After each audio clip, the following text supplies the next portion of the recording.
after the inaugural out and the stalls, the exhibitions, and then there will be lunch for an hour. And so we request everybody to take heed of all the stalls that are installed for you outside. And the afternoon session at the plenary session, that would be the starting of the business session for everybody. So we request all the VIPs, our invitees, to stay for the plenary session as well.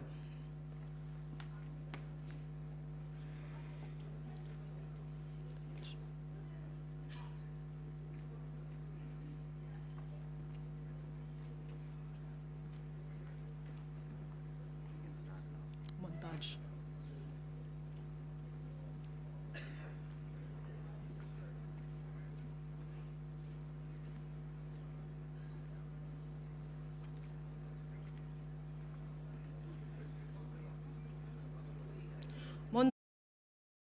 State of Mizoram, located in the northeastern part of India, known for its picturesque landscapes, vibrant culture, and warm hospitality. Mizoram is the second least populous state in the country, covering an area of approximately 21,087 square kilometers. About 91% of the state is forested, bordered by Myanmar to the east and south, and Bangladesh to the west.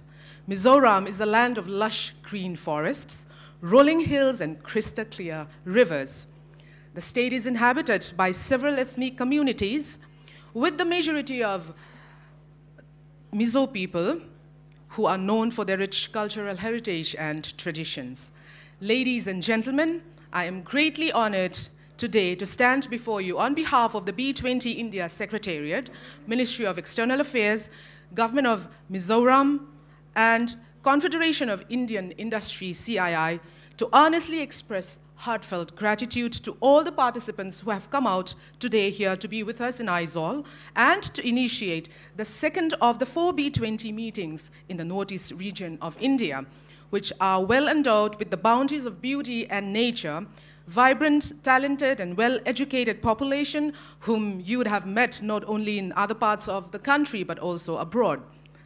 The state of Mizoram has tremendous potential for growth and development in various sectors, and the state government is taking several initiatives to tap into these opportunities and promote economic growth.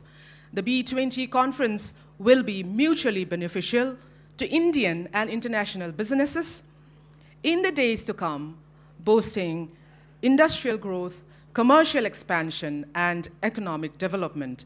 Ladies and gentlemen, to formally begin the inaugural session of Conference on Opportunities for Multilateral Business Partnership in Urban Planning, Infrastructure, Bamboo, Startups, Skill Development, Nursing, and Paramedics, may I now request the dignitaries to grace the stage.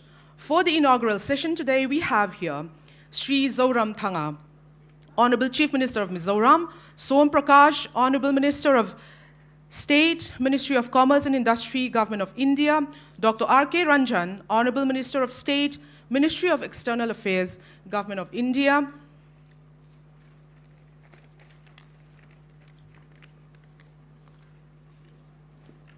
Dr. Renu Sharma, Chief Secretary, Government of Mizoram, Ms. Rupa Datta, Principal Economic Advisor, Department for Promotion of Industry and Internal Trade, Government of India, Mr. H. Laleng Moya, Commissioner and Secretary, Home Department, Government of Mizoram, Mr. Pradeep Bagla, Co-Chairman, CII, Northeast Council.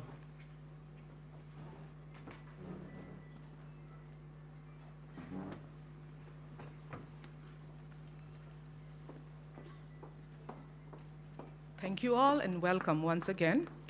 To commence the inaugural session, I would like to call upon Mr. Pradeep Bagla, Co-Chairman, CII, Northeastern Council, for a welcome remark. Please welcome Mr. Bagla.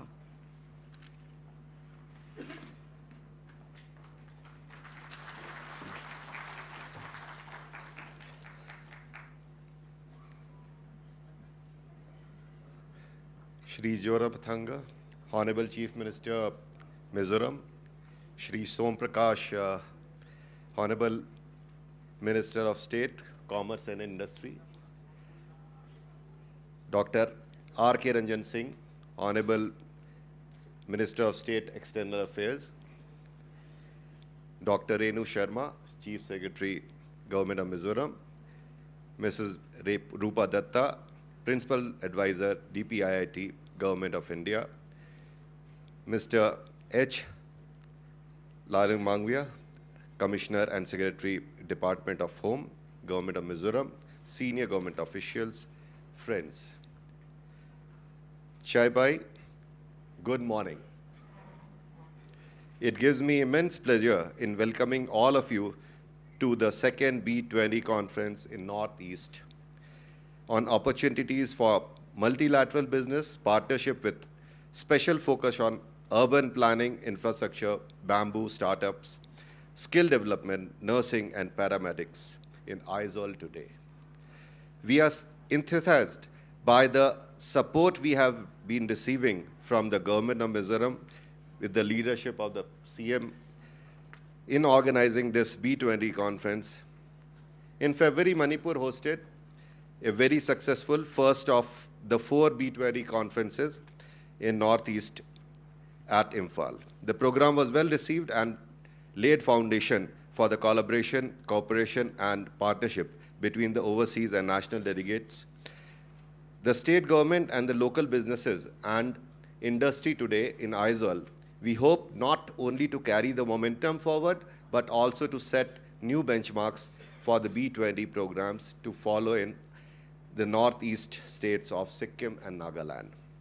As you may be aware, the Group of 20, G20, is the premier forum for international economic cooperation. It plays an important role in shaping and strengthening global architecture and governance on all major international economic issues. India holds the presidency of the G20 from 1st December 2022 to 30th November 2023. The Business 20 is a group that represents the private sector within the G20 forum. The B20 was established to provide a platform for business community to engage with the G20 and to offer recommendations on policies that can support global economic growth and development. Confederation of Indian Industries, CII, is designated by the Government of India as the Secretariat for B20 under its presidency of G20 Forum.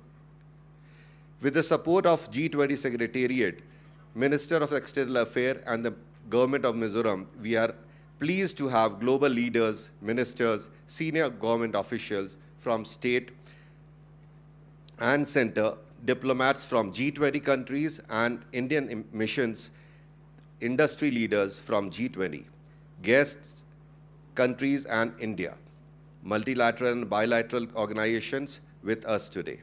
I take the opportunity to welcome Shri Zoramthang, Chief Minister of Mizoram, to the conference and congratulate him for the successful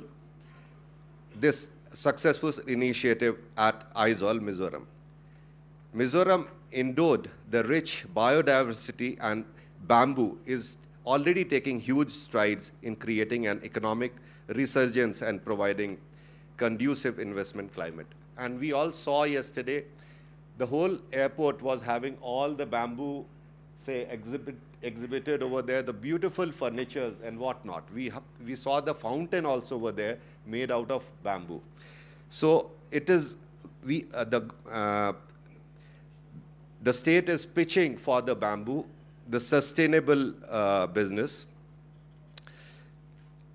I, on behalf of CII and on my personal behalf, welcome Shri Somnath Prakashji, Minister of State, Commerce and Industry, for joining us today at this very important B20 conference here at Aizawl.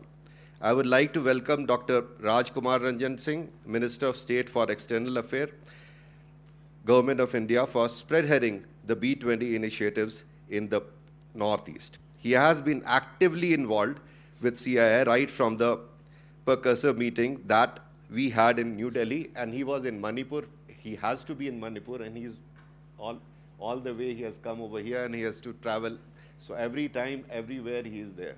So that active he is.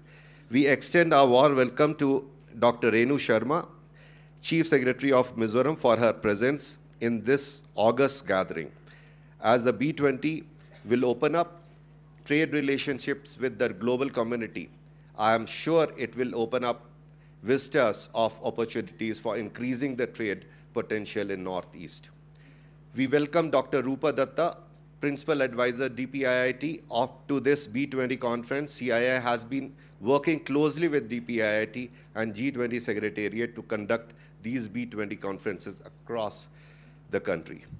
We are also glad to have with us Mr. H. Laling Moya, Commissioner and Secretary, Department of Home, Government of Mizoram, for his support and coordination for this B20 conference in Mizoram. I would like to welcome the esteemed guests, especially the overseas delegates, government officials, and local businesses and industry leaders to this very pertinent conference on opportunities for multilateral businesses, partnership in urban planning, infrastructure, bamboo, startups, skill development, nursing, and paradigms. We would like to welcome all the media friends. Now, the opportunity India has, as we are the largest growing economy. By this year, we are almost 3.5 trillion. We are the fifth largest economy. And by end of this year or next year, we'll be on the fourth largest economy by replacing Germany. We have our Consulate General from Germany over here, sir.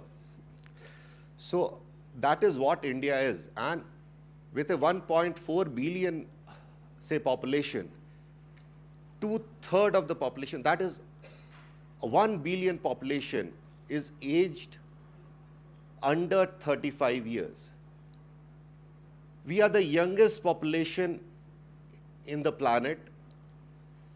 By 2070, we'll remain the youngest.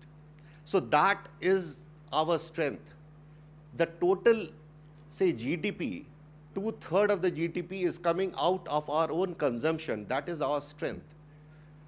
That is an opportunity India has, and we look forward for the investment in India, and opportunities are ample, and we need investment. So we request everyone to take Mizoram seriously, which you have already seen that it's a beautiful state with very sustainable living over here. Yesterday in Raj Bhavan, we could see the handloom showcased over there, which itself was magnificent, and it creates all the opportunities. Yesterday I met someone, he is also a member of CII. He is in the planetary session, the second session after the inaugural session, he'll be there. So if you meet him, his story is that he started the bamboo industry with the flooring and with paneling and all that. And he had to struggle. Definitely every industry, when it is started, 2 years, 3 years is a gestation period.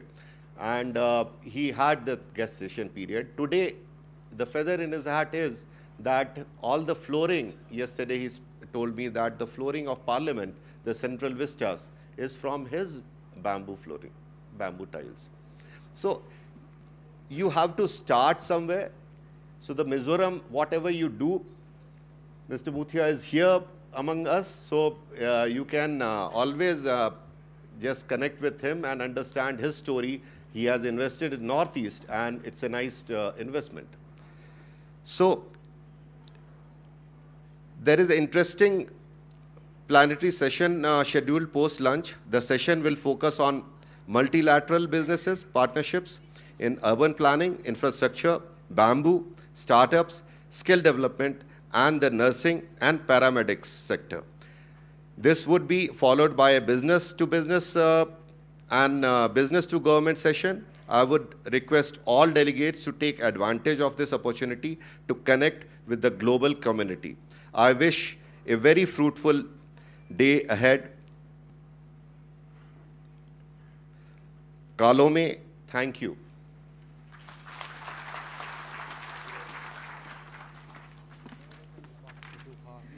Thank you, Mr. Pradeep Bagla, Co-Chairman, Confederation of Indian Industries, Northeast Council, for the warm words of welcome. Now we shall call on Ms. Rupa Datta, Principal Economic Advisor, Department for Promotion of Industry and Internal Trade, Government of India, to address the conference.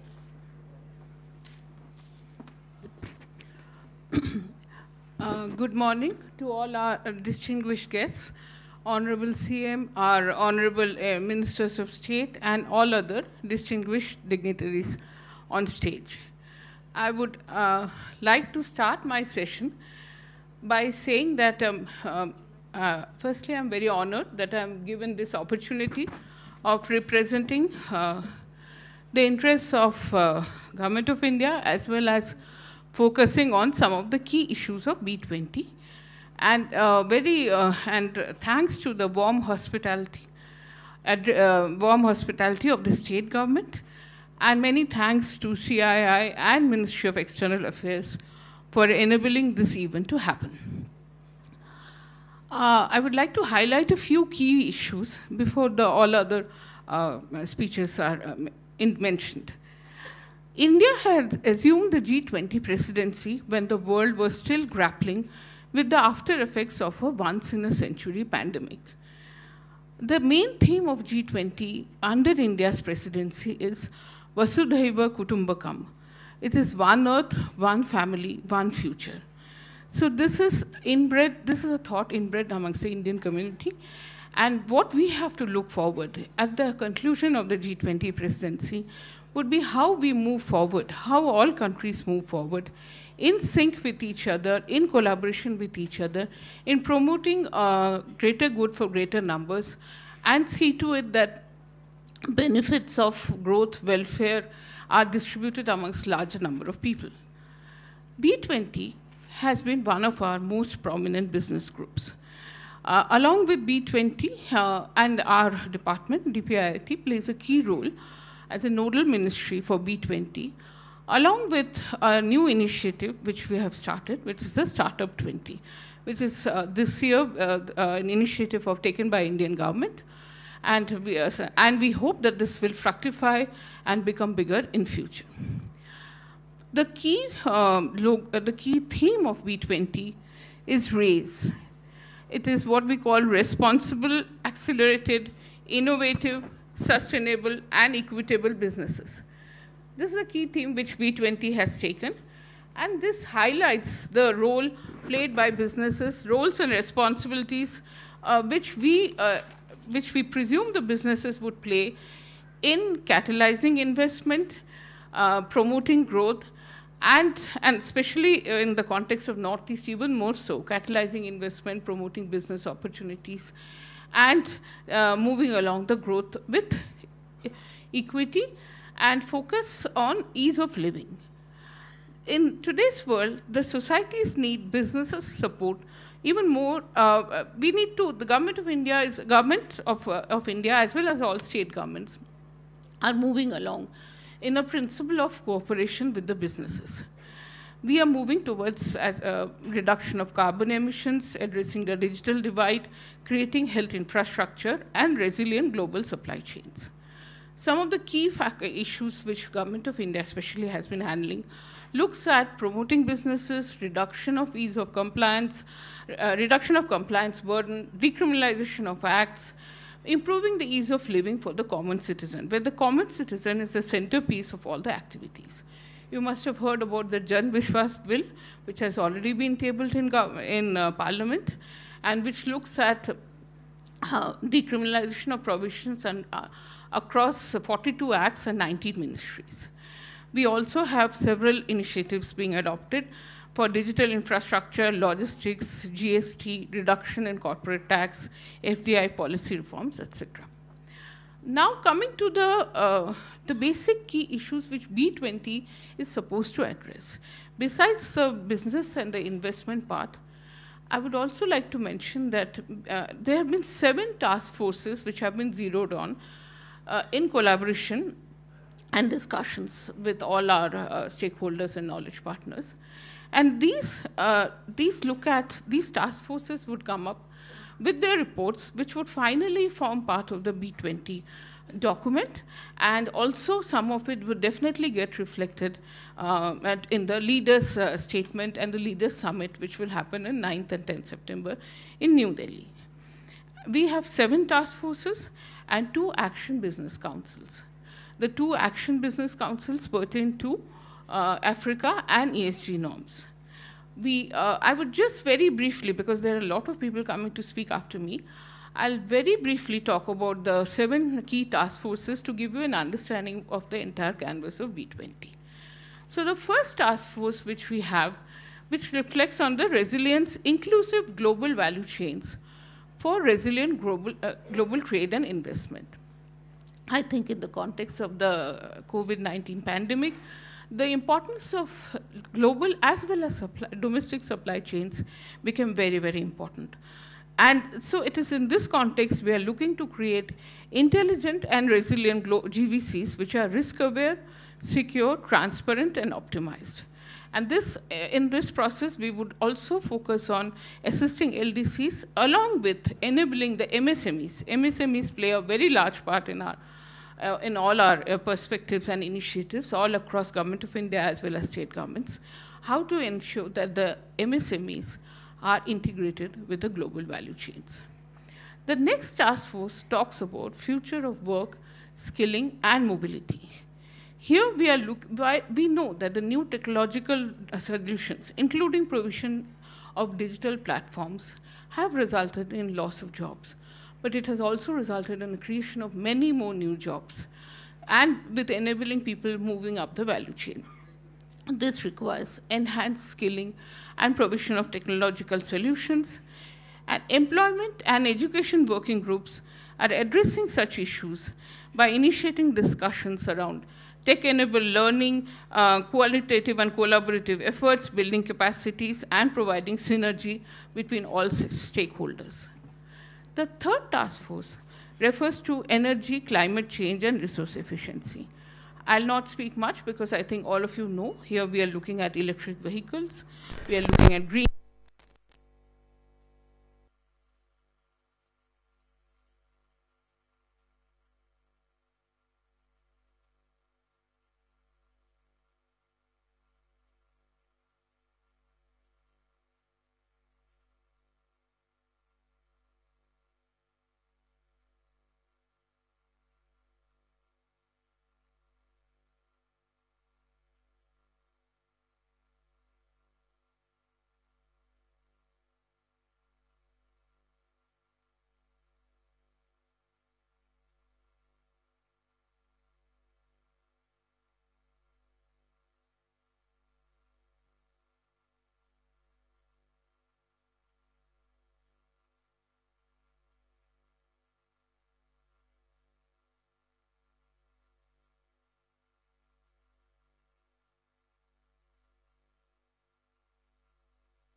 Tuna hianin kan audio lang panga chian lo wangin G20 meeting chungchang a hre tur poimo te tlema zongan soyanga G20 in khom pui Aizawl in a thlen ve tur hi enge ti kan pi thiang lok don ani a thlen me ka hi G20 ti hi group of 20 ti na ni a khovel ramlian te in thun khom na ni anin thun khom na chan ber chu e le bar lama tho ho na ni a kumchang ha za ko som ko pa ko a Asia khomol pui a e le bar sumle pai din mun tlak niam vakhan ram thrang finance minister le central bank how to governor te khovel pum huap sumle pai din mun so how to ra kal khomin din ani a khovel pumaram zong huam lo ma se an thurel hian huap zau thina khovela sumle pai chungchanga ramin til khomna lian ber lo ni tani G20 a hian ram som pakwan tel meka chung te chu Argentina, Australia, Brazil,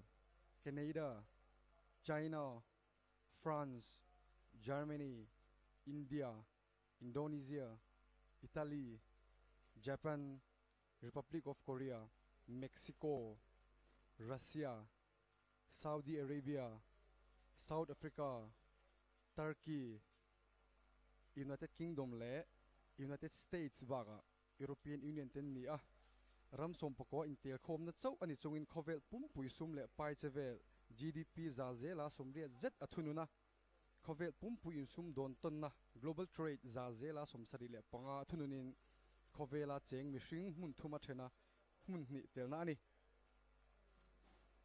G20 in khom pui hi kumtin hoi hot ani a he pola tel ram ten hroi tu din mun an in chan chok zel thina atira chuan sum le pai chung chang chau an khel thin kha ani a ma se an huang zawin ram in sum don ton na khove sigle sign thak hmaso na o rei thei dan hrisel na huan lo ram kol phetha siam chu khovel bo ruak le e ruk do na lam thlengin an hma ta ani India hian ni kum December ni khata tang khan G20 roi na hi achel tana kumin November ni som thum hian a topang India in G20 in khom pui thlen chung hian heng ram member ni velo te hi a big takin tel turin a som chung ram te chu Bangladesh, Egypt, Mauritius, Netherlands, Nigeria, Oman, Singapore, Spain le UAE ten ni India in roi tu ni na presidency achel chung hian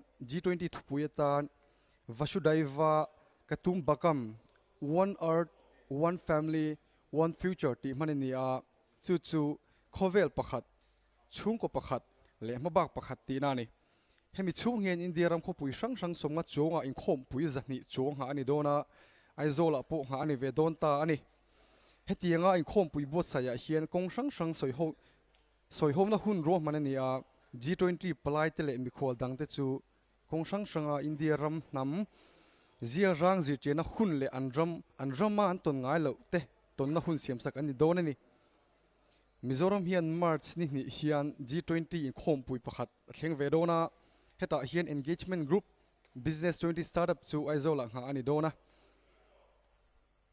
sum don na kong sanga in kop chung chang le kho pui ro man na chung chang te nurse na le dam doi lam thiam doctor pui tu te chung chang mau le huan thai chung chang ba ga kan ram thiam thil siam so te pho chona hun omang mi lo hre thiam mula tu na khanin nga ani do na kan lo tia nga me kan e avoid thil thleng me kan soi ni mi pui the thiam kan nge ne Aizawl kho puya in khom puya hian ram sang atangin palai som ruk atanga som sari vel le an ma ni troyom tu official som thum vel an lo thlen be se ni a an pola thona ro man big mangin March ni khata khan lo thlok lutin hetiang bok hian March thuma Mizoram chu san le dona hotel regency le hotel Florida te chu palai te thlenna ta na hau lok sa ani in khom pui hi Mizoram University auditorium ma March ni tlai da ni le chan ve thleng bot sa ani dona in khom pui palai thlen kim zan hian lar sa pin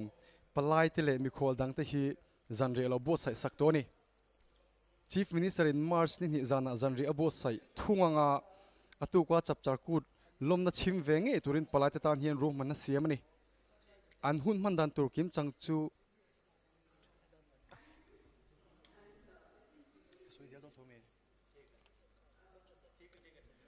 tu na hianin kan audio lama thatowa program lama kan le to don ani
Mizoram, a paradise for everyone.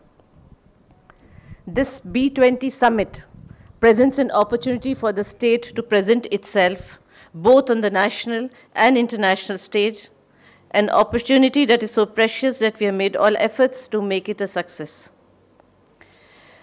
This year, Mizoram completed its 36th year of statehood. We are a late starter in the development journey, but we are scaling up fast. The state's economy has been experiencing a steady growth with GSDP at constant prices of 12.15% average annual growth during 11-12 to 2020-21. The progress made in our aspirational district Mamit has been recognized by Niti Aayog multiple times. The state startup ranking 2019 characterized Mizoram as one of the emerging startup ecosystems in the country. And in the Sustainable Development Goals India Index 3.0, Mizoram rose from its prior position of 21st rank to 12th rank, making it the most improved state and a front-runner state in achieving the Sustainable Development Goals. I'm sure that during your journey from the airport to this no-honking, silent city of Aizawl, and during your brief stay here, all of you would have got some idea about Mizoram's unique culture and tradition, the natural beauty of its landscape, its exotic variety of flora and fauna, and serenity of its unexplored ecosystems. Let me remind you also that along with all this, Mizoram is also the second most literate state in the country after Kerala, with a literacy rate of over 91% and a large English-speaking population. Coupled with the peace and stability in the state and strong, compact community, the ecosystem requirements for doing business are largely catered to. As we know, this B20 dialogue is being held under India's G20 presidency with the theme of Raise Responsible, Accelerated, Innovative, Sustainable and Equitable Businesses. This is one of the most important economic forums considering the fact that the G20 countries, as pointed out, together represent 85% of global GDP, 75% of global trade, and around 2/3 of the global population. And on this platform, I can say with utmost confidence that Mizoram has huge potential to promote various sustainable and equitable businesses and contribute immensely to India's growth trajectory towards Atmanirbhar Bharat, and also fulfill the agenda of vocal for local with its unique products. And hospitality sector, which has already been reflected last year with the resounding success of the International Tourism Mart which we held. Bamboo and forest-based industries have a bright future in Mizoram and will be presented in detail in the plenary section of the summit.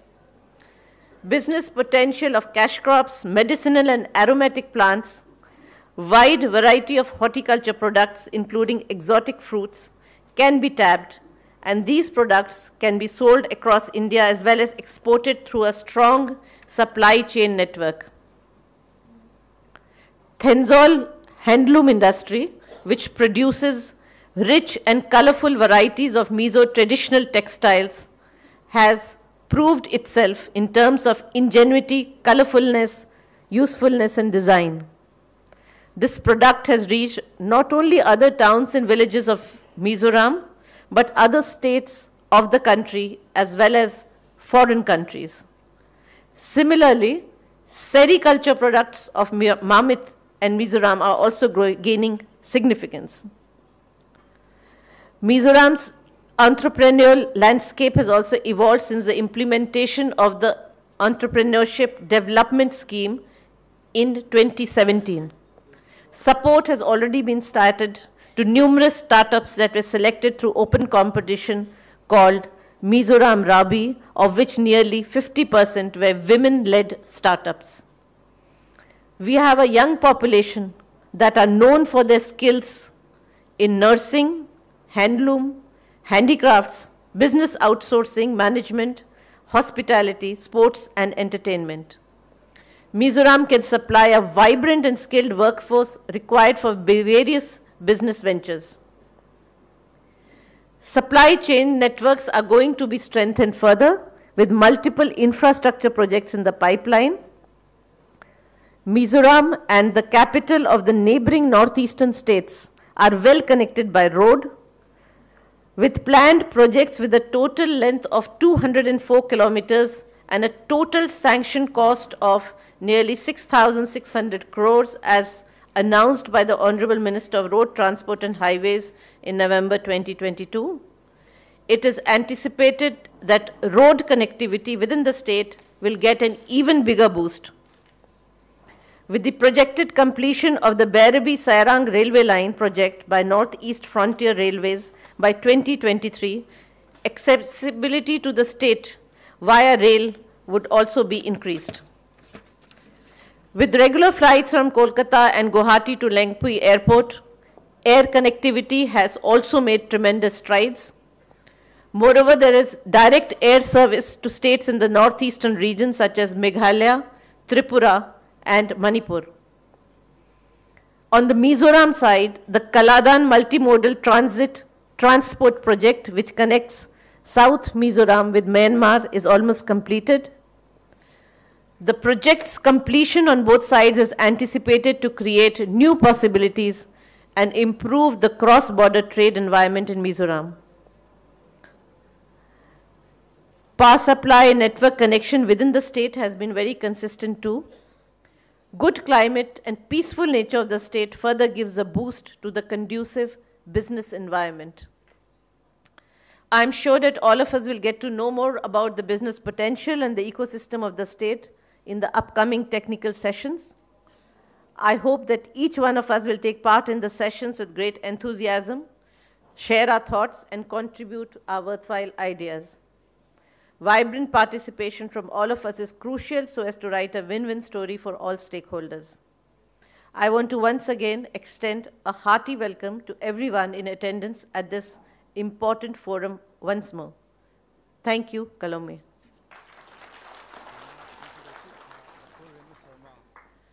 We are grateful towards Dr. Renu Sharma, Chief Secretary, Government of Mizoram, for the address.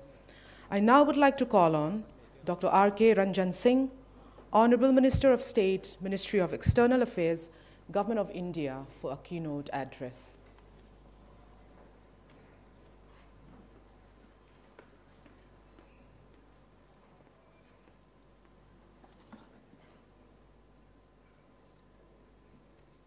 Pu Joram Thangaji, Honorable Chief Minister of Mizoram, Shri Som Prakashji, Honorable Minister of State Commerce and Industry, Government of India, Dr. Renu Sharmaji, Chief Secretary, Government of Mizoram, Srimati Rupa Dutt, Principal Advisor, and Mr. Aizawl Commissioner and Secretary, Department of Home, Government of Mizoram, Shri Pradeep Banglaji, Co-Chairman CII, Northeast Council, delegation from across the country and abroad. And particularly, I saw some of my friends here, the Honorable Minister of Mizoram and Tourism Minister of Mizoram, and also Honorable Speaker of the Assembly. Senior government officials, good afternoon, namaste, ladies and gentlemen. It is a pleasure to welcome you all at this interactive event of the Business 20 initiative in Aizawl today. I thank CII and the G20 Secretariat of the Ministry of External Affairs and the State Government of Mizoram for this initiative. I know CII has deep-rooted throughout the northeastern India, as well as has a strong foundation to collaborate in terms of business throughout the global areas. Friends, as a fast-growing nation, India is an intriguing market for overseas business and investors. In recent years, India has seen a surge in economic growth and now ranks as the whole world's fifth largest economy by GDP. In recent years, Government of India accelerated the ambitious reform processes. This aims to foster enabling environment for multilateral business partnership. The government has implemented production-linked incentive scheme with $26 billion across 14 important sectors, including information technology, mobile and electronics, medical devices, artificial intelligence, semiconductors, pharmaceutical, and green energy. Looking towards the Northeast, we have a youth population, Aizawl in skilling, experience in communicating friendly in English, with silent without any hassles. This must be leveraged by our business community in employing these skilled individuals across sectors. Friend, Northeast region has the diverse potential to propel Atmanirbhar Bharat by being the engine of growth. The improved connectivity and market access to the Southeast Asian country is likely to change the socio-economic dynamics in the regions. The urban landscape has been fast changing. The cities have changed with more focus on improving the public amenities and access to health and sanitation. The availability of explorable resources like bamboo, coupled with locational advantage, offer the opportunity of investment to eco-friendly product transforming Northeast India. Friend, Mizoram is eager to showcase its business potential. Mizoram has high literacy rate coupled with English-speaking skilled manpower, created a brand value for themselves in the retail, hospitality, healthcare sector, etc. These sectors need to be pursued or pushed for international partnership now to enable our youth to reap their full potentials. The startup ecosystem in Mizoram is also growing, so is the healthcare services in the state. In order to encourage local artisans, especially in the bamboo sector, TriFed scheme under Ministry of Tribal Affairs has initiated marketing, logistic, interventions for enhancing tribal entrepreneurship in the region to increase the income, generate livelihood for the tribal communities. The One District, One Product scheme is also helping the district in Northeastern to reach their full potential and create employment opportunity, especially in the rural areas. Ministry of External Affairs,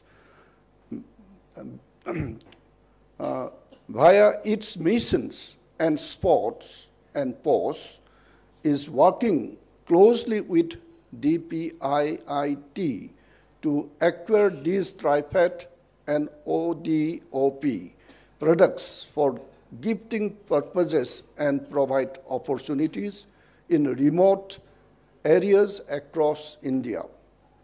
The objective is to increase the sale of the Northeastern products twofold and contribute effectively to the Atmanirbhar Bharat Abhiyan and the Vocal for Local by tribal initiatives. Friends from business community, Honorable Prime Minister Shri Narendra Modi ji is committed to proactive government policy. Northeast is dear to his heart.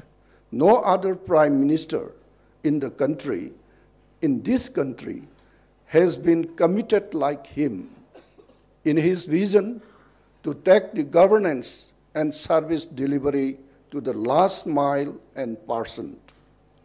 It was the Honorable Prime Minister's desires that ministry from his government should regularly visit Northeast to know and understand their issues, ensure delivery of government services in the region. We also quite proud of our sporting powers and achievement.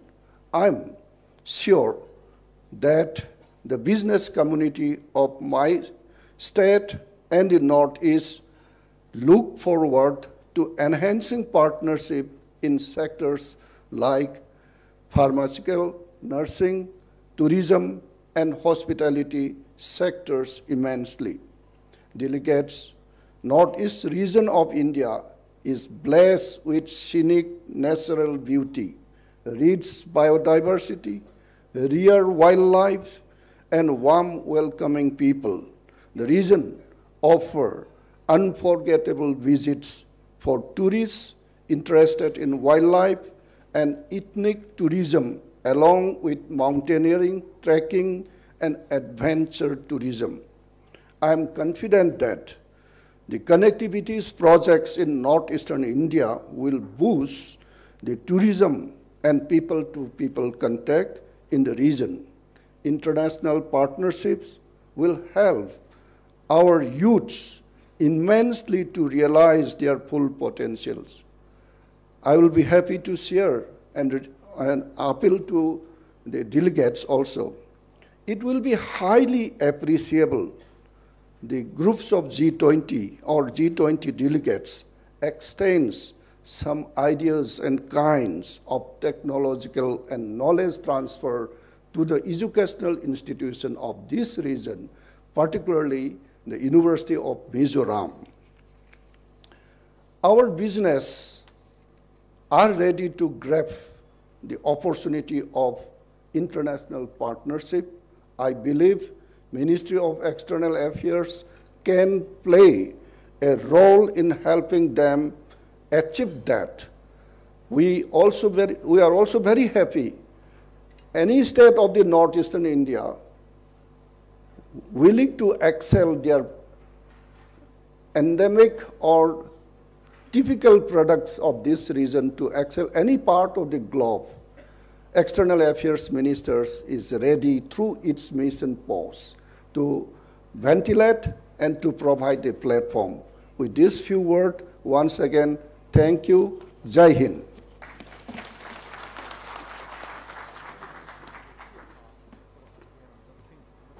We express our gratitude to the Honorable Minister of State, Ministry of External Affairs, Government of India, Dr. R.K. Ranjan Singh, for the keynote address. Yam Harawe. It is now my privilege to call on Mr. Som Prakash, Honorable Minister of State, Ministry of Commerce and Industry, Government of India, to deliver a keynote address.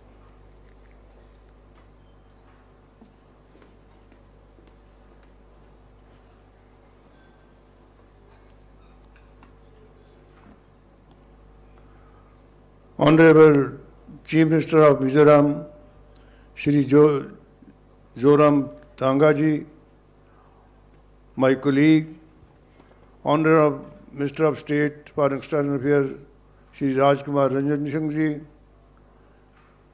Dr.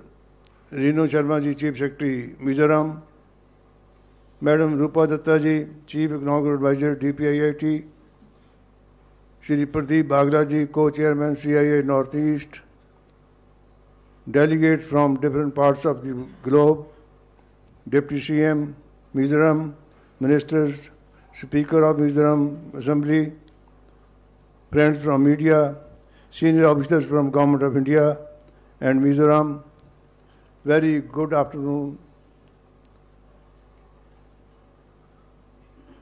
I welcome to all the dignitaries and the participants at the B20 conference. It is my pleasure to be here today with all of you in the beautiful city of Aizawl. India's G20 presidency is a privilege for India. India is the fastest growing economy with growth rate of around 7%. It is the fifth largest economy of the world and having third largest ecosystem, startup ecosystem in the world. We have record exports, record FDI, and India has become destination for investment. Over the years, India has accorded the highest priority to creating an enabling environment for innovation and modernization. One shining example of innovation in India is the unified payment interface, which is the propelling India to becoming home to highest number of cashless transactions in the world. India's flagship payment platform, UPI, which recently got connected with Singapore's Pay Now, ended 2022 calendar year on a high note as the volume of transaction touched a record 7.82 billion in December. During our G20 presidency, we have created a new system which allows our G20 guests to use India's path-breaking digital payment platform like UPI can be templates for many other countries too. Startup in today's world have emerged as the key drivers of economic growth. Under the leadership of our Honorable Prime Minister, Shri Narendra Modi ji, the government has taken various steps to promote the development of startups ecosystem in India, making India the third largest in the world. There are more than 90,000 recognized startups in the country today, including more than 1,000 startups from northeastern states. Under the leadership of Honorable Prime Minister, we have consistently pursuing its efforts towards the development of northeastern region. It is mandatory for all the ministers to visit northeastern states, listen to the problems of the people, and try to solve in their visit. The Prime Minister Development Initiative for the Northeast Region, PM Divine, the Minister of Development of Northeast Region, through its schemes, have also taken many steps to enhance social and physical infrastructure in the region. Over the course of conference, we will engage in fruitful discussions on the urban planning and investment opportunities in Northeast. India is the world's second largest cultivator of bamboo, with 136 species spread over 13.96 million hectares. Mizoram has abundant natural bamboo resources with around 57% of the geographical area of Mizoram under bamboo cover. Bamboo treatment and seasoning plants and high-tech bamboo nurseries have been set up under the National Bamboo Mission.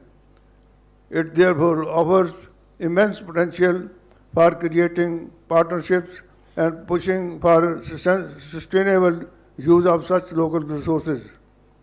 Another key area of huge potential in the Northeast region is nursing and paramedics.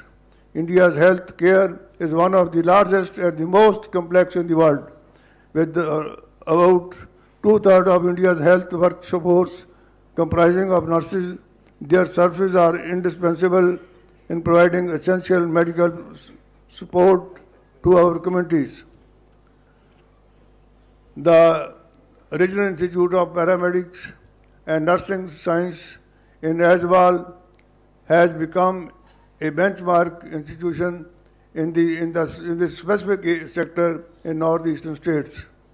It provides nursing, pharmacy, and paramedical education to the people of the Northeast.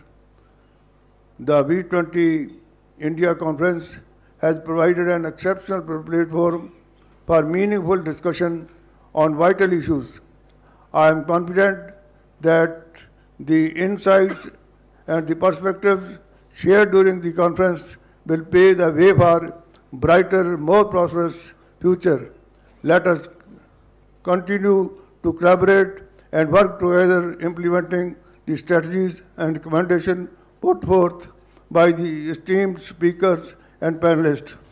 I ardently hope to witness your presence in the active participation in the forthcoming meetings of B20. With this, I conclude. Thank you very much. Thank you. We appreciate the effort and the address of Mr. Som Prakash, Honorable Minister of State, Ministry of Commerce and Industry, Government of India. Now, with pleasure, let me take delight in calling Mr. Zoram Thanga, Honorable Chief Minister, Mizoram, for a keynote address.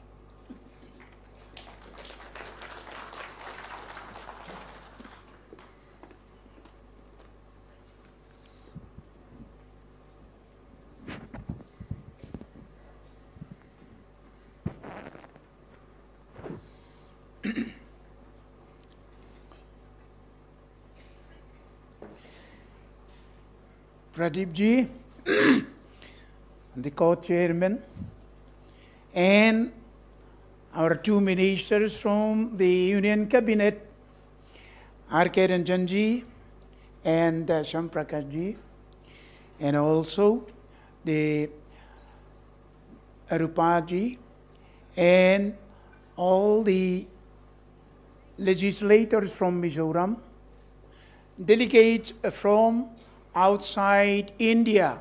We really welcome each one of you. And important delegates from India, and all the ladies and gentlemen who came together today to attend this important meeting of the B20. It is a really great pleasure for me because the Prime Minister himself has the big heart of extending this G20 of a B20 forum here in the Northeast, in the small state of Mizoram. We are really grateful to the Prime Minister.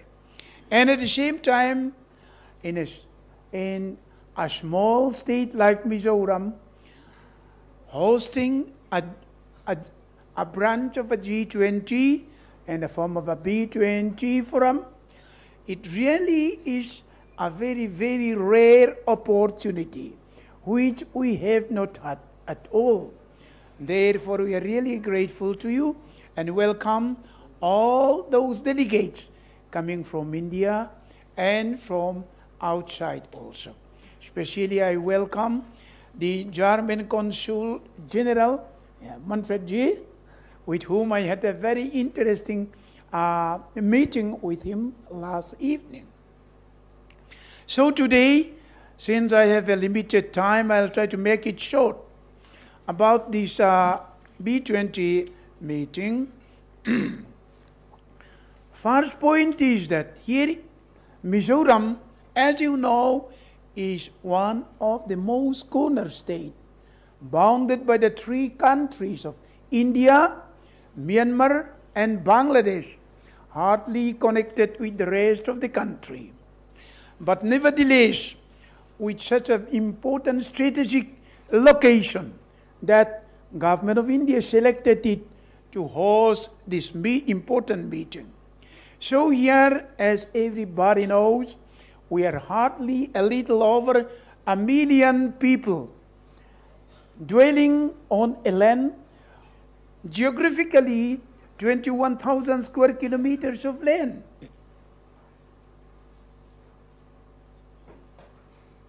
But practically it will be more than 30,000 square kilometers of land. And so, nevertheless, with a lot of rivers running here and there, with everything, as our founder, Mr. Lalding, I used to say, right from the coconut that grows on the seashore, up to the grapes and apples that grows on the snowbound area, really everything thrives well. Therefore, coming to the horticulture sector, whether it is a dragon fruit, whether it is a passion fruit, a pineapple, or everything thrives well here. And I'll tell you one reason. Here, I brought this bottle.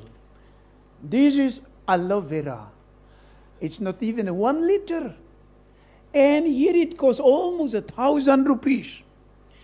In Mizoram, aloe vera thrives so well. And it can go almost as tall as a human being when we grow this. So, to the industry minister and the advisors, I propose that government of India should set up an industry in which the production of the produce of Mizoram should be the base in which processing should be done. For example, if we import iron ore from outside and do the car making industry here and try to export it again, it would be futile. But the local product which we have, whether we have in the form of fruits, in the form of horticulture product, forest product, agriculture product, the raw material which is produced here in Mizoram should be the base in which industry should be set up so that it will be marketable profitably.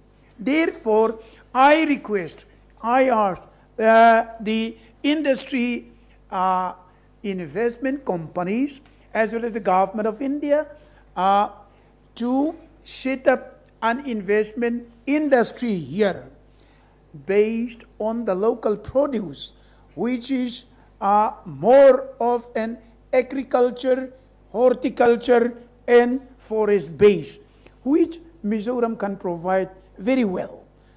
So, this morning I talked with our Japan delegation that like this aloe vera, like this fruit and other things, you set up an industry here. We will give you the raw material. Mizo people will cultivate it and give you at a very cheap price. You will process it here and send it out to outside India and inside India also. Because now, as far as communication is concerned, we are going to have a very good airport, air connectivity. And the second is we have a rail connectivity with the rest of the country now. We have a road connectivity, which is improving day by day. And then the third is that the sea connectivity with waterway through Myanmar, Akia, G2O. We are now having a Kaladan multimodal transport project system, which is going to have an outlet there in the Bay of Bengal.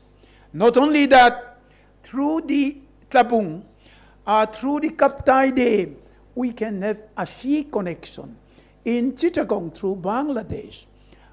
And then within 1 day from Mizoram Tlabung side, it can reach the seaport of Chittagong. We have that connectivity. Therefore, if you set up an industry here, we have all those connectivity which can be utilized to be exported to the parts of India and to the other parts of the world. Therefore, this is the plus point that Mizoram is having. And then coming to the next point is that here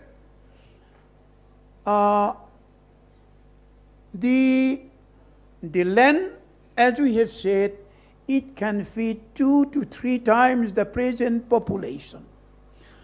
We are a little over 1 million people, speaking more or less one Mizo language, and one of the highest literacy state in India, having a very compact society, and then more or less one religion, and then the most, I should say, that the best NGO service system here, which is very helpful for the development. So we have all those big points. And land, as I have said, everything with a good rainfall, with a good climate here, as you know, it's very conducive for setting up an industry and for utilizing the service of the people for the production side. So we have all those plus points. And here, whether it is grapes, dragon fruit, tomatoes, and then all the horticulture products like the passion fruit, a beautiful smell, blue passion fruit we are having here. So we can do all those processing plants here. Apart from these, as I have said, these are aloe vera. This alone, I purchased 1 liter of aloe vera juice, which is made in the United States. It costs more than 1,000 rupees. Why? Point is that, like the rhyme of an ancient mariner, water, water everywhere, not a drop to drink. Here, we can produce all those agriculture, horticulture, and those things. But since there was no processing center here, and we are buying at a very high rate from outside, so there must be something which we can do. This G20, this B20, it has to be fruitful. Therefore, it's a big challenge to the government of India. Shyam ji, it's a very big challenge to the industry people. So let us start, activate it. And then to make short my speech, I will come to the bamboo sector. As you know, here more than 50% of the land is covered by the bamboo. Natural bamboo, which God has given us from our ancestors' time. And the scientists said that by calculation, there will be about some 25 million metric tons of bamboo. Most of them unutilized. So, what shall we do with this?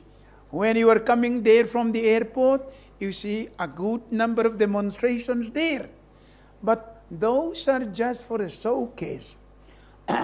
I believe I need not tell you how the bamboo can be processed.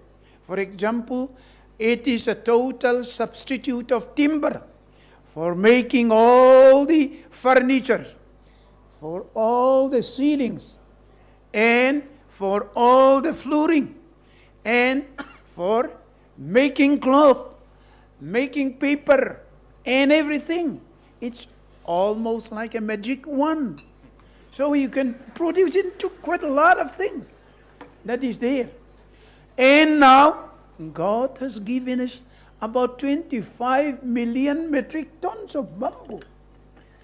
I went down to Delhi, and about some 10 years ago, I talked with one of the joint secretary in the forest department. And I talked to him, look here, the bamboo which we are planting, By the month of June, the bamboo shoots started coming out. After 6 months, by the month of December, it is as big and as tall as the mother bamboo. Only the leaves, some leaves are left. Do you know any tree which can grow as big as the mother in 6 months? Not even a banana. Therefore, bamboo is there. Then God has made in such a way that in order to be as big and as tall as the mother in 6 months, how many carbon it has consumed? The bad carbon that plagued the whole world, it has consumed 3 to 4 times that of a tree. And it produced 3 to 4 times oxygen, more than that of a tree. Therefore, it is the best atmospheric purifier in the world that God has given us. And we Indians are still ignorant about that. Over there in the European countries, over there in the United States, you are making cars, and then through the smoke, you produce a lot of carbon. And then the environmentalists are blowing their whistle. Look, that man is producing that carbon. He's going to make this planet uninhabitable. You should stop that. In the meantime, here we can produce a bamboo that can breathe in, that can take in those carbon 3 to 4 times than a tree, and that can produce oxygen 3 to 4 times than the tree. You see, if really God speaks out loudly, He will say, you the Indian people, you the Mizo people, you stupid people, I have given you bamboo for the purification of the atmosphere, and I have given you as a magic wand. You do not know how to activate it. Therefore, be wise. That would be the what that God would have given us. Therefore, now we started plantation. Not only that, the original bamboo that we have in Mizoram is very good, but at the same time, there is still better kind, like the latiforas, like the brandisi, which can be 40 feet, 50 feet, 60 feet high, and then 15 to 20 inches circumference. It needs 3 people to carry one bamboo. Yeah, I have there in my garden. I cut it into 10 feet, and I could hardly carry that 10 feet because it is the thick portion. The remainder, it needs 2 people to carry the remainder. There are things like that. Therefore, what I propose is that apart from the utility after processing those bamboo, but for the purification of our planet atmosphere, it is the God-given gift which we have not realized. Therefore, I happened to go down to Delhi and talk to the secretary, saying that we have to have a carbon trading scheme together with the manufacturers of India and with Europe and in the United States. He said, sir, in order to do this carbon trading scheme, you have to convince the big leaders of India. They are still very slow at this carbon trading scheme. Therefore, it's a challenge to our 2 union ministers here, one being in charge of the foreign, one being in charge of the industry, that here God has given us a very good machine that will purify the world atmosphere of this planet. Therefore, and at the same time, economically, it's a magic wand. Therefore, we have to do that. Therefore, now, when I happen to go down there, all those bamboos that we are having, the problem is how to transport those bamboos there. Because when they're down there in the river valley, in order to carry it, the transportation charge is sometimes more than the value of the bamboo itself. So there should be at least some road and then through the ropeway, it can be transported there in the main road and brought it to the processing center. So I went down to Delhi and I met, I wish that our industry minister would remember that. Because bamboo, they said that it is not a tree, it's a grass, so it goes to the horticulture. I went to the horticulture minister, who happens to be the agriculture minister at the same time. He said, I need the means of transportation system. You give me the sanction for the bamboo link road. Otherwise, it's too costly. But he said that I am not a road maker. So what shall we do? If the horticulture minister cannot make road, I go to the MORTH people, Ministry of Road Transport. They said that we make road for the national highway, not for the bamboo transportation. It's like a chicken and egg story. So anyhow, if from above God is looking at us, He will say, you the Indian leaders, you the Mizo leaders, how stupid you are there. Certainly He will say that. So let us be wise. The great gift of God. Now you see, and now we used to say that it is the hottest month of February. It is the place where it is a great flood. It is a place where it is a great drought. The world temperature has turned topsy-turvy, this way, that way, because of the atmospheric problem. Therefore, these are the things that God has given us. So it's a time that we have to open our eyes. I believe that with this big burden of challenge, we are sending down our two ministers to Delhi. And we are sending all the delegates from outside India. There, in the far northeastern state of India, there is a small state which is called Mizoram. But more than 30,000 square kilometers of land, full of green things, where everything thrives well, and where investment can be done at a very great profitable price.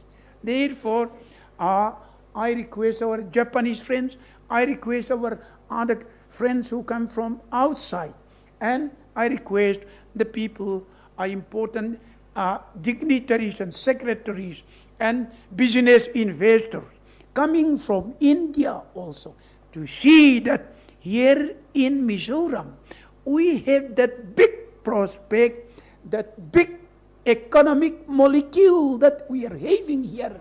Let us activate with a little of uranium. That is what I say. So that we can meet the challenge that God has given us in the field of this, in the field of that. All right. If I still continue to speak on, I'll be utilizing too much of time. Therefore, in my last word, I welcome each one of you coming from outside, coming from India. The Mizo people, the Mizoram land really welcomes you. Thank you very much.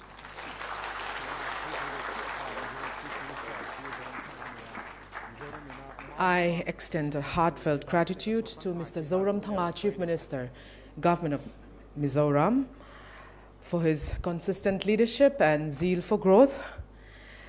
After this session, there will be a press conference by the dignitaries at the foyer of the first floor, just outside the door. And all our delegates here today are please requested to be seated while the dignitaries leave the hall. And now please welcome Mr. Aizawl Moya, Commissioner and Secretary, Home Department, Government of Mizoram, to deliver the vote of thanks.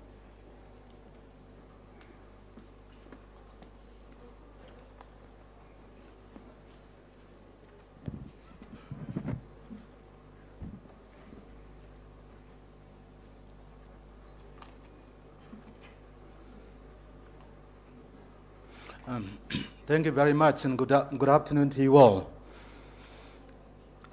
According to St. Ambrose, who lived many years ago, no duty is more urgent than that of returning thanks.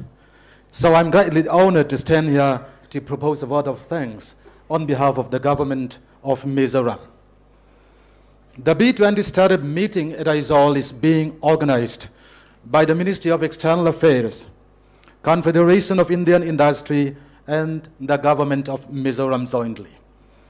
We are extremely grateful to the Honorable Prime Minister of India, Sri Narendra Modi, the Honorable Union Home Minister, Sri Amit Shah, the Honorable External Affairs Minister, Sri S. Jaisankar, for their magnanimity and support to the government of Mizoram.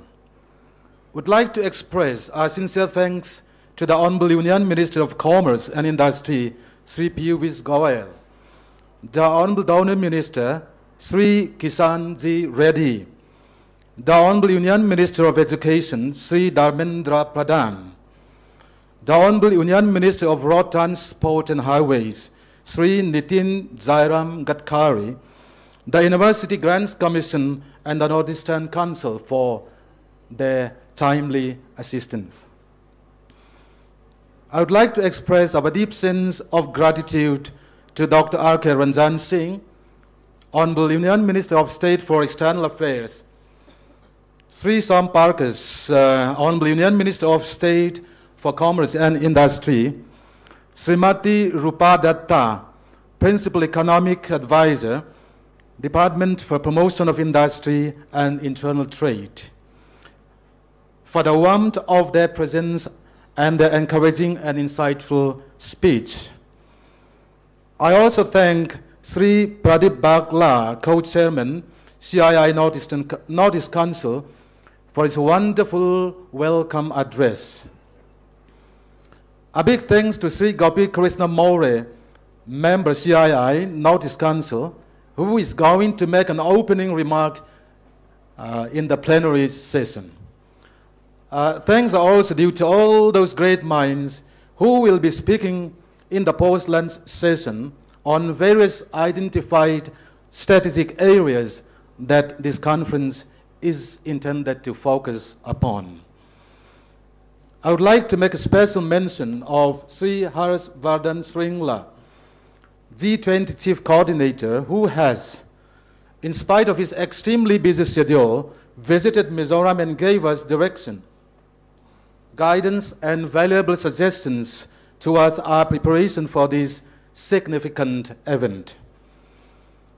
We are deeply thankful to the officials of G20 Secretariat, the Confederation of Indian Industry, and the Department for Promotion of Industry and Internal Trade for their active cooperation and guidance in all spheres.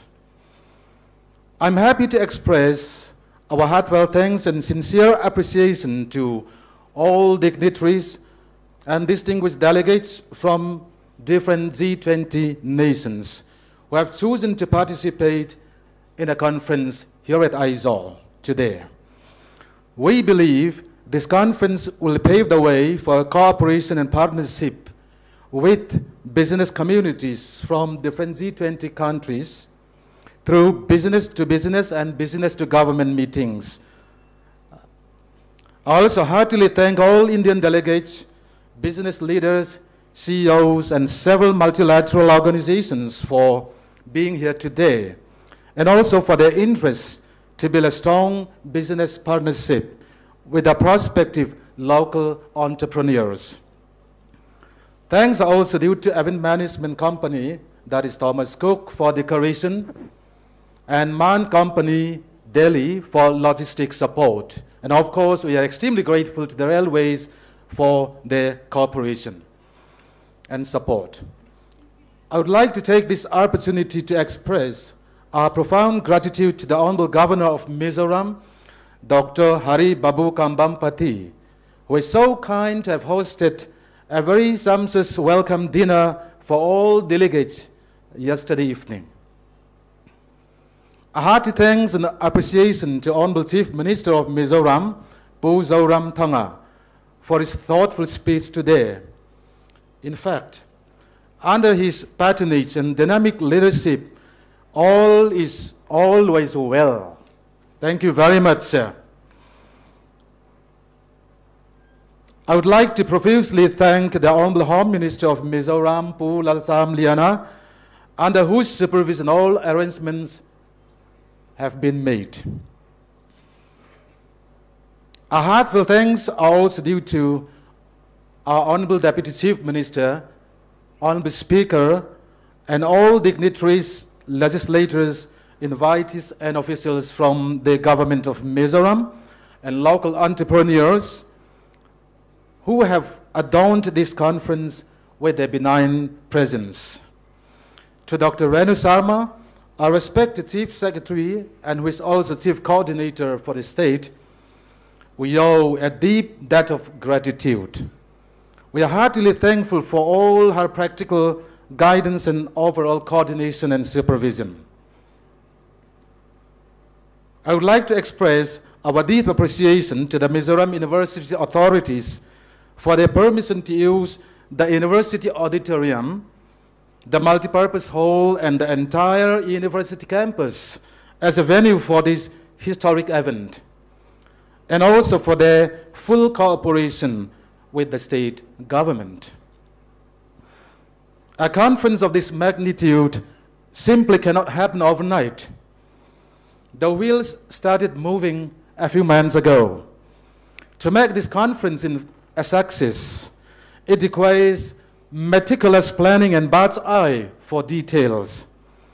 We are indeed so fortunate to have been backed by very active and dedicated 11 subcommittees to whom we are ever grateful.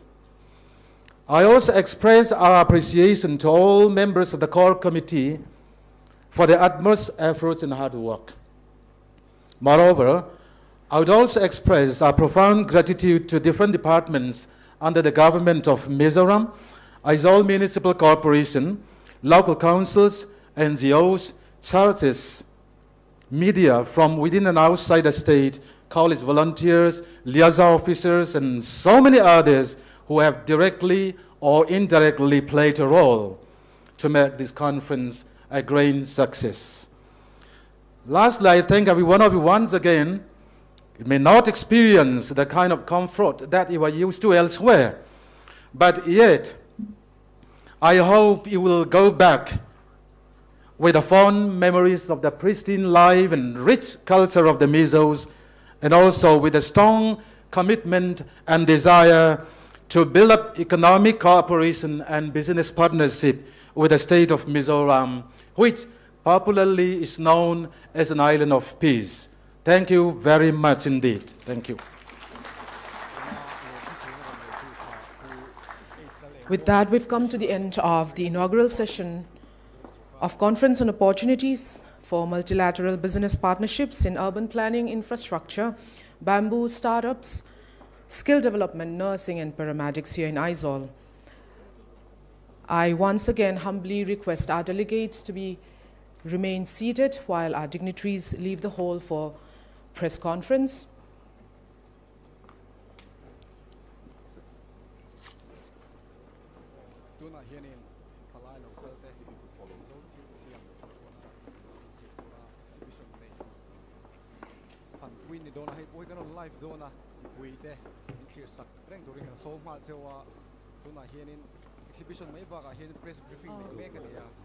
They're asking for a photograph.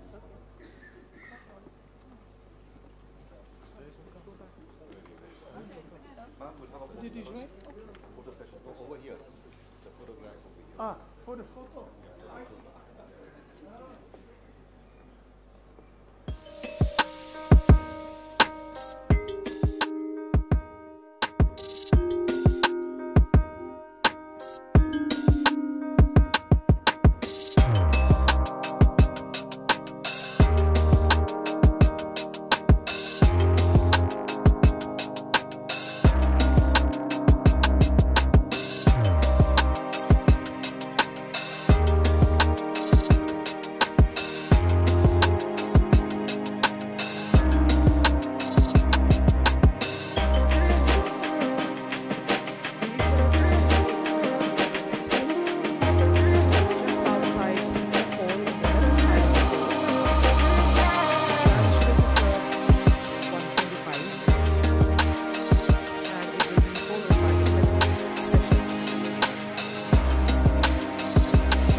everyone is requested to reassemble for the plenary session at 2:45 here in this hall.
KLL Thomoya IAS ani hi official protocol and hospitality niya protocol at chuanin athu berani de top maya eng ang chain nge G20 han kanin buat saidan came ani protocol and hospitality subcommittee big soi taila subcommittee hian in department sang IO member kan oma chuan GAD general administration department sang tu kan angin a subcommittee chairman atan khan min handa a thok tu tak hi chu came ani protocol and hospitality wing te in civil aviation lamte horticulture department te tin bamboo development agency commercial industries noyami te anni chumi baka chuan higher and technical education department an tho lok khop maya anni ho hi college professor te le associate professor te le an student te an ron tho an tho lok ma reception le ushering le liaison officer chungchanga te college lai smart tak fel tak an lo in search le maya Mizoram mel kan college ne ti kha kan soi lo kan sang ban college zir lai te ni chu soi chu ne kha ho kha an tho lok khop maya kan mel an ti moya kan lo ma tin chumi piala ma chuan airport kan threwa kan lengpui airport khu first point of entry ani ta Mizoram mel an masak naber turani wangin an first impression turani wangin thei to po lukin kan chei bola saklai te ni wangin harsa khop maya hau tak khop maya chuti chung chuan effort kan thei ang tok kan pe civil aviation te le soita ang khan commercial industries lama bamboo development agency te le horticulture department te le Mizoram florist association te an tho hlok khop maya hun chep takkara chunjan zomin an thoka presentable takin moi ngai takin an chhuat theya tikhuan alom om tak meu ani tak chu alom om hle mai ani le hei ni engza chungin nge in buat sai kan in buat sai tran hi January thati ra tang khan kan trana kumin kum tira ni chu chuan thlani pum hlum ang vel ani chu in buat sai na kal hi ani le in ruam han na ang te in ti zo theyem in pe manem kan in pe mane kan in pe mane alo om le me he protocol in alo thleng tu te an nia kan delegates te hi tuna soi zong kha adik nge diklo an lo lung oi kherem ti kha kan han zot chole zel don ani achunga lom thu kan soi ani puthom te kan lome ole ke pole ka lome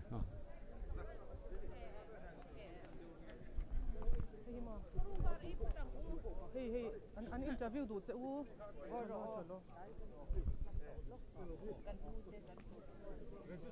okay delegates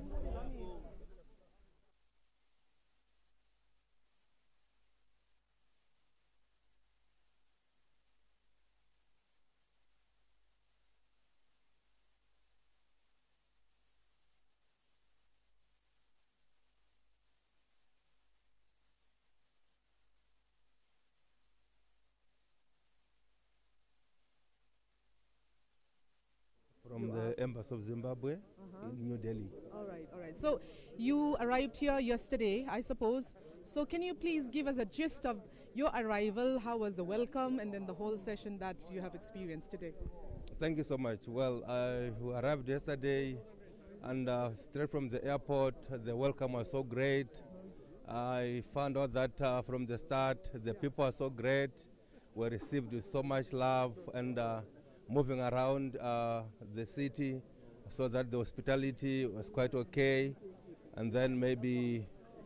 Was it just okay? Very good, very exceptional, I tell you. Even the food, the cuisine is quite exceptional. Yes, it's a different taste and quite super. Yes. Right. So did you have any difficulty in conveyance from wherever you were put up to here at the venue? No. The infrastructure, the transport arrangement, the protocol, everything was super. It was so great. Everything was well arranged, meticulous. Okay. So do you think that Zimbabwe would be interested in investing in Mizoram? Definitely. I got a lot of takeaways from here, from the way how Mizoram manages its resources. And I've learned also that there is no resources that is small, neither there is any resources that is big, because they've seen how bamboo has turned out to be a mystic, tree or plant, was used in different ways. and we quite have a lot of them back home, and then I think we have learned quite a lot on how to utilize bamboo. All right. Thank you so much. I think you will have more information on bamboos at the plenary session. Thank you so much. Yeah, thank you.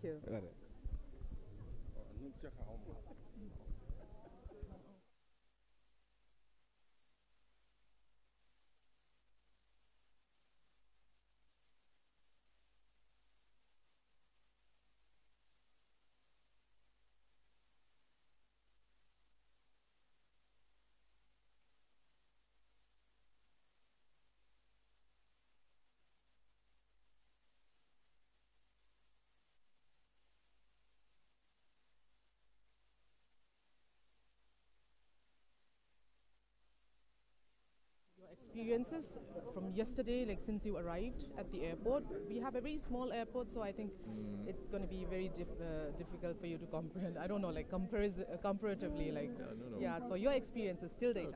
Okay. So here we have Mr. Manfred Oster from Germany. So can you please tell us a little about yourself? Yeah, well, I'm the Consul General for Germany in Kolkata, covering the whole of the Northeast, so all the 7 sisters. Very happy to be in Mizoram, despite the fact that you have direct links to Kolkata. It's not always easy to get it into the schedule, so I really appreciate this opportunity to be here in your state for the first time. Thank you, sir. I hope the welcome was good. How is your stay so far? It was an excellent welcome, and it is a small airport that you have, but a very beautiful one. And also the beauty of a small airport is that you're very quickly through it. You don't have long ways to walk. You're greeted by friendly people, and you're on your way to it. And I had the opportunity this morning before breakfast to walk the town a bit on Aizawl. So I just went out on my own to the markets and saw all the people setting up their fruit and veggies, and was a good walk. Do you think that Germany will be interested in investing in Mizoram? Well, that depends. We are going to have that plenary session only after this, so we'll see what opportunities there are. At the end of the day, it's always about businesses themselves to do that, not so much about governments. They can set the framework, but I'm at least very willing to promote the idea of investment. So Germany is open to options in Mizoram? Yes. Thank you so much, sir. You're welcome. Hey, ani hi Germany changa ron kalania consulate general ania ani khanin hey kan in airport te te chu wang chuan ol sam dewin engkim kan ti fel the chu wang chuan airport te hi acha ani atia tin hey Mizoram investment in ti du angem kan han ti po kha plenary session a hianin in thil min shil te kan thil ngai thak te zirin Germany chu investor in Mizoram a hiana in ring ani a in hong ani ati ni kha lo me okay.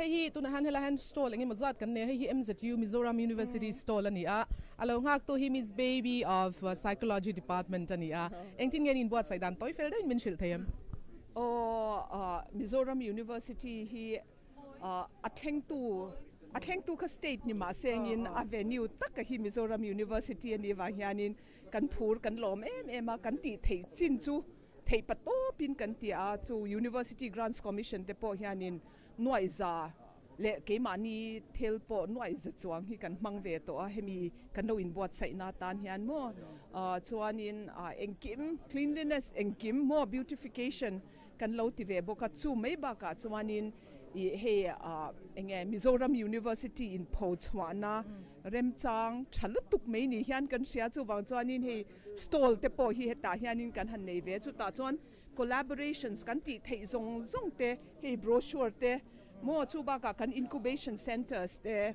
biones kan ne ya incubation centers kan nei boka chu ba ka kan incubatees te zong hi ta hian kan display ve boka until ti thei na te mo chu ba ka academically in enge tayap kan nei thei G20 nations te nen hianin le khazir na lama te hemi exchange faculty me ba ka students te khati angkhan kan base em chu kan lo in zor ve na ani de America ka opportunity ani tak chu nia rem chan na lo le kha kan ti tur ber ani me ya ti ro mizo de chuan ani le tu na hianin anon ngai ven chewem anon kal hlomem ron kal hlom abik takin tu na kan in zor na hian kan minister kan Minister of State aron kal me ka kan han kal son lo kan ni hi chuanin kan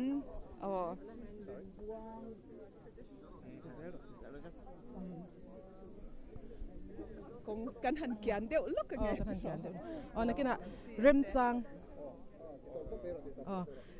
kan tinon le tura ngai la he kan ho tu ten ron kala rem chia lawa khir tu te ngai dam na kan nge ne thank you tu tok mengu filler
Duration min clear tu te hin zawa in chi vai vekule hei tun trum kan live program kan soi ho na huna hianin kan ma mai karle ninga ni ya hianin khovel ram sang som ni in zong khom na G20 kan ti khat khamia an meeting pakhat an business meeting B20 tin an soi boka hemi hi Aizawl chona thleng do na a thlen na hun tur po hin bot sai mup to Mizoram University ya tuna hian impo chana kalpui me kania hemi chungchang hi ahmalam pangte po khan durashana hen kan lo ti chuak to a kan impo cha dan te entin kan lo don son don ti te enge atlang pui kha kan lo soi to ma se tun truma kan soi tu re ro hi chu anti tur tak tak he huna G20 B20 kan ti boka an meeting huna anti tur tak tak hemi hi enge ni don enge Mizoram tana hlok na tur enge ti ber tur hi ti dekha kan soi ho don ani ti kha kan tar lang ma sanga beng var thak viu tura po kan ngai ni tisonin voina hianin hemi chungchang soi doren in leng pathum kan neya in merchant tirna kan nei photange kadinglam pangche hin Dr. Jesse Zomon thanga hachuani hi Mizoram University a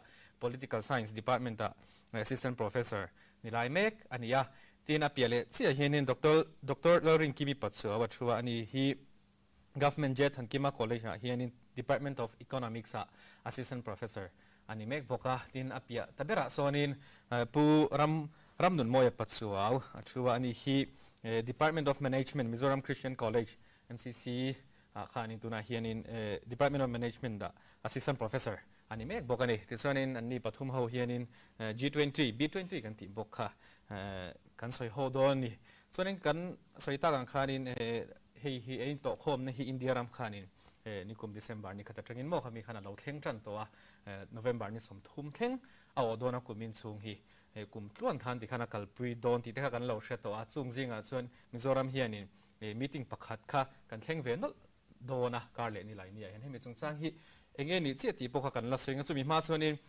G20 hi enge ni shim ti pokha Dr. Jesse kan so ma saberanga G20 kan ti hi enge ni kan thria tur pai mo chini ti khan soira chuanin Dr. Kim Kimele pumoi pokhan sunzom te yang ole hello me nya hey G20 han ti hian alam toy ani a G ti kha chu group of 20 ti na ani deu maya hey hi apoi mo na chu kovel ram changkang kan ti developed countries kan ti le mason make developing countries te intelcom ele barzon na konga intelcom international economic cooperation ti a asap trong an intelcom atekha anni a he an poi mo na chu khovela hausakna GDP gross domestic product kan ti mai tlingkhom khan khovel pumpuya za asomriat panga hi heng ramte a hian a oma chutiang bokin in sumdon ton na kan ti global trade khovel pum sumdon ton na hi heng ram somni te tlingkhoma hian za asomsari panga khovel pum huap ang anlu boka tin mishing tam na shim zonga po hian heng group of 20 tuna aram tel a te hian khang finkhom khan khovel mishing zong mun thuma thena mun ni anni bokani chuwang chuan he pol hi a poimo a chuwang chuan in buai pui tham atling ti hi chiang takin alanga he hi alo atro bul taka toite in kan tar lang le lokanga he hi G20 group of 20 kan ti a hi kum sang khat zakwa somkwa pakwa khan hemi Asia rama financial crisis anti mai ele bar zonna konga sumdin hun tlachi awanga ram abik takin Asia rama harsat na lo thleng khami atanga I finance minister tele an central bank kan ti he India rama chuan RBI kan ti ang chi ten hemi in finance kan sumdin mun tlachele to lo tura engtiangin nge tran kan la kanga engtiangin nge kan tho howang ti in mukhomin khatiang khan bul an do trana chu kal chho zelin chumi hun lai chuan finance minister le chu central bank governor hroi tu te level khanita ti chuan sang hi pariata khan chu apoi mo na alolan chho zelawang khan hemi an in mu na sab khom na submit hi a level khan san ta a ti chuan ram hroi tu te head of states sarkar hroi tu te level an hlang chho ta a ti chuanin apoi mo na po kha khatiang khan I aron lang chho ta zel ta ni chuwang chuan tu na pe chuan premier international economic cooperation kan ti ram sang te na economy thila an in thunzom na le an in kung kai na a chuan tun aya pol poimo hi atam to lowang ti tur khopin a premier a poimo berte zinga a chhota ani chu to bulani ta a chanchina chuan ti chuan akal phung shim hi hun kan ladi lokanga ti chuanin akal phung shim ma hian thuang thumin akala chu G20 presidency an tia chu appoimo na chu kumtinin ram pakhat khan president chanvo an changa khan an khami kum chunga an in mu khom na turte an agenda turte khang zong kha mo an phurtani ti chuan chumi ba ka chumi in buat sai na turatan chuan thuang ni in finance minister level an tia chu finance struct ti in an soya chu finance minister te le central government an bank governor ho kalkhom in hukom ka annia chumi rual chuan serpa strict an tia chu ram shwai tu te prime minister te president te na an mani sarkar na an than bi an mi le sa officer a an than bi te mithiam bi an than ho ka serpa ti an soya chung mi te chuan in buat sai na thatak ram shwai tu te an kalkhom huna agreement fail tak an nei theina turin a groundwork kha อันโลจิงเฟลมาสตรีนั่นนี่ข้างข้าปอยหมอลุตุกตาตินอปัทุมนาengagement group อันติเลยจู่ๆวันนี้กันตัวปิกตัวน่ะ business 20 B20 ที่กันสวยตัวระบบค่ะเฮมี engagement group เฮียนันรนมตาจู่ๆแห่งcivil society กันติสรการเจ้าโลสรการเดียวเราอังจีเตปะข้างซงรำสังอินมุขโคมาค่ะเอ็นที่นั่น parliament MP รัวเตไม่เชโพลเตทลายโพลเตสุมดงโพลเต research โพลเตข้างค่ะโพลสังอินที่ข้านิน women group อันเตีย youth group อันเตีย labor เตียงข้านอันกะละจันนี่นักกันสวยhowตัวเบกอะไรมิโซรัมนักกันเรามีควอลตัว business 20ค่ะเฮตา engagement group เฮียนะเวตาอันนี้จุงB20 ที่อภัยหมดนะมาค่ะสวยคนหน้าตากันตาหลังล็อกอันนี้เฟียเลยมั้ย G20 ที่เลย B20 ที่เราสวยพอแต่พอ all เวเนี่ยที่เราฟังอันนี้ G20 โอ้ย G20 ข้านี่เดี๋ยวอักลอันนี้engagement group อันนี้ข้านี่ตัวกิมกิมเลยผู้มวยกันซ้อมสุนซ้อมมากันสวยปอยหมดนะปอยหมดวิวนี่ที่พอกันสวยเฮตียง North East ไอโซลินกันทันเทงเวพอฮีกันสั่งสาววิวนี่ที่สุกันสวยงุนตัวอามาเราสุเองเตียงก็สร้างเงี้ยที่ค่ะกันเช็ดเฟียเราไม่เทียเองรำเตียงไอ้ข้างสมนินดีที่พอค่ะมีหันศิลารำเราปุยตักที่พอคันเราเดียมที่พอค่ะดรกิมกิมกันซ้อมมาไงG20 อาหารรำซ้อมปะกว่าอันเตลตาจูบักจวนนินEuropean Union คันเตลบอกตาจวนนิน19 countries คัน Argentina เต Australia Brazil Canada China France Germany India Indonesia Italy Japan Republic of Korea Mexico Russia Saudi Arabia South Africa Turkey United Kingdom United States te bak akhan European Union te khan telta chuan tun kum summit abi khanin Spain hi permanent guest angin an invite ta ni India bi khan chung hau chu atel te chun ni ta G20 ya chuanอันนี้เลยค่ะท่านผู้มวยกันสมสุนทรมังเองG20 เห็นเนี่ยทิลตีเราปุ๋ยดุเต็มเหมือนเช่นซาร์เจสขนาดสวยต่อเท่าอดินชันเตโปค่ะคุณเราเกลตัวเองขัดเตียงกันสินเสียทลากเมื่อเองจังไก่นั่นตีโปค่ะมีทางเชื่อเฟียเทชันกะโลเมนี่เหตุการณ์นี้สวยตัวที่ตั้มมังเริงG20 ที่ก็มีอย่างกันนับเมียเชื่อลุตุกแล้วว่ามาโรจุปุ๋ยมอนะตั้มตะคินเนี่ยตัวนักขานินผู้เจสีโปขานินซาร์เจสีโปขานินอารอนสวยตากขัดจวนินfinancial assistance สังอาเตขานิน economy ลำ financial issues เตขัดยังin her digna dan tur kong khanin man lana sa eme ma amaro chu mi me ni lowin sustainable development kan ti te agriculture health ta te le environment climate change kan ti anga te hianin man lana sa eme ma chu mi lowa chuanin pakhat hetan han tarlan le sharp ka du chu heta hianin G20 hian India hianin enge mun poimo deuh hi ovea chu ta chuanin Modi sarkar te anon sarkar ta ka khanin anti-corruption lampang te chuanin money laundering lampang ate khanin thu te kha soi ho na te kha oma khami hoizong po khanin G20 summit atang hianin malak na tam ta ko oma hemi wang hianin money laundering kan ti mei at enge sumdik lo ta ka lak lu te han thu ruk na ko nga te khanin restrictions te le ram in chan pui ton na te kha aron piang chuaka kla abik takin hei climate change kan ti te sustainable development kan ti hei sustainable development kan ti phe chu mason na ore thei dan tuna mason na kan han nei ve ta mai ro chu azau ve le mi thin ta ni amar chu kha mason na kha akal zel dan tur ko nga khanin malak na tap takhi hemi G20 summit kal tang hian in nei china chu tuna ka talan thei zong chu han ni se B20 lama te po nakina kananin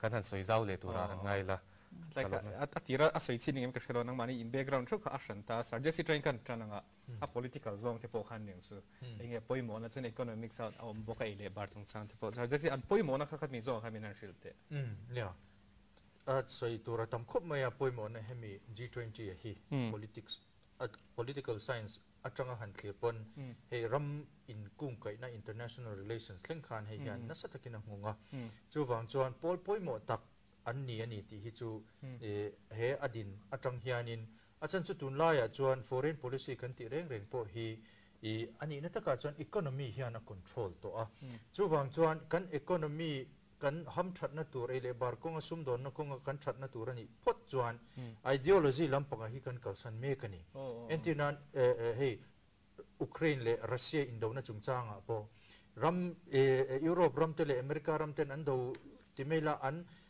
chitin renga an doda lai in India ram chuan trongkam a chua thadu vak lo ni Russia dem na nge kan ti chuan he ta India in amamo oil kha tlom zokin a phurlu chur maya kan economy thatna turin kha ani tani kha wang khan politics ta po hian tam tak a in zeptel thei ti hi thil chiang takani tin he kan prime minister pu Narendra Modi po in presidency chanvo khan nikum December ni khata a han lak chia khan mo phurna chuta po chuanin a team atana he presidency team atana aron thana chu Vasudhaiva Kutumbakam ti hi anmani Sanskrit de lekin aron siama chu khovel hi one world one family one nation ti ang chi khan pum khat kan ni zia nam enge chung ko pakhat khovel pakhat future pakhat kan ni ti in ka thok ho tur kan ni na in zom khoma that tak thok ho tur kan ni na la ya kha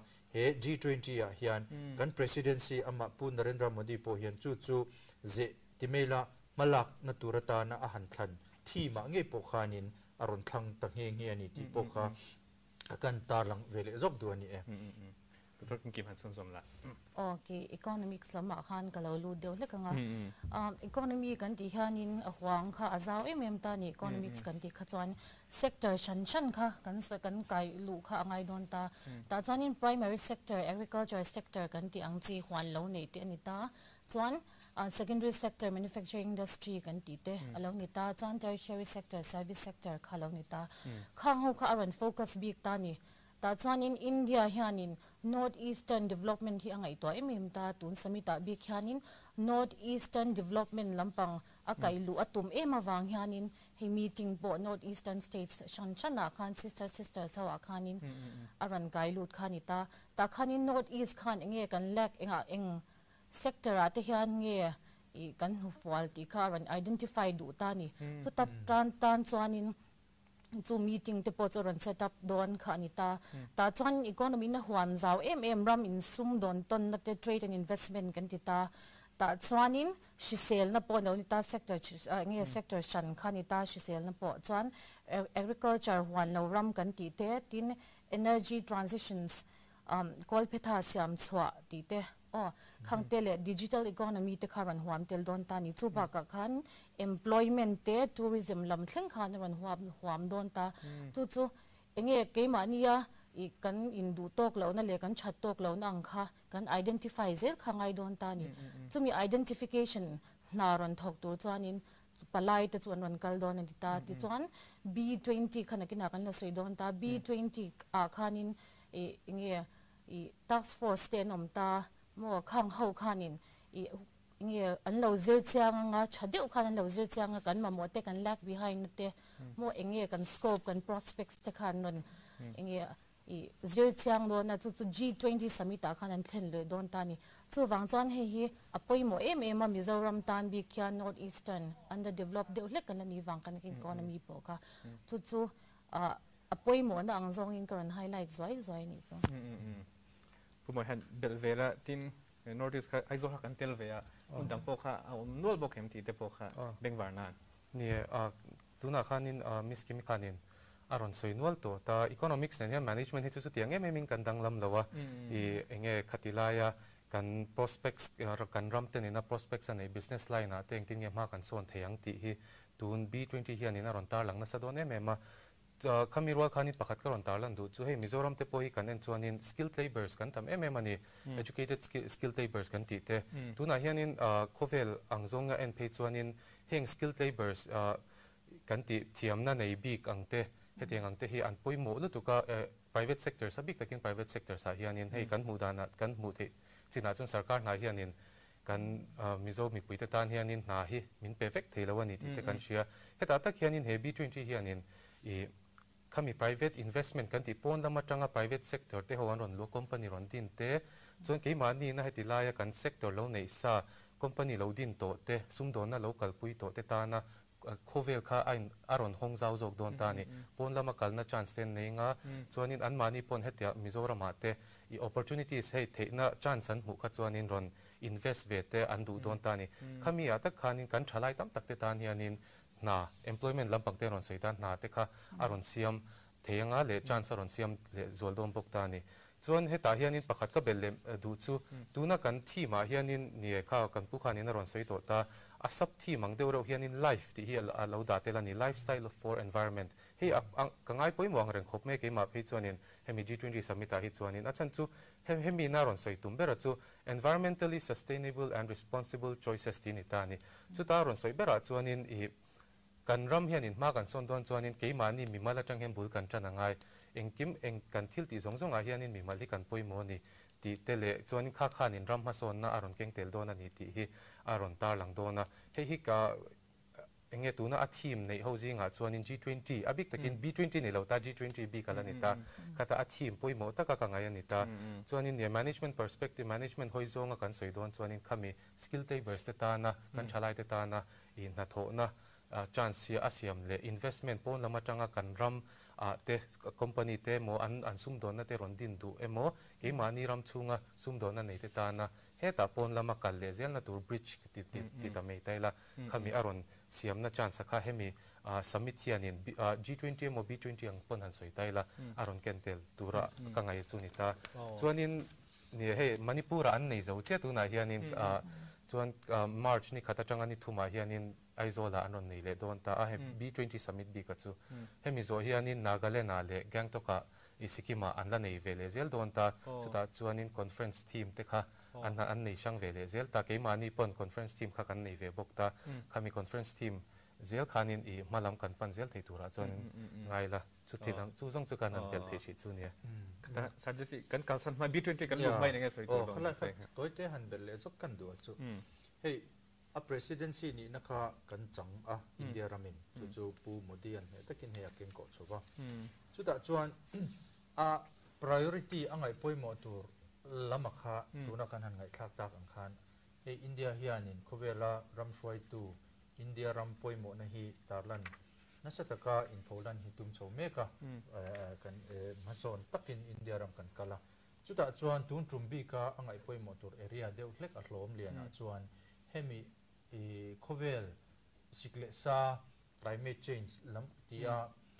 hi khovela hian India hian angai poimo ber te zinga mi ni a ni bo India quarrial chiat na te le thil dang dang khovelin harsana mangan na sa takatu a tong chho meka tin chumi ba ka chuan digital India kan ti mai thin I abik takin insum don na lampanga banking sectora internet na sale zola manahi tuna po khan min loka chanchin thar kan chiar chuan Singapore nen tuna chuan digital banking kan currency hi ein link to a tiang chuan in khatiang khanin nasatakin mason na konga digital lampanga poyan ma kan la a tin at pathum na chuan health sector risel na lampanga hian hei kan ria tangin COVID-19 chung po khan pandemic chung po khan India chu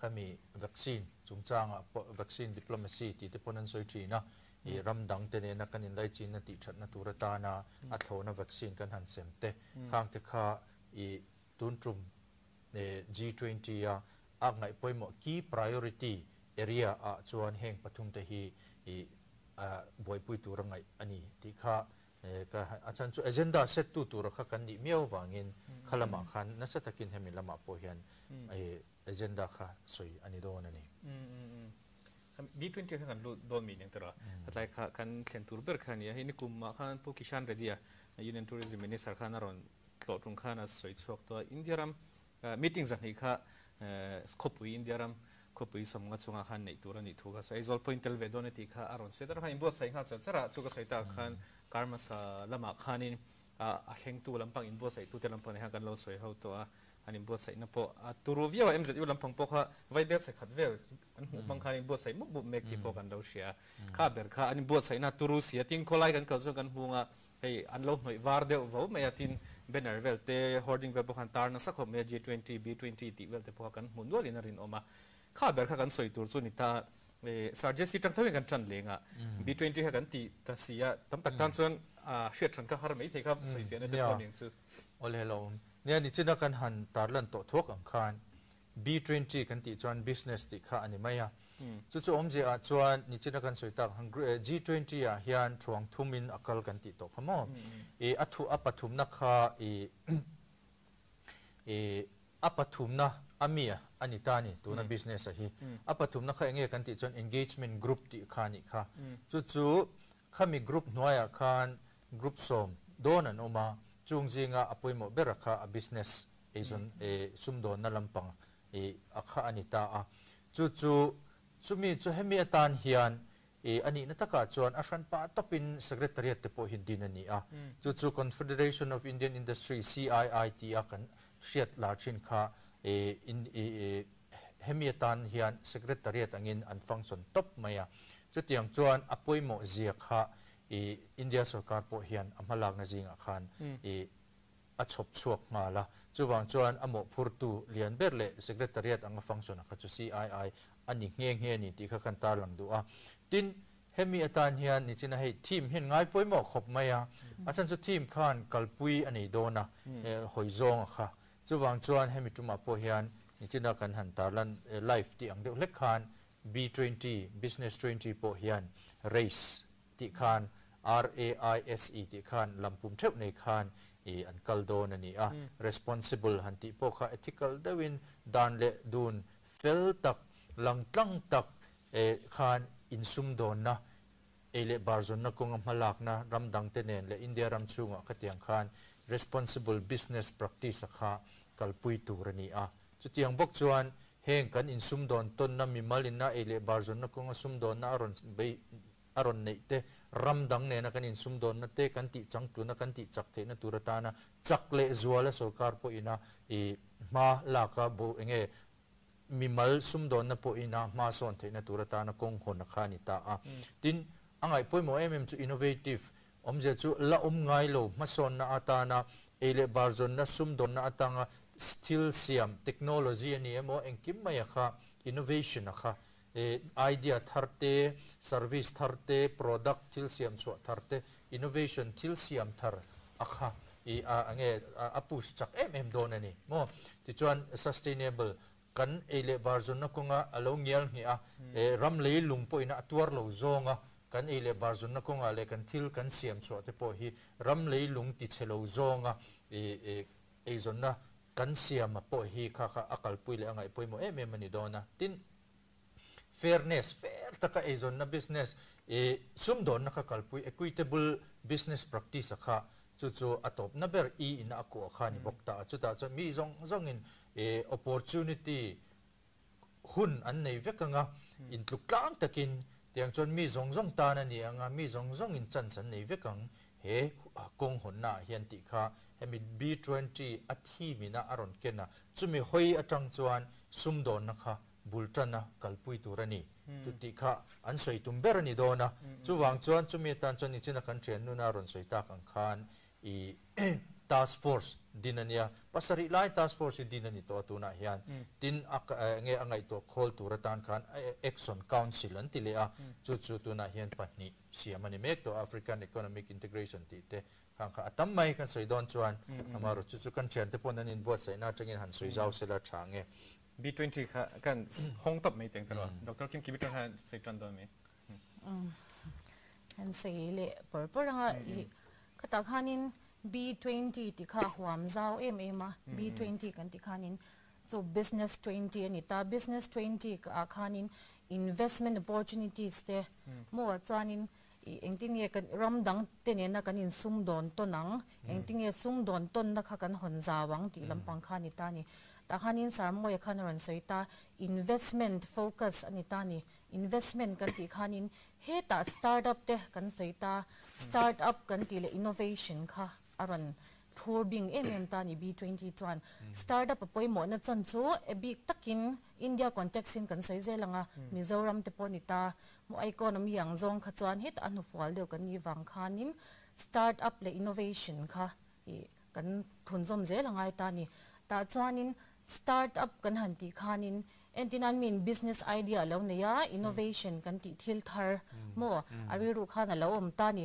ma se khami khawa implementer khan poisa capital sumlu te khalo ne chin ta lawa abik takin Mizoram a chuan ani tlang poita ni sarkar na thok sa ten tle mazong an ne ya or bank a loan te an la theya khami ani lem lo kha chuanin na thok sa lo tan kha chuan har sa ta ni khatianga khanin chu startup program changtlung tak kha kan ne ngai ta ni tuna hianin planning and implementation board hian an kalpui chuan kan siata engmo china a thalu tuk ta ni ma se kha kha a thale zwal zok azaw le zwal zok khan kalpui angai ta chu G20 hnuaia B20 po hianin enge a tool zia kha India perspective bi ka khanin aran enge shathei ve ta ni ta chuanin tuna I kan B20 summit a po hian kan meeting a han Mizoram a hian chu kan soihong viau donin kan sha ta chuan startup kan tia khanin engtin nge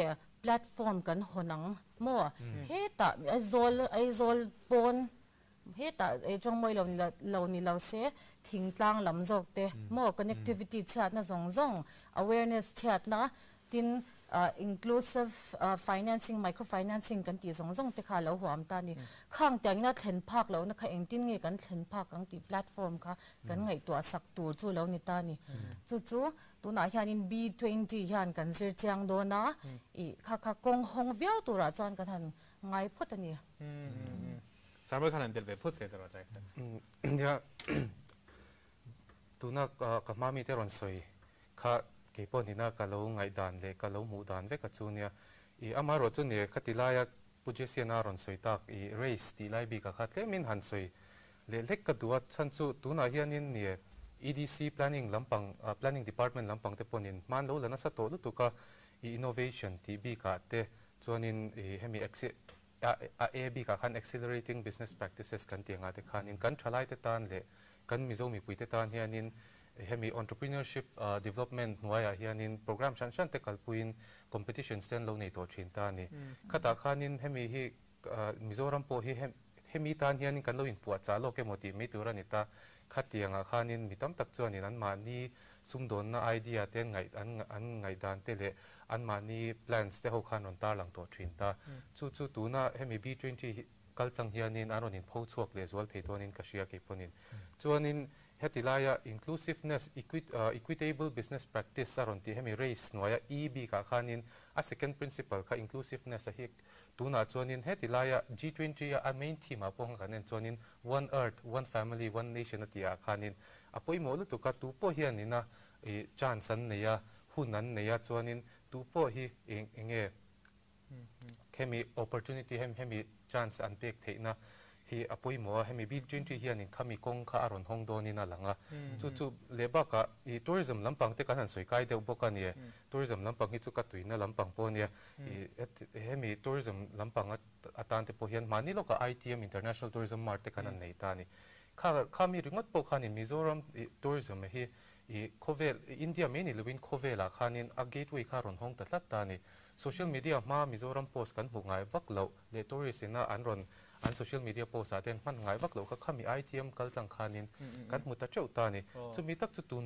B20 po hianin engtiang ka tiang khovel a hianin khovel me pa hianin Mizoram hi aron da lang le zwal dona le ke ni sumdong mi tele mani ke aron ding chwa tum kan entrepreneurs kan ti te tan khanin hemi gateway kal kong hi aron hong zaw le zwal donin kashia chu ka lo belve thei chu ni athakho me soita ka jan ITM chungchang a khan proposition na bel thonga ahun lai khan namda ka rong kalvok lo kan ti tak lai khan mi vlog ate le na just story te khan Mizoram kharon lang deu ta tor khan mi impact khan ni ve thei lu to in shiata kata ta khan tumi han soyang ka khela wa na point today kan base dorong kal tur ti thleng po khan nge ti karilwa lo lang chu hei tuna kan sarkar pon actis akal pui me ka chak takin hei tuna kolodan project te po in puitling me la mo chho mek zel ni ina langa ka khan India rama keni marchak kilkhora kanom kanin ti mek lai hian akot chua kan ni mai don ni te po hian langa kha nga tan khanin kan lo in buat sai na turata na thil poi mo lu to kani atun tum thil hi achan ju tu na startup kan te ang chi te po hi kan ko chua loka Myanmar mai ni to lovin khu ta Indonesia Thailand khu kan ko chua ani to don wa kan kha nga khan kan thil siam kan thara kha rang takin kan vot shal thei dona tin an mani pon an ron cholut dona khami in kara kan lo in buat sai a hi Mizoram hi aman mo thak to ani na taka chuan tin entrepreneurship kan ti skill development pe hei tun lai pe chuan sarkar a po hian soi om to chu degree hian skill hi poimo to entia ani na chin po achan chu Aizawl na tur kan ti hian tu nanga kan soi meka po hian actis kan ti te po hi ani na taka chuan kan thalai te kan pho chu na tur kong achu skill la hi ni tlatani sports ani pon skill ka tiang zel chuan in startup entrepreneurship kan ti pon skill rem khriat na thiam na kha kan enge kan din chu na tur zo ki ani tlat to wang hian khang atan po khan tu na kan han soi hona kha apoi mo lu to kan ni ti hi tun truma kan business 20 ka conference kan thleng tur hian kan zir chu a ra thatak ani hi ke karil ruwa awma ka be se ve ani thokop mai kata khanin kan soi kai ta zel khana sheta kan ti tur ber te po kharon lang fiat ta wora tunge han soi ber ka som chong lo chewanga kan ti tur khan mcu lampang kan how to te khan in bo se dan han stall te siam ani dona ti meeting ba ka khan he da em hall te po khan ti tur te po khaw min ka shia store chang chang te po khan kata ta khan miss kimi khan ron soi kai zo boka tu tan po engene hun tha pek thei vek Aizawl cho ni lo chang chang te tan po khan om don ni han kan shia in ting hara kan lo in pho chho ve dan tur te mizo khan in ting taking kan lo hlok pui ve na lai tur kha tunge han soi tana to kimi ka so me don ni a stalls angzong khan chanin ke mani tak hian to hanin information kan dong theilo kan nei theilo ta security issues awang khan chu wang chanin a stall te tu tenge thet ange participate tang ti kha chu information kan pe chuak thei lawa ma se atam thei ang ber inclusive kan ti kha atam thei ang ber huang zau tur kha chanin e han be se photila chuan Mizoram ina hlok pui dan tur ti kha chu tam tak kha om ta ni prospects core sector a bi khan alo om ta ni ta chuanin kan sei mai thelo poimo langsar chu tourism khan ni ta kha chu sar moya kuta hian da deu bi klek ta ni specialize na anya chu wang chuan tourism kha chu ka sei ri longa ta chuanin i core sector a khanin bamboo te mo anron sei ta ni bamboo te nursing and paramedics te handloom and handicraft startups and skill development khang hawa khanin chan kan na theya kanin pho chhuak thei ti kha I a om ta chuan avai hi chan ka sei lawanga ma se nursing and paramedics ti a hianin tlemin nge ke ma tu na zong deu ka feel chu ni lo ma se khami skill base kan sei taro rawa ni chuanin sei zau deu hlek ka cha ka I nursing and paramedics kha thil poimo takani achan chu kan economy kan enanga tin ke mani nge workforce kan en hian developing economy kan ya big takin Mizoram phe chu under develop lampanga khan kan lom tak nge deu ma zo kanita ta chuanin mi zong in lekha kan la zir ti la swa lawang sarkar na lampang kha kan la tlang po yani achan chu kan economy in nge ala dom zo miaw lowa sarkar a khanin nge kanin ha lo thei lo na chin kha om beta ta chuanin nge skill base kha ran poimo chodon ta ni tihan a reality a kan han chenga sarkar khanin na khamin pekim vek thelo ta ni ma tam takan oma chuang kan ti kha ma chuang kan ti kha khang kha beidot na khura khanin min shrai lut le thinta chu wang chuanin khang tiang dom zo tur kha chuanin skill based training a khan kan lungai ta ni ta chuan nursing te paramedics te po kita nge skill base thau khani ta khang kha demand sang em ta ni Mizoram a chau ni lo Mizoram a te chuanin chu population la tam lo ta mun danga pon danga khanin demand sang lu to kan develop countries a kan ti ate chuanin an workforce kha an lo changkang to an population sang to lo ta mo ke ni angin population kha chau vak to lo ta ni I birth control te an war to ta ni chu wang chuanin ta khanin workforce kha 50 to 60 vel khani ta ram changkang a chon tho vak khan pe to lo mo an economy khan suffice the to a thil dang I entertainment lama te hadam takin I anin zom the to ta chuanin ke ni na kan ki the Mizoram te ang pon yanga I labor kha kan export the ta ni labor kan export kha poimo lu tuk ta chu ti chuan kan economy po khan alo la lu don ta ni pe chhuak ring lo khan I sumlak lu dan kha ke mania luang lu dan tur kha om ve ta chu nursing and paramedics a hianin gateway kan tin sna kan so ang deu le khanin policy chadeu te hi aron chwa thei chuan alom om ngatang ti khani ta ni labor policy te ta chuanin sarkari na min pui thei dan tur min thlen pui thei dan tur chu green card ti te chuanin visa work visa chatak nei thei dan tur ol sam taka nei thei dan tur ang chi taka inge work out thei se khang tiang kha recommendation te om thei se chu kan hlok pui thei vial na tur prospect pakhat chu nita adang chu midang sei tur ate han khet de bila think iron sei ta ka sei belt so sen ngai dan su kalau ngai tu azok su ka ta khan kan sarkar policy a khatiang zong kha a om lu tok lo me thita less the department su kan nei thawa amaro chu khatiang lam pakan hoi chi em ka shelawa ngai ram dang ne na khatia han ti zoma tirchun nei thawin ka shia phun danga te chuna maro chu alian lu tuk lo mon chu ti tur hian om ve boka khata khan bimal te kha tuna hian lo in dor fu ta se khatiang te kha thil thleng thei niam khatiang te khan an mani malak thei nin ti thleng po khan entinge an lo in bo sai dan tur te po kha sarmo ha kan som de le ka tlai bor kha sarkar ahin kan ngat le lu tuk ve boka mi zo hi chu a fu ber lo mai thei boke nia khata hanin sarkara hen kanin ngat na sa ti kha chu adikang renga inke ma hianin sarkar thil chia se sarkar thiam lo te ani tam mimal poimo na te po kan nei ve thina chonin ne khami chunjom na khanin miski minaron se khan abik takin nursing le paramedics ka tlem karon belveze udua I tuna hianin kan chalai te le karon soi theina chan po kanau hiners ve thawani ta hei wang hianin UK lama te le hetilai foreign countries a hianin tho hian chak velu tukani achan chu in terms of pay ang zong te ponin kan ramanga choni na pay te la thalo ten tita kha kha an base sang ve boxi an workload zong ne hianin so foreign countries kan ti anga UK te Maldives te Singapore te tianga te hianin na thok ten an chok ve chur ta ni ma se big takin hemi European countries kan ti UK anga te hianin OET exam hian prepare ve thin ta a harlu tuka an han paltlang theilawa then pe chu voi ni voi thum te an tia paltlang chok te no ma I chumi zo po chonin exam layers of exam si omve le thin ta exam tur chong thum te ni thin ta chonin khami an paltlang zo kha chonin work visas te kha chu inboi pui dan kong te kha om ta ma se chu po chu private sector atanga kalvek thawani ta ni sarkar hianin MYC tu na pon MOET Aizawl kan nei hi coaching center pakhat oma hi sarkar MYC lampang atang chon tran pui na chon dong lu tuk thawa ma sek chu po private initiative private ina ma lo lak na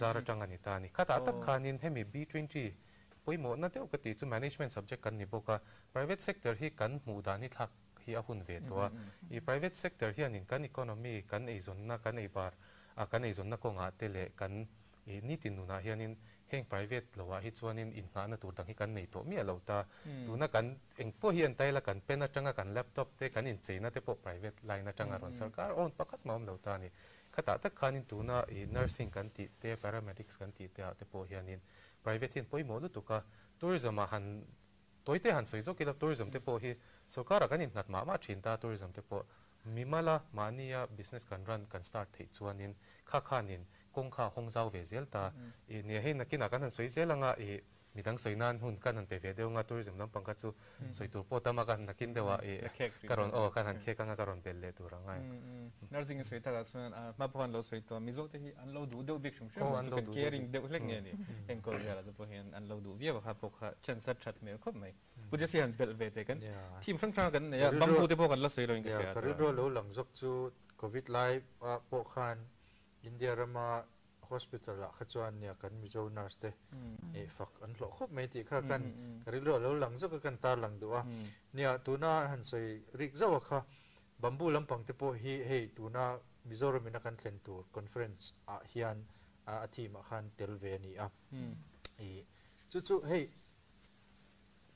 ngai to tham tak om ve chu India hi khovela mau ching hember pani na ani meka amhasaber China ni chu India rama hian mau hi achi a species hi zale somthum paruka ome antia scientist te hian chu chungsinga chuan Mizoram hian India ina mau athar khovela chu pani na a han ni chho theina tura chuan Mizoram contribution hi aro pui ve ran pa khop maya mithiam tenan chu dana chuan za som pali India ina thar chua khan Mizoram hian kan contribute ve ani chu wang chuan heta hian nia ngai to tham tak mason nakunga rural poimo tak ani the ni ti chu heng statistics atang hi chuan alang ni ina hriata chu wang chuan hemi chungchang a po hian ngai to na hei kan sarkar po in seng chho mek kan hre tang chu ta chuanin hemi kan natural resources ram lei lung ho sakna kan ti zinga tuna kan mau i chor tangkai the ani ti hi chu kan contribution atang po hian kan thar India rama kan thar chua kan contribution atang po hian alang reng ni ina siata hi in Mizoram pumpui aram leilung mitiam tena statistics an da dana chuan za asumnga pasari hi mau mun in ala cover antia chu chungvel chu ani awang chuan hemi konga po hian mau asong bol na atanga siam chwa the til tam tak hi a omani ti chu thil chiang ren kan riat lan ani a chunga te po chuan tu na start up kan ti Aizawl na ta na mi ina an man the na turata na I pathian na leilung hausak na thalutuk min peka hi ani ve boka chuwang chan tu na ka trentenan soitak angkhan sarkar malak na ringot ngak lo hian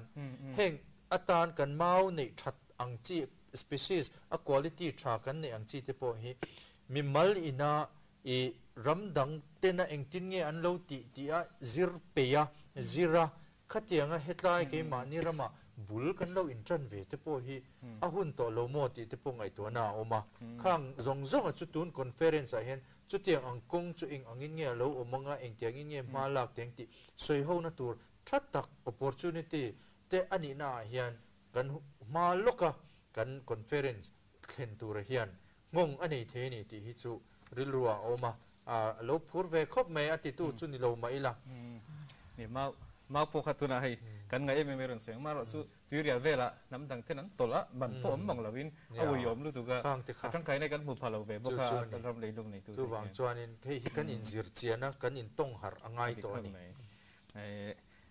sectori atam khop me ni sina hanin doctor kim hi kan som ve re heta handicrafts le handloom ti po kha atel ve em khami kha ton so tu ra khan kan core prospects sa kha chuan in handloom and handicraft kha kan ga ngai poimo khopa abik takin Mizoram a chuan kan sha handloom kha I thil poimo takan industry kan nei tlem te ta zinga mi anita ta chuan in handloom hian nge prospect ani chale a chu kan sha anga I local level a kan tiang kho chung level a kha chuan in tunnun na tlak ani ve ni I kan han study kan han research te kan han ti po khanin I anma ni enge khami handloom business handloom industry lu te kha chuanin an ele bar huto kha chuanin ange khami business kha an ran ve thering ta ni ma se kan boina le chin kha chu international market ava in pho chwa bok kha ani le chin ta chuanin khata khanin hurdles tam tak thil nge boy khak lu tu kha tam ve chin ta ni ta chan va in pho chwa ko nga po khanin international branding agency kan ti ang chi te kan nei chalo ta chu Mizoram ina kan mamole kan chan mo bok chu lo ni ta ni international branding agency chatak nei kha I kan nge kan chan the na tur pakhat chu lo ni ta chuanin B20 kan sei boka B20 summit ta meeting a po hianin chumi chu kan thlen ang chu mo kan ti kan shivi kan tel ve cha lo na in khang tiang chi kong honte branding agency mi ran identify a nge kan chat na te min ran pho chwa sak thei tur khan heta market ta min nge min lo identify thei na tur khan kha kan in pho chwak veng chu mo kan ti ta chuanin branding agency mei ba ka khanin branding agency na ken tel chu quality khani tani quality maintain chat kha heta local level a chuanin kan quality nei kha achalu tuklo mei thei tani khang kha ate na shan te pom ta ma se khang tiang te na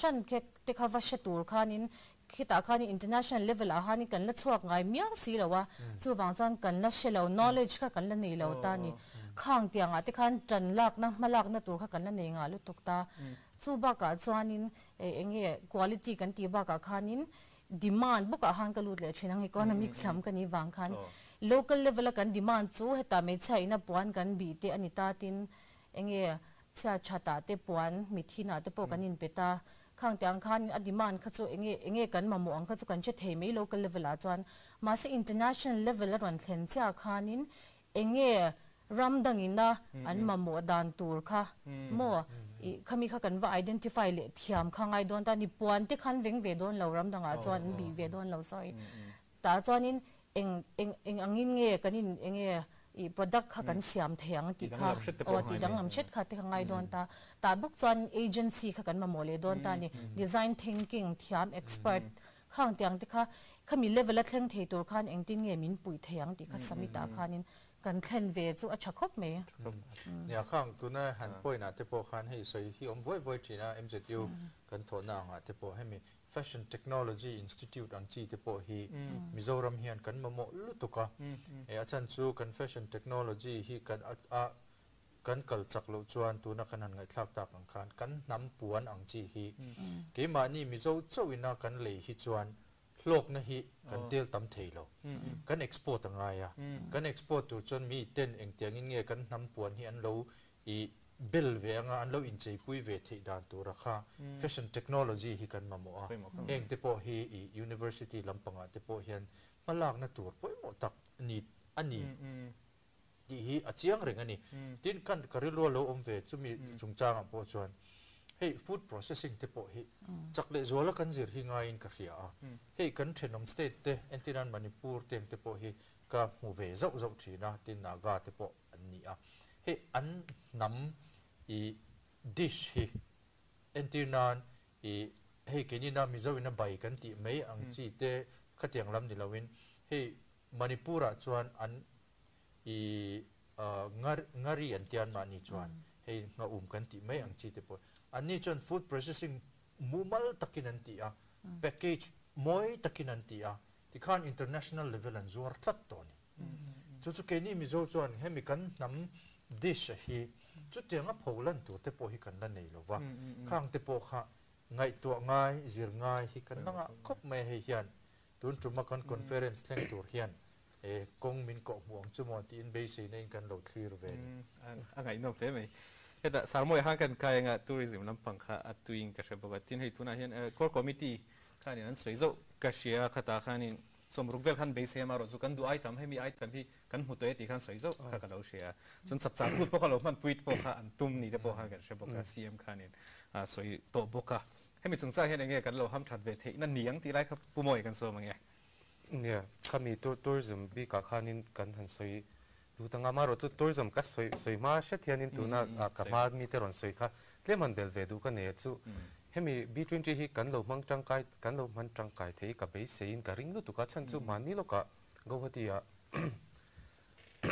sorry trade fair อันนี้นี่จู่ตาจู่นินมิโซรัมอาจังโปเฮียนินให้มี agriculture trade fair อันนี้ตามิโซรัมอาจังปน participants อันกันนัวละจู่ตาจู่นินอันเรามิงตะค่ะก็เทียงหิลตัวให้มีสุนลูลามาจังอ่ะ product เสียมชกมิโซรัมมีข้านินเอเจนต์ตัวข้ามหัวตัดลัดตานี่จู่นินข้านินเฮต้าอันมานี่ Central India ละมา market ตัวข้านินอินจันปุยนะค่ะ impact ตัวข้านินอันนินเตรียมตาข้าเตียงเจ้าข้านินตัวนักกัน B20 summit พอเฮียนินข้ามี opportunity เตียข้ากงค่ะอารมณ์หัวนี่กับเบสิงกับริงแต่ข้ามี national level ริงว่าตาปนข้าเตียงเอาอมเทข้าจวนนินข้านินตาเนี่ยบิ๊กตะกินเนี่ยตัวจะมาข้านินหันกัลตาไตละกันที่มาให้จวนนินตัวจะมีอัตเตลมีเรามารถจะให้สิกิมาเตเลมันนี่ปูราเตจวนนินอันมานี่คอนเฟอเรนซ์ที่มาข้านินทัวริซึมก็จนเราดัดเตละมาเส้นเนี่ยสวยลันฮีอัจฉรินกับเชียให้มีเซกเตอร์เฮียนี่นะเบนฟิตให้อัลโลกนะให้จุดเตลเนี่ยแบบตัวรายังไงละอีมัลติพลายเอฟเฟกต์กันเตียตัวน่ะให้เกสปนลำมีตั้มตะการองคัลโดนตามันนี่ปูราดึงวัดปกข้านินอีมีเดลิเกตส์ก็มีสมนิรำสมนิปรุขจังเตนองคัลเตติเตข้าอมตานี่ข้าเตียงข้านินตุนไหนไม่ข้านินเก็บปกจินะสาจนโฮเทลหันหูไม่ปกหาร์ซาอิมฟาเลเรียคนโฮเทลก็อมเวนัวละ3 star level โฮเทลตั้งตะควมาประคัดมาขบุกตัวกับมุตาลาวตานี่เองฉันกันนั่นโซข้านินตัวน่ะ B20 สมิตตัวตาน่ะบุกซาเฟกับเรานี่ที่ข้านินตาอันนี้จวนตุงเอโลกโดนอันที่จวนนินอารามมีโฮเทลนี่ตัวแต่ค่ะอันนี้เลยไม่ตาจุดจวนนี่เองอารอนตีลันตากันที่จวนข้ามีอัล local economy ค่ะอารอนช่วยสร้างตัวเจตานี่จนเหตุก็อามาสวยแต่ปนแฮนด์ลูมเต้นอนสวยตาสโตลเซกันนั่นนี่โดนตาจนแอร์พอร์ตกันกัลเรื่องว่าปนแอร์พอร์ตช่วงคนนี้เองให้มี B20 สมิตตานะมุ่งหันใจมวยติเต handicraft work ตั้มตะกี้มูตัวรอมตานี่ข้ามีถกตู้และติดตู้เตเขาส่งข้าตู้เตงกันติดจนเกี่ยมานี่มีเลสาเตเท่านี้ตา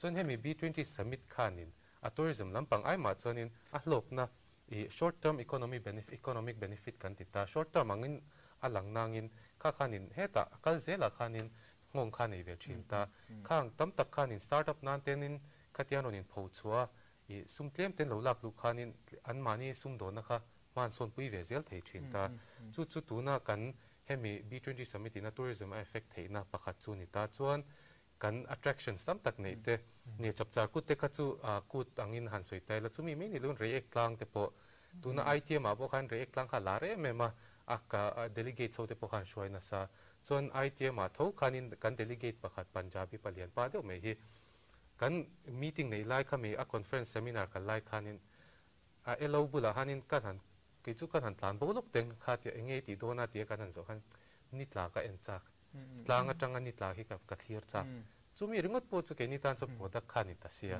ani kha chuanin enge kha khanin a thlen ta kan ti chu hemi sector a hianin sumaron pam lut ta chon hemi sector ran tu bera chu atira ka soi ta private sector so sarkar ni lovin private ho vek khani ta tour guides kan neya tour operators kan neya hotels taxi rentals kan ti te ho zong song khanin lokna kha an chang ve zel ta chu hemi B20 summit me ni lovin heng international nge events kan ti ITM ang te po khanin lokna aron ken lu le sumaron pam lu ve dana kha ani ve ani ta chu ke mala matanga han bel le the kan ei chu ni mo khop me suggest kan bel du ani nge atop na pa ka som atop dang ka ti ngai to tlet to le suggest tu na han soi na enga khan ka dil ruwa lo lang kan thian ho jing po kan soi ve zau zau thina chu kan ILP system thleng hian a hunga kan sarkar po hian hemi chungchanga hian kan ILP po hi a en non te po hi hun to lo mo ti te po hi ke mani circle ngai chong kan soi thina chan chu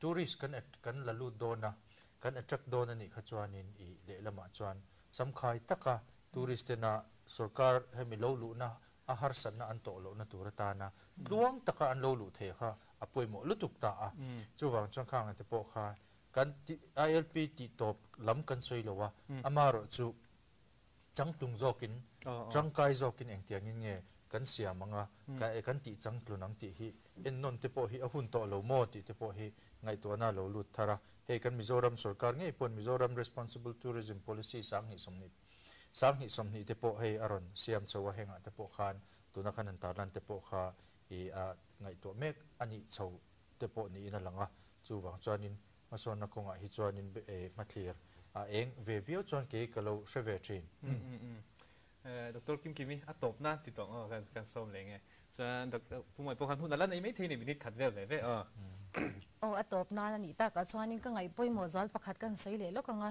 connectivity ti ha ka sei man lo ani china khan connectivity hi ka ngai poi mo ti la kan ngai poi mo tlang nga bamboo te po kan sei ha chuan agriculture te kan han sei ya kan enge khai ra shal na tur zong zong te kan han ngai to khanin apoi mo alang kha chu kan marketing ba ka khan connectivity kha ron ni le thau thin ta ni ta chuanin sarkar ina lo bai pui to thin kan chat kha chu limited link road bamboo link road development ti te kha lo ni ta khang tiang kha Aizawl le zwal zo ka enge kal pui kha achadon ta ni kha ngai nge ngi ta chumi chu hemi summit a hianin thlen thei ni se ti kha ati thei deu le khanin kan nge du am takin am ta khanin kan sei le lok do ni chumi big chu sarmo ya top nan ni tuna kan thima mi kha pakhat thi kan han ta lang larwak lo nangin soilan le zoi ka du chu urban planning kha kan thima khani na om ta urban planning infrastructure kha hi apoi mong renga chan chu tuna mi thiam ho ina an estimate dan chonin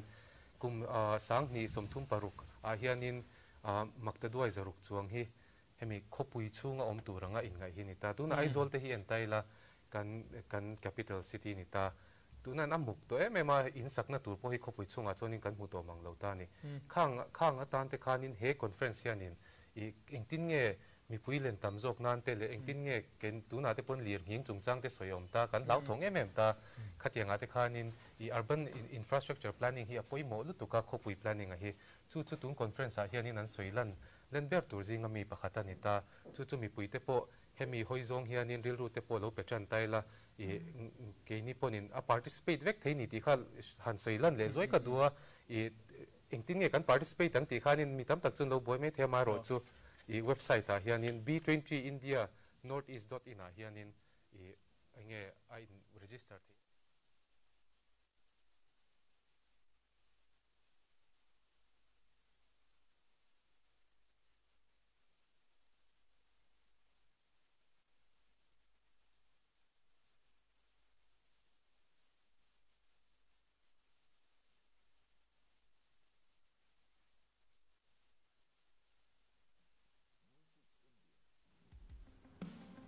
land of untapped opportunities.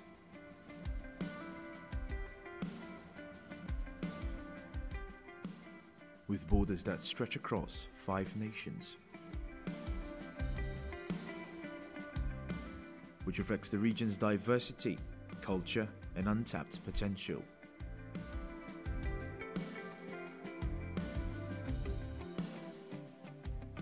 Our incredible natural beauty and diversity is the reason why we are often addressed as paradise unexplored. We produced some of the most talented athletes, artists, and cultural icons in India.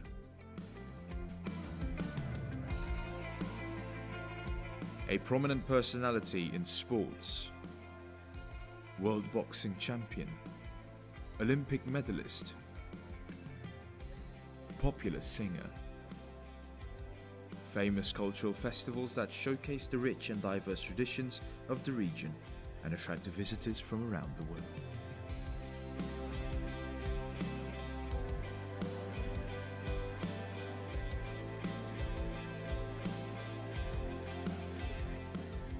Among all the other states in the northeast, Mizoram stood out as one of the most heavily forested areas in the country.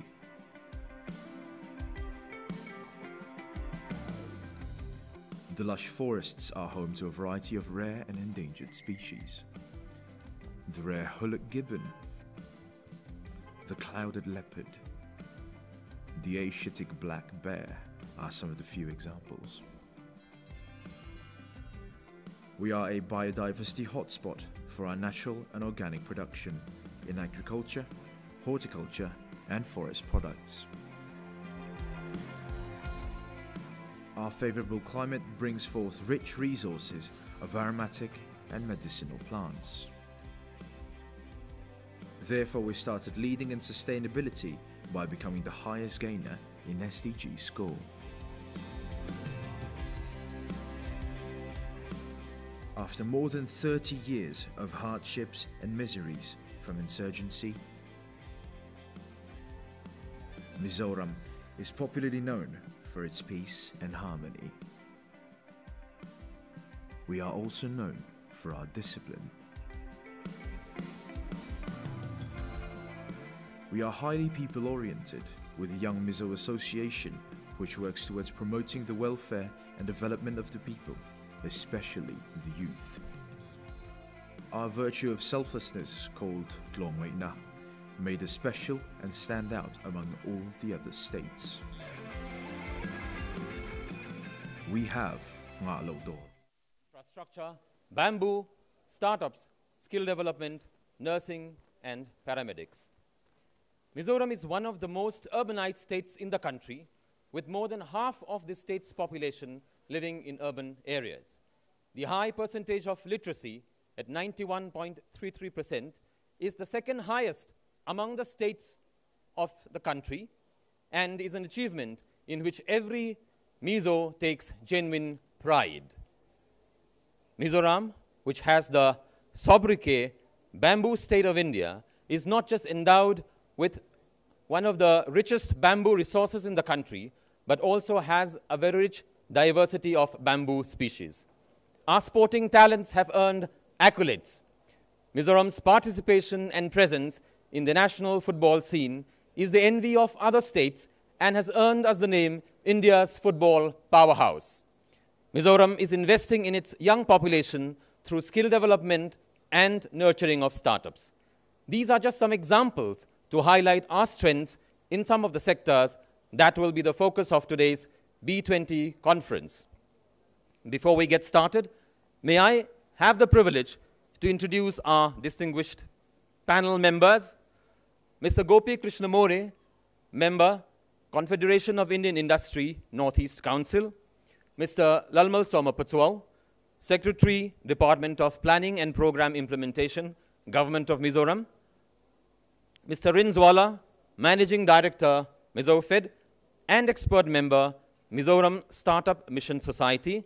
Professor Laldin Liana, Department of Commerce, Mizoram University, and Ms. Esther Lalruat Kimi, Principal Secretary, Department of Commerce and Industries, Government of Mizoram. The involvement of such a rich panel of prominent business leaders and senior government officials provides adequate expertise and legitimacy to express the views of the business community and the government. Thank you all for joining us today.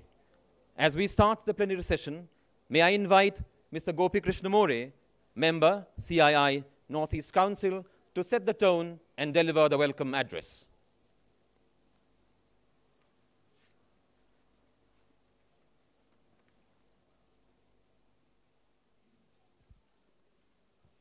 Ms. Esther Lal Rautkimi, Principal Secretary, Department of Commerce and Industry, Government of Mizoram.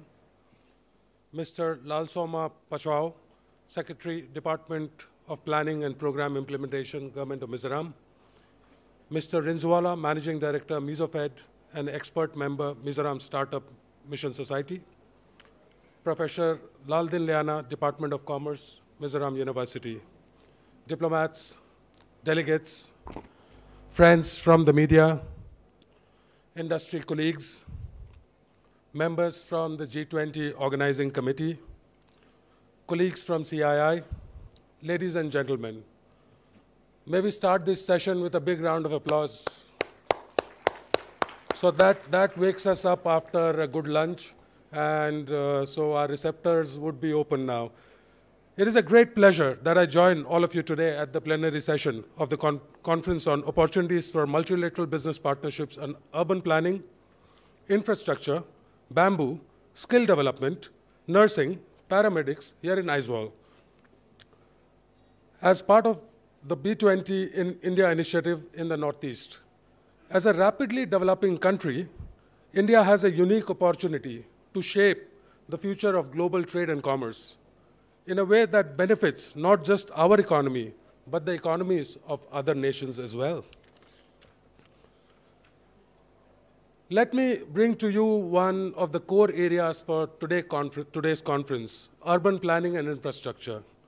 Today, about 56% of the world population, about 4.4 billion people inhabit cities.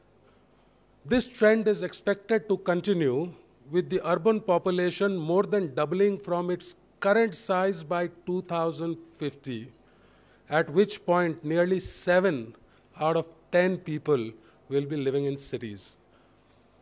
Building cities that work, are green, resilient, and inclusive requires intensive policy coordination and investment choices. I'm very delighted to share with you that towards sustainability and green, we are already taking small strides. I don't know how many of us have noticed that all the panels that we have put up, the bottles and the glasses on the table, are all recyclable. So these are canvas. This is not flex, normal flex, which is not biodegradable. So these are small things that once we inculcate in our day-to-day lives is going to go a long way in giving us a planet which we can inhabit for a long period of time. India offers a great opportunity for urban developers to invest with Government of India spending big on developing green cities with modern amenities and making them smarter. The global infrastructure construction market size was $4.6 trillion in 2022. And is expected to grow at an average annual growth rate of more than 2% between now and 2026. Growth in global infrastructure construction output gathered pace in 2021, having been impacted by COVID, as you would all know. But the growth momentum has since been hit by also soaring material prices and rising borrowing cost. Infrastructure construction has been bolstered by government effort worldwide to invest in projects to generate economic growth momentum. The Honorable Prime Minister of India, Shri Narendra Modi's Gati Shakti program and the launch of the National Logistics Policy will be a game changer in infrastructure for the country in general and Northeast in particular. Coupled with the vehicle scrapping policy of the government of India, it is expected that vehicular pollution from both commercial and passengers' cars will come down, aiding to our green agenda. India is witnessing a boom in the service sector due to the increased FDI inflow, especially in the IT sector. This calls for boosting the digitally skilled workforce in India by staggering numbers to bridge the IT skill gap and meet the emerging demand. The focus is towards upskilling and reskilling the existing resources within the industry. Mizoram here is very well poised as IT sector requires English proficiency #1 and education. So Mizoram's population being educated and proficient with English has an advantage over many other to be able to do well in this sector. With the changing digital ecosystem in India, we have opened opportunities such as creating a digitally empowered, knowledge-based economy to spur growth opportunities and investment through policy advocacy work and accelerating the adoption of digital technologies. Stakeholders can find scope for growth in segments of IT services, consulting, system integration, application development, and maintenance packages implementation, testing, R&D, product engineering services, infrastructure management services, technical support and training. Northeast, with huge bamboo resources, have competitive advantage over other regions, including the states of Arunachal Pradesh, Assam, Manipur, Meghalaya, Mizoram, Nagaland, Sikkim, Tripura, and West Bengal. You'd be surprised to learn that we constitute country's 50% of bamboo species. Mizoram being the largest producer of bamboo in the Northeast. We shall discuss how bamboo can be used for value addition in course of our discussion today at the plenary session. We must work together with other countries to build a more inclusive, fair, and sustainable global economy. This will require cooperation and collaboration at the regional, national, and global levels. Globally, there is an incremental shortage of nurses and paramedics, with an ever-growing demand for healthcare personnel. Apart from training, with an inherent strength of proficiency in English language and a compassionate spirit, that compassionate spirit is Mizoram people, yeah? A lot of compassion.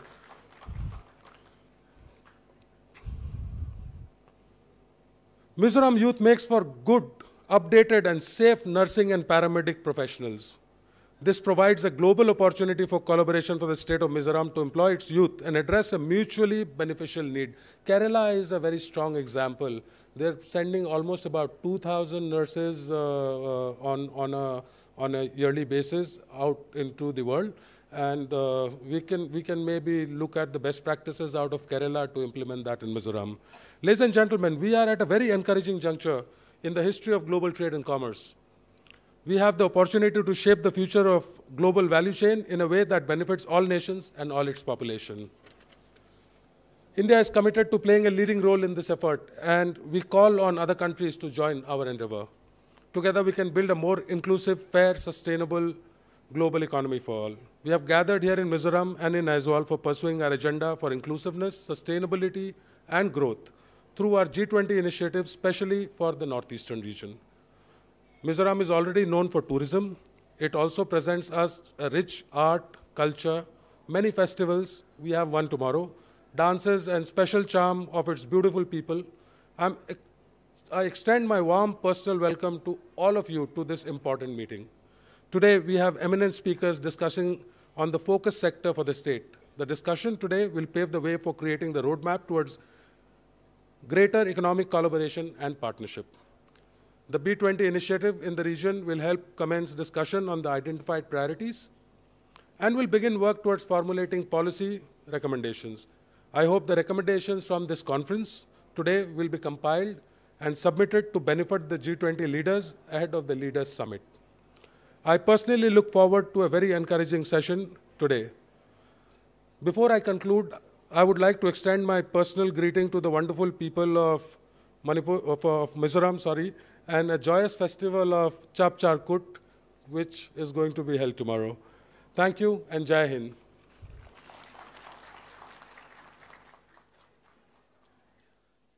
Thank you, Mr. More, for your insightful address, which touched upon many areas where business opportunities can be explored in Mizoram and other parts of the Northeast.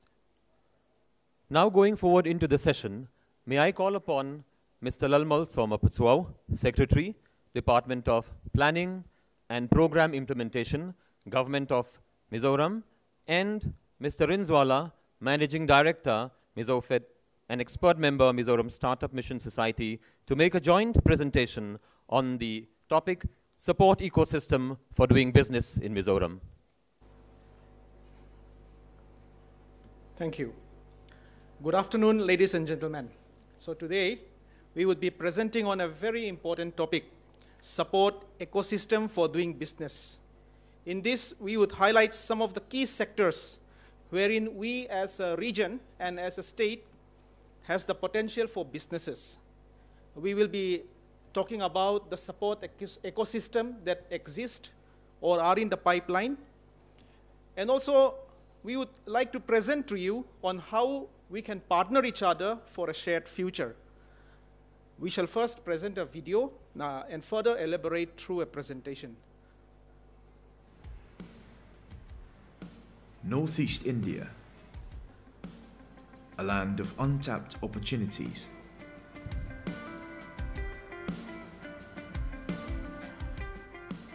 With borders that stretch across 5 nations, which reflects the region's diversity, culture, and untapped potential.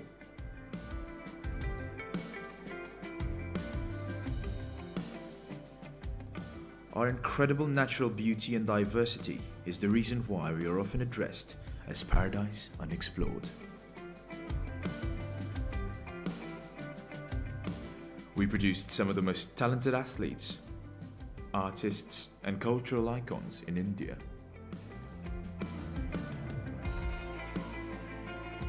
A prominent personality in sports, world boxing champion, Olympic medalist, popular singer,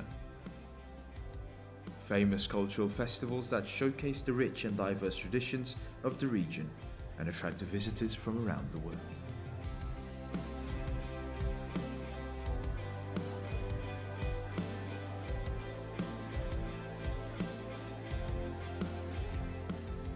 Among all the other states in the northeast, Mizoram stood out as one of the most heavily forested areas in the country.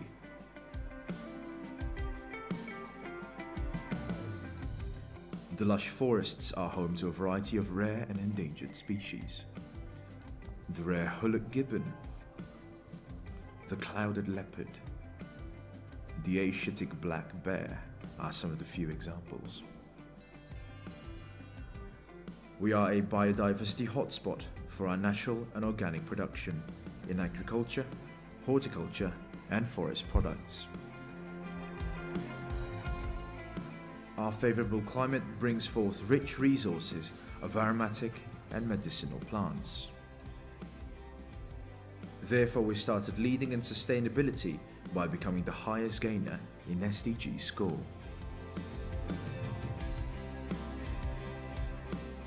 After more than 30 years of hardships and miseries from insurgency, Mizoram is popularly known for its peace and harmony. We are also known for our discipline. We are highly people-oriented with the Young Mizo Association, which works towards promoting the welfare and development of the people, especially the youth. Our virtue of selflessness, called Glongweina, made us special and stand out among all the other states. We have Aizawl, a shop without keeper, where shops are left unattended and buyers leave money safely in a box. This practice reflects the trust that our community has in each other and their unwavering commitment to honesty and integrity. Above these, Mizoram also tops the list as the happiest state of India. These core values, combined with the moderate climate, truly set us apart to have a deep sense of community and shared values. Always been a part of our life and culture. We eat bamboo, we live in bamboo huts, and we use it in different ways, and bamboo flowering had a significant and important part in the history of Mizoram. The bamboo flowering of 1959 brought great famine and triggered the differences we had with the Union of India. And the bamboo flowering of 2007 had sown the genesis of bamboo development as industry in Mizoram. And since then, the government of Mizoram is always keen to support and develop this sector. As we all know that, as we all have seen in the morning, today we are very, very fortunate to have a chief minister who has deep interest in developing the state through bamboo sector. He is even known as Bamboo Chief Minister. Now, let us look at different infrastructure projects that provide enabling ecosystem for doing business. The first one, the Act East policy, which was launched in 2014, that aimed at strengthening economic, diplomatic, and cultural ties with countries in the Asia-Pacific region. The policy provides an opportunity for India to expand its trade and investments networks, promote tourism and cultural exchanges, and build people-to-people connections with its partners in the region. And one of the biggest projects under Act East policy is the Kaladan Multimodal Transit Transport Project. It aims to provide an alternative, shorter, and more cost-effective route for trade between India and Myanmar. As we can see from the slide, the project will involve development of a port at Sitwe in Myanmar, an inland waterway along the Kaladan River, and a road network connecting Mizoram in India. The project will bring a new lifeline for the landlocked northeastern region of India and connect it to the larger markets of Southeast Asia. Now let us come to the infrastructure pillars that are crucial for doing business. First is roads and highways. The Northeast region has 2 lakh kilometers of surface road with 8,500 kilometers of national highway. And in the last 4 years, Government of India has sanctioned the construction of over 4,000 kilometers of national highways in the region with an investment of over $7 billion. John F. Kennedy famously said, "It is not our wealth that built our roads, but it is our roads that built our wealth." Government of India and Government of Mizoram is giving great emphasis on roads. As can be seen in our presentation, we would soon be having a good road network, which will be very much conducive for business. Next is railways. As of March 2022, a total of 409 kilometers have been commissioned at a cost of $3.7 billion in the Northeast. This includes 14 new line projects covering 361 kilometers and 5 doubling or multi-tracking projects covering 48 kilometers. As we have shown already, in Mizoram, the new railway line from Bairabi to Sairang is projected to be completed by December 2023. You must have seen the proposed station when you come towards the city from the airport. This would bring the railway line up to the doorstep of the capital, Aizawl, owing to the logistic ease that it would provide. This would be a major game changer for doing business in Mizoram. Air connectivity is always very important. Under the UDAN scheme of the Government of India, 28 air connectivity projects costing $118 million have been completed between 2016 to 2022, with 15 more projects worth $267 million currently in progress. These efforts are boosting regional connectivity and tourism sector in the area. Power connectivity is indispensable for doing business. Recognizing the importance of these schemes such as the Northeastern Region Power System Improvement Project and the comprehensive scheme for strengthening of transmission and distribution system have been implemented with a total investment of about $1.9 billion. Mizoram has massive untapped hydroelectric power potential estimated at around 4,207 megawatt, out of which we are harnessing only 0.7%. Untapping this immense potential is a challenge in which we are seeking partners as well. Harnessing solar energy for power generation has been taken up in the recent past. The picture which I'm showing here is the Vankal solar park with an installed capacity of 20 megawatt, and it will be commissioned shortly. Businesses today is powered by digital connectivity, and all efforts are made to augment this connectivity. Government of Mizoram aims to provide mobile connectivity to all villages and free Wi-Fi to 500 villages. Funds for this are already in place. No one can deny the importance of a pleasant climate, what it has on doing business.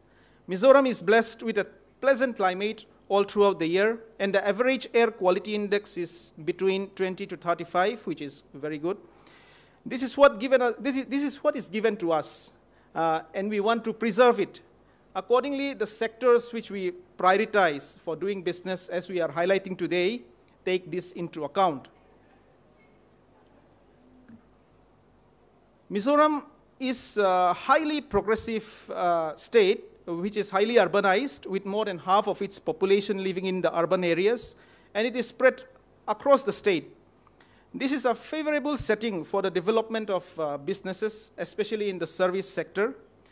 For Aizawl, we have the upcoming bypass roads on the eastern and the western side, which will expand the city and with it open up various opportunities for business. And also under the Urban Development Department, we are undertaking an ambitious project, which is the Aizawl Sustainable Urban Transport Project with loan from Asian Development Bank. This aims to put in place a complete mobility plan, and with a view to improve the overall mobility of people in the city, which will ease the condition of living as well as ease of doing business as well. We are right now at the project readiness financing stage, and we are looking at taking a loan of around $275 million US for the ensuing project that arise from this project.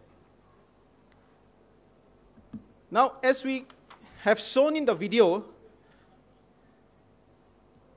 we can see that Mizoram is known for its peace, discipline, and happiness. These are very important, tangible assets for doing business. They are important because they guarantee the security of private property, as well as create that conducive environment for businesses to prosper. So in Mizoram, this peace, discipline, and happiness, they are forged over many years through the efforts of the government, the church, as well as the society. So they are enduring, and so this makes a very important ecosystem for doing business. Now, coming to sustainable development, we know that sustainable development comes when government, businesses, and society come together and strive towards a common goal. We know that we are a front runner among the states of India in the attainment of sustainable development goals, and we want every individual to enjoy the fruits of development. Towards this, Government of Mizoram has taken up localization of SDG up to the village level, the first state in India to do so. In this endeavor, we are partnering with local bodies, NGOs, and students. At this moment, there are students across 20 colleges all over Mizoram who are now venturing into their adopted villages, studying local conditions and finding solutions on how the village can attain the sustainable development goals. We would soon come up with a framework that would facilitate partnering with businesses as well. So we look forward to your cooperation as well in this regard. Before we move on to the next slide, let me add here that despite 52% of our population residing in urban areas, our unwavering commitment to community and to the welfare of others remains strong. Such examples were shown during the COVID pandemic. It showed that Mizos can be counted on as trustworthy, disciplined, dependable workers within any organization. Here, as we can see from the slide, the importance that the government of Mizoram has given to the human capital. And it has invested in advancing skill development and entrepreneurship. Next slide. In entrepreneurship and startup, again, Mizoram is a new entrant, and the government started taking the initiative in 2016 and formed an expert monitoring committee called MEDMOC in 2017. We can see from the slide our entrepreneur and startup journey. Next, please. Yeah. And since 2017, the government had organized Mizoram Startup Capital Competition, RABI, every year except during the pandemic, and had promoted 69 startups. And we have also seen the development of many business incubators during the last 7 years. The government has recently established Mizoram Startup Mission, a government society to promote startup in Mizoram. And to talk about the next slide, and to talk about the path of a shared future, let us think back and look back at our presentation. We talk about the untapped potential of Northeast India and Mizoram's strategic location with its abundant natural resources and its people.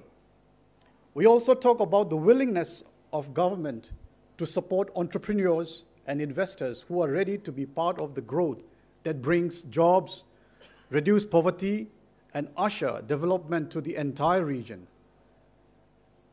Mizoram or India alone cannot achieve this. We need cooperation amongst international communities as we will deal with international trade. As shown in the slide, Mizoram shared an international border with Myanmar and Bangladesh. We need cooperation, and peace is required for business to flourish. Previously, in my last slide, I spoke about partnering for the attainment of sustainable development goal. Let me elaborate further as we talk about a shared future, a future that you and I have the responsibility to shape in the way that no future generation is devoid of the pleasant climate and the healthy environment which we enjoy today. The picture shown here is a solar cold storage in one of our districts at Aizawl. It was commissioned last year. It has enabled the farmers to preserve and sell their vegetables and fruits at the right time, leading to a better and a more sustained income. This has enabled them to move away from the destructive practice of shifting cultivation to a more settled form of farming. I'm highlighting this as an illustration of what technology can do in balancing development and biodiversity, in bringing about sustainable development. This is how we together can pave the path to a shared future. Let us partner to adopt relevant technologies and innovative practices to bring about sustainable development, leaving no one behind. Thank you.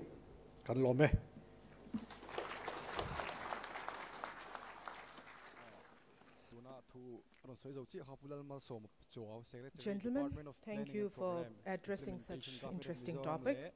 We have a short video on investment opportunities in horticulture in Mizoram, put together by the Horticulture Department, Government of Mizoram. May I request the audio visual to be played?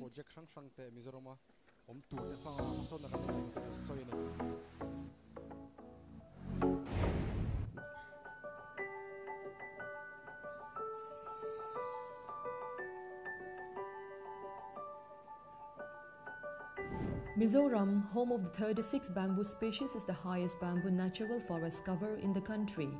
Mizoram is endowed with an abundant bamboo resource, and superior bamboo species has also been introduced recently.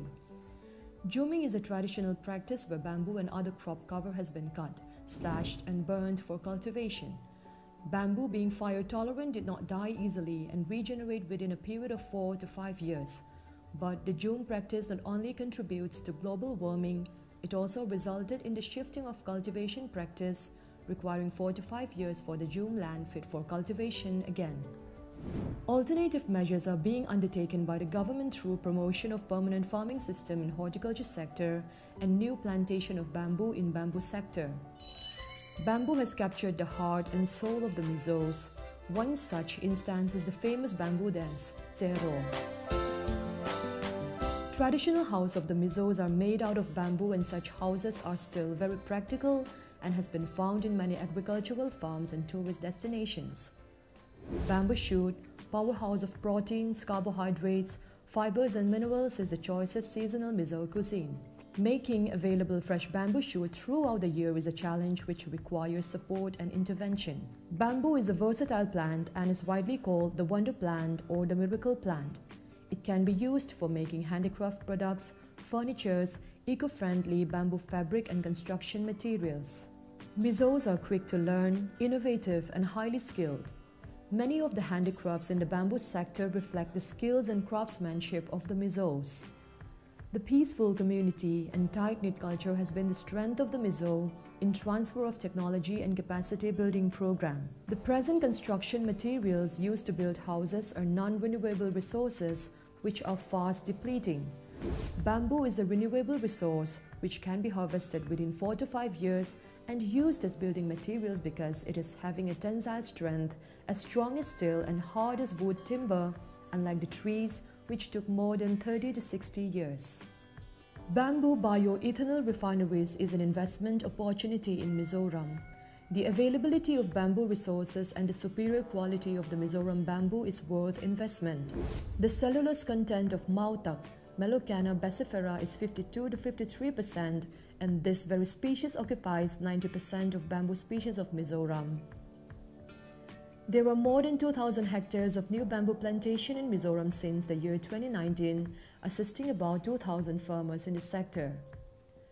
A hectare of bamboo plantation can capture 1,000 tons of carbon dioxide and produce 20 cubic meters of building materials annually.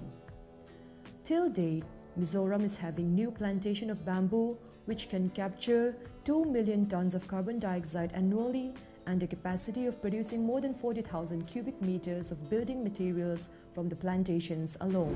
With the booming carbon credit market, it is crucial to incentivize the component and strive towards the fight against global warming and reduce the environmental footprints. Horticulture is also an important sector which provides livelihood of the community and farm income.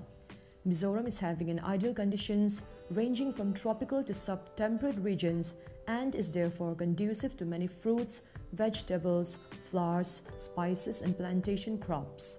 There are 2 horticulture crops which has been geographically identified to the state and have acquired GI tag. They are Mizo chili and Mizo ginger.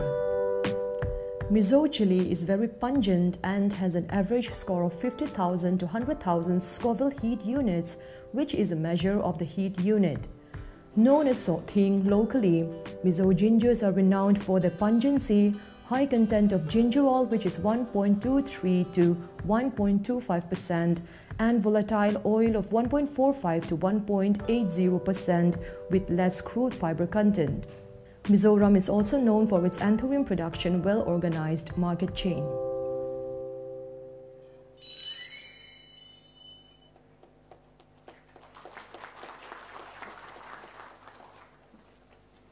As evident from the video, the bamboo is truly the Kalpavriksha for the northeastern states or the tree of life. I now take the privilege to call upon Professor Laldin Liana, Department of Commerce, Mizoram University, who will be speaking to us on prospects of the core sector, bamboo, nursing and paramedics, handloom and handicraft, startups and skill development. Thank you. And good afternoon, everyone. I hope you're all well and comfortable in your seats, because for the next 15 minutes, maybe, I'll be taking you across a business journey, skimming briefly but surely on all the sectors allotted to our episode of the summit this year. What is business? Business is, but not exhaustively, a solution to a problem. That is number one point which I would just like to bring across.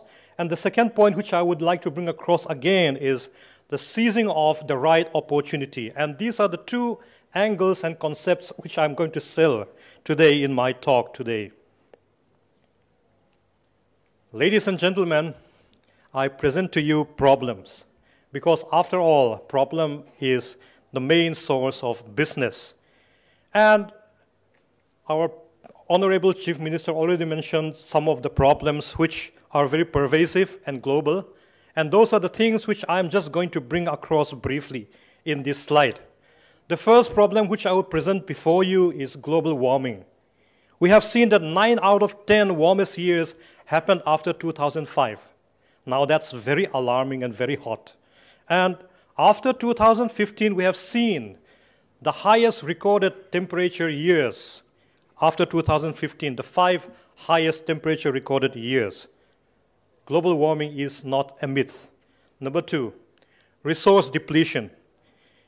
We have seen that because of production technology advancement, economies of scale, we have seen the fast pace of resource depletion happening in the field of natural resources, be it coal, be it air, be it natural gas, oil, and so on and so forth.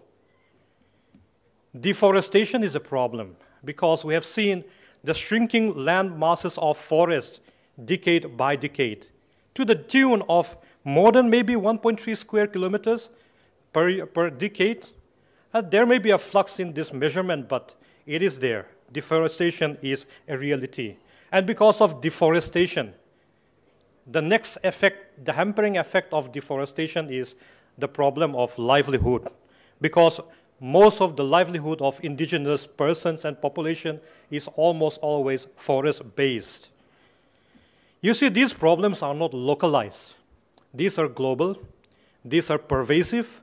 It's not only the Mizos or the Indians suffering because of these problems, but everyone is a partaker of this problem. But what if there's a slight sight of solution? Would that not be a business opportunity? Presenting it to you the very much appraised and praised bamboo, because we believe bamboo is a part of those problems, solution of those problems. It is highly renewable because we have seen that bamboo can reach its full maturity by the span of 4 years only, while trees would take decades, 50 to 80 years. We have seen that, even our Chief Minister already mentioned that it's a huge gusher of the greenhouse gases. Bamboos can take in lots and lots and loads of carbon dioxide in a span of only 1 year, to the tune of, let's say, more than 105 metric tons of carbon dioxide. But at the same time, 1 hectare of that bamboo can also give us good, clean air to the tune of more than 76.51 million liters. Now, if you take only these 2 points, these can be a highlight for a very viable and potential of carbon trading, which I hope you can take home. Number 4, source of clean energy. The main source of ethanol as of now is sugarcane. But we have seen that bamboos can be more productive, 20 times more than sugarcane. So can you picture this? If an acre of sugarcane can give you 500 liters, then that means that same land area can give you 10,000 liters of ethanol from bamboo. Why am I so passionate about ethanol? Well, it's a substitute for, it can be a substitute for transport fuel by replacing gasoline. Power generation by thermal conversion, fuel cells for thermal chemical reaction, feedstock in the chemical industry itself. Ethanol can be used in fuels, and that would dump in less greenhouse gas in the air. I can go on, but I have to leave some for the B&G session to come up. Perspectives in food and pharmaceutical industry. We have seen, and I hope you have tasted the delicacy of bamboo shoots prepared here in Mizoram. I hope so. And apart from that, we have the MCC, the microcrystalline cellulose, which is being produced from bamboos. And they are good binders, which can be used extensively in beverage industry. As of now, all the MCC used in the industry are synthetic, but we can replace them with the bamboo source MCC. The biosilica deposits of our bamboos we find here in Mizoram are rich, and they have the potential applications in nanobiotechnology and biomedicine. Bamboos have high versatile and multiple uses, plethora of uses for bamboos, from strong building materials, clothing materials, to beauty products. And these are some of the pictures which we have produced here in Mizoram. We have bamboo charcoals, we have fabrics manufactured, chopping boards, baskets, hangers, caps, stools, cups, and coasters. We have furnitures made out of bamboos, decors, accessories. We have hanging lamps. We have boards, agarbatti stick, vase made out of bamboos. And we have novel products like what we have been just showing in the slide. You have observed, I think you have observed Mizoram from the bird's eye view that it's totally green. And ophthalmologists would say that green is the softest of all color, a sight for sore eyes. 22% of the whole state is covered with bamboo. So can we sing more praise on bamboo? Let us do business more on bamboo. Now the next angle which I would just like to come across in my presentation, and these are all professionally and proficiently used by our artisans. And you can look at the pictures, these pictures which show that the mind of the ladies, the artisans, even without computer-aided applications, can bring in great, beautiful designs from their hands to the fabric. And the monthly export value of handloom items is estimated to be more than $245,000 per month. This is just a random, this is just an estimation, but we believe so there is a potential in the handloom and handicraft here in Mizoram. And I know that you are doing your calculations in your mind. Celebration of colors from hand to fabrics. You can see the pictures of the beautiful designs brought forth by our artisans. Now coming to the last sector, startup and skill development. Whenever we talk about startup, we start to think about entrepreneurship. And there was an extensive study done by the state government, the planning department, and the Mizoram University regarding the Mizo youth, how enterprising the youth are. We have been using the very standard Durham University formulated instrument called the GETT, and we have studied across the Mizo youth. And we do find that the Mizo youth does very fairly well compared with other advanced countries. It was measured in 5 different facets: need for achievement, need for autonomy, creative tendency, risk-taking propensity, drive and determination, and the Mizos did fairly well in all those facets. We have high literacy rate, we have a great percentage of working class population in Mizoram, we have a high HDI score, and in the last presentation we have seen the Mizos are blessed with a moderate climate with year-round good working condition.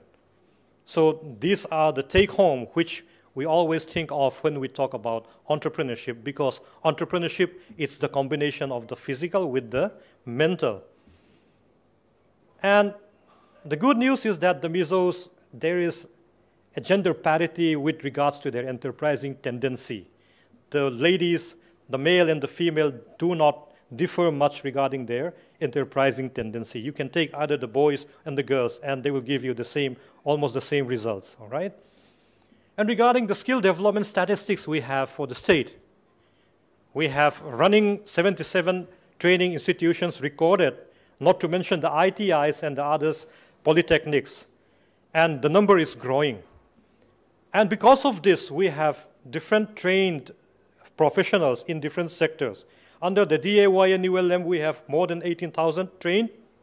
Under the flagship program of the Skill Development and Entrepreneurship, PMKVI, we have more than 13,000 trained. And by, hopefully, from your intervention, we can have some more trained also. These are the skill sectors which we have training institutions in Mizoram. We have some for apparels, we have construction, we have security, IT, hospitality and tourism, automotive, telecom, electronics and hardware, media and entertainment, food processing, healthcare, agriculture, beauty and wellness, capital goods, and plumbing. Opportunities in Mizoram is immense when we talk about startup, entrepreneurship, and skill development. The first is technology. I'm just going to breeze through very briefly. Mizos are technologically savvy, so it's a good investment for IT industry to come and see for yourself.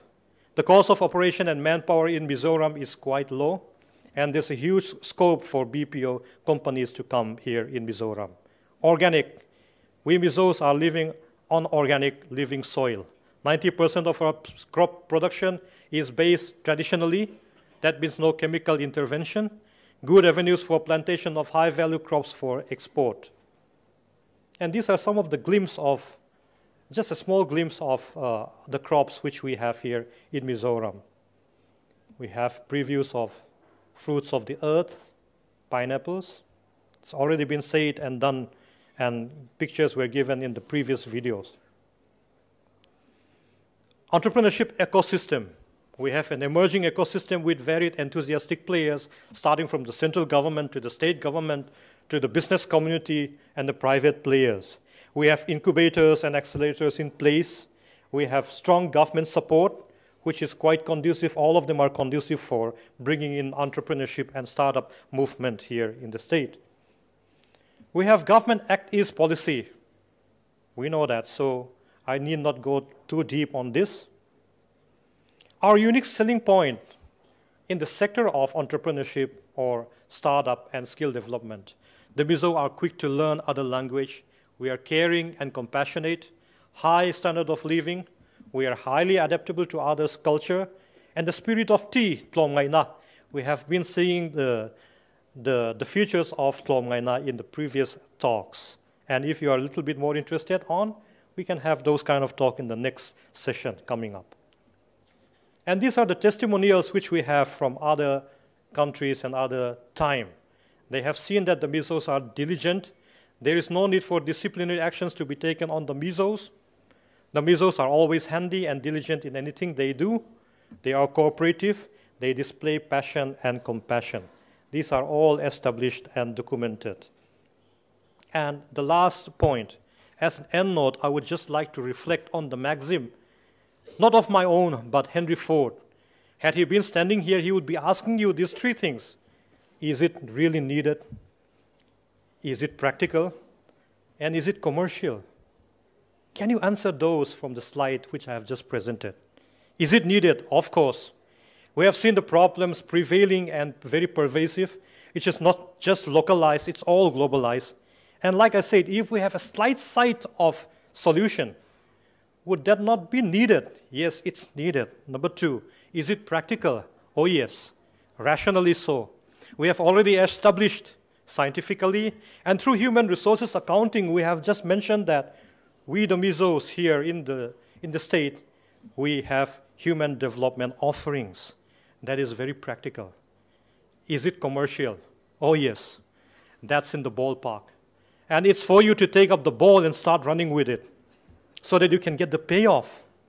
After all, we have been talking about all problem-solving, open opportunities, be it bamboo, be it nursing and healthcare, paramedicals, be it handloom and handicraft, skill development and entrepreneurship.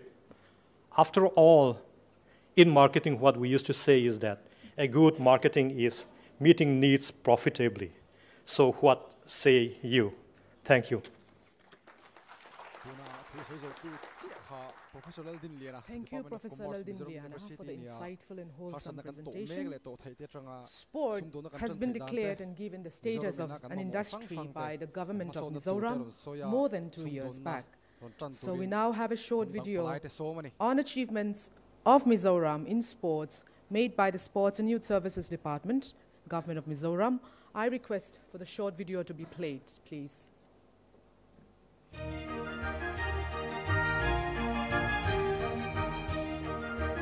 A young man who started training with bamboo sticks and water connection pipes at a very early age is now a Commonwealth Games gold medalist.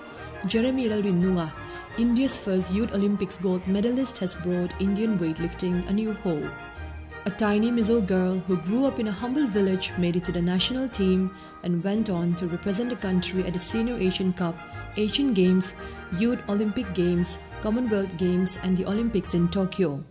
After going through a profound valley of despair, she does not give up, but kept fighting. She eventually played a great role in India becoming the Olympic semi-finalist in Tokyo in women's hockey.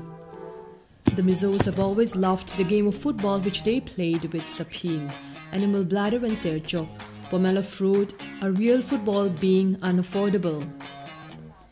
During a very short period when the modern game of football was introduced to the youths, Aizawl FC, a professional football club from Mizoram, rose from scratch to become champions of the Indian Top Flight Football League in the year 2016-17 season.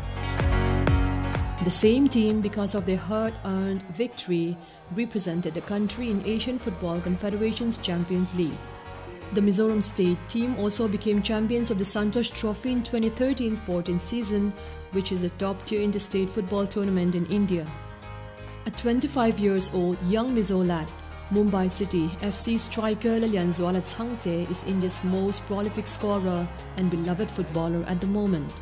Mizo Flash, as known in the footballing fraternity, is leading his team to the top of the table in the ongoing Indian Super League, which is the top league in the country, where the tiny state of Mizoram contributes as many as 34 players this season. WBC Youth World Super Featherweight champion Narin Sangatlau hails from a small village of Korulian. Another boxer, Lalbot Sayi, also won the silver medal at Asian Boxing Championships in 2021 and won gold medal at the recently concluded first Khelo India National Open Boxing Championship in the elite women's 70 kgs category. Our very own judoka Lalhum Himi won gold at the National Games in 2022. Lalri Narinthe from Aizawl is becoming the new sensation in Indian basketball. Jeho Himna Kulpui Neta and many other table tennis players are on the path of becoming the best in the country. Throughout the course of Mizoram sports history, there has been many sports athletes who have been inspirational and hero worshipped by the people. Despite having minimal sports infrastructure and scarcity of funds from the state government for sports infrastructure development, these athletes have proved that there are a lot of untapped talents to nurture in the state. If given proper guidance and much needed facilities, it is apparent that the athletes of the state can excel at the highest level of sports. The enchanting hills, deep gorges and valleys and gently flowing rivers of Mizoram are natural advantages for development of adventure sports in the state. These advantages with minimal financial investments can be transformed into a source of income and gainful employment while turning Mizoram into a hotspot for adventure sports. In recognition of the sporting spirit of the youths and availability of natural advantages in the state, construction of a motorsports racetrack has been initiated in the outskirts of Aizawl at a project cost of Rs 18 crores to be shared between the state government and REC Limited, a public sector company. This project is the first of its kind in Eastern India and is being watched with keen interest by motorsports enthusiasts all over the world. Again, an international paragliding event was organized recently at Seartsheep near Aizawl, which drew participants from more than 10 countries. This was the first international event organized in the state in the field of adventure sports with huge success. There are many ambitious and high-potential sports persons despite the absence of infrastructure and state-of-the-art training facilities. The state government is open and reaching out to people who could enhance their capacity the most. Mizoram is the first state in India to accord industry status to sports. This will bolster ease of doing business in sports development and will facilitate sports as a source of gainful employment, private investment and development on an industrial scale. With the formulation of the Mizoram sports policy and granting industrial status to sports and the government's vision to make the state an international sporting hub, there is an ample chance for sports persons and investors to make the sports ecosystem better in the state.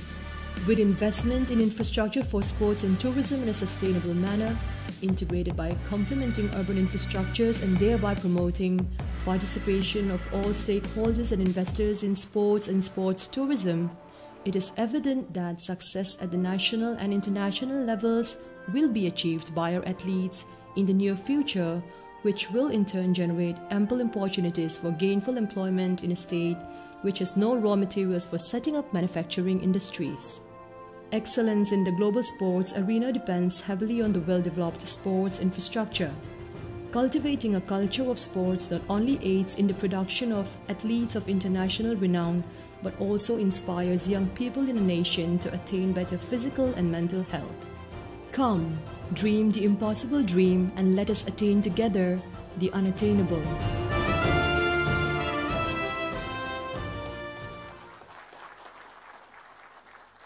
I hope that was quite an eye-opener for the delegates.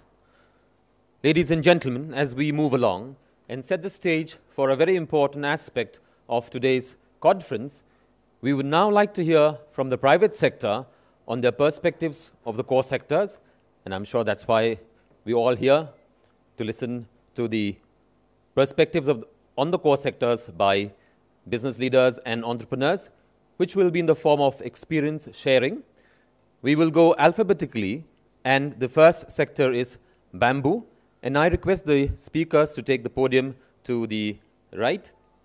Allow me to welcome the first speaker, Mr. Laldin Liana Changte, Chief Executive Officer, King Industries, to present his talk.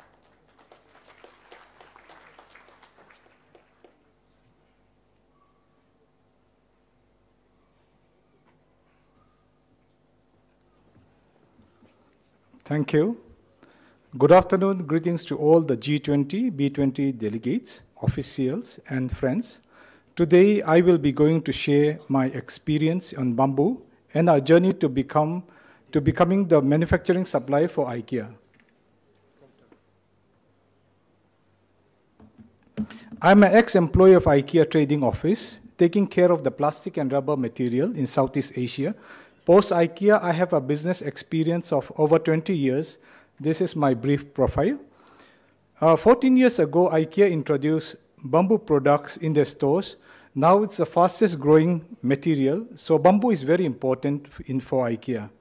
I find bamboo material as a very interesting material, as we have plenty of bamboo resource in the Northeast.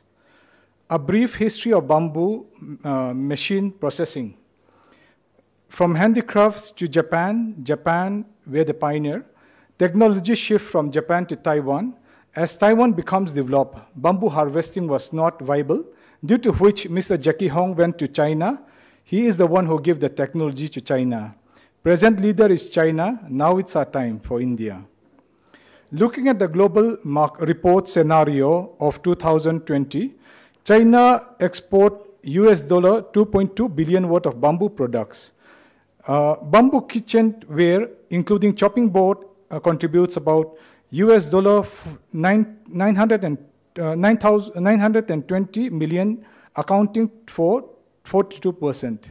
These are exported to countries like Europe, 24%, which is the highest, and next is the USA and Japan. In order to be successful in the bamboo business, we have to target the advanced countries. Looking at the 10-year statistics of China's main bamboo export from 2010 to 2020, bamboo kitchenware export grew from 276 to 916 million US dollar. After 10 years, we can expect the sales to grow to more than 2,000 million US dollar. Our work in the bamboo sector. World's biggest toothbrush company, Procter & Gamble, came to our plantation, and from our bamboo, they made the toothbrush stick, toothbrush handle, which we had given to SGS lab. We passed all parameters, and we got a go-ahead from P&G headquarters USA with a 3 years agreement for manufacturing supply.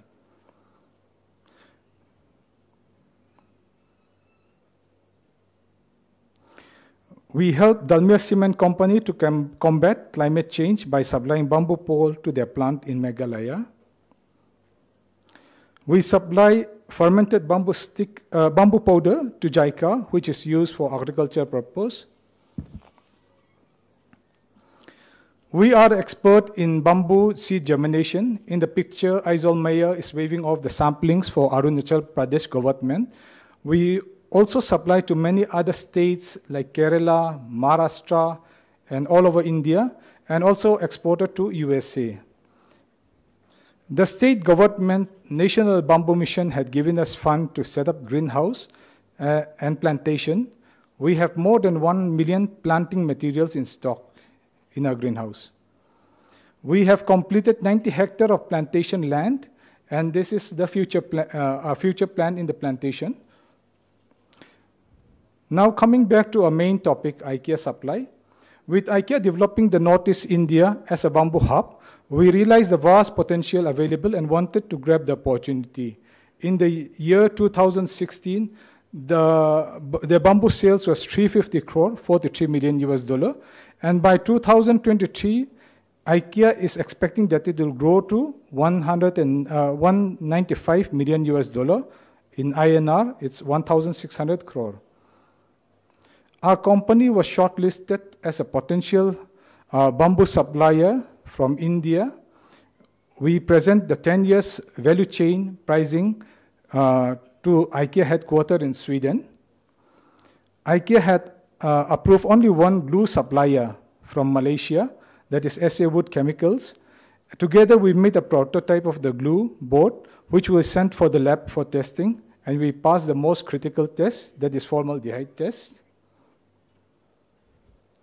Before starting the manufacturing, we focus on plantation.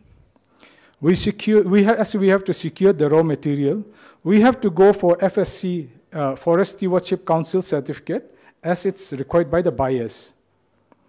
In our plantation land, we have a big stock of matured bee tulda, and as we are planning to start the manufacturing supply by using bee tulda, and in the future, we are planning to switch to more superior species like the Esper, and also the Mizoram flagship program, Brandisi and Latiferus.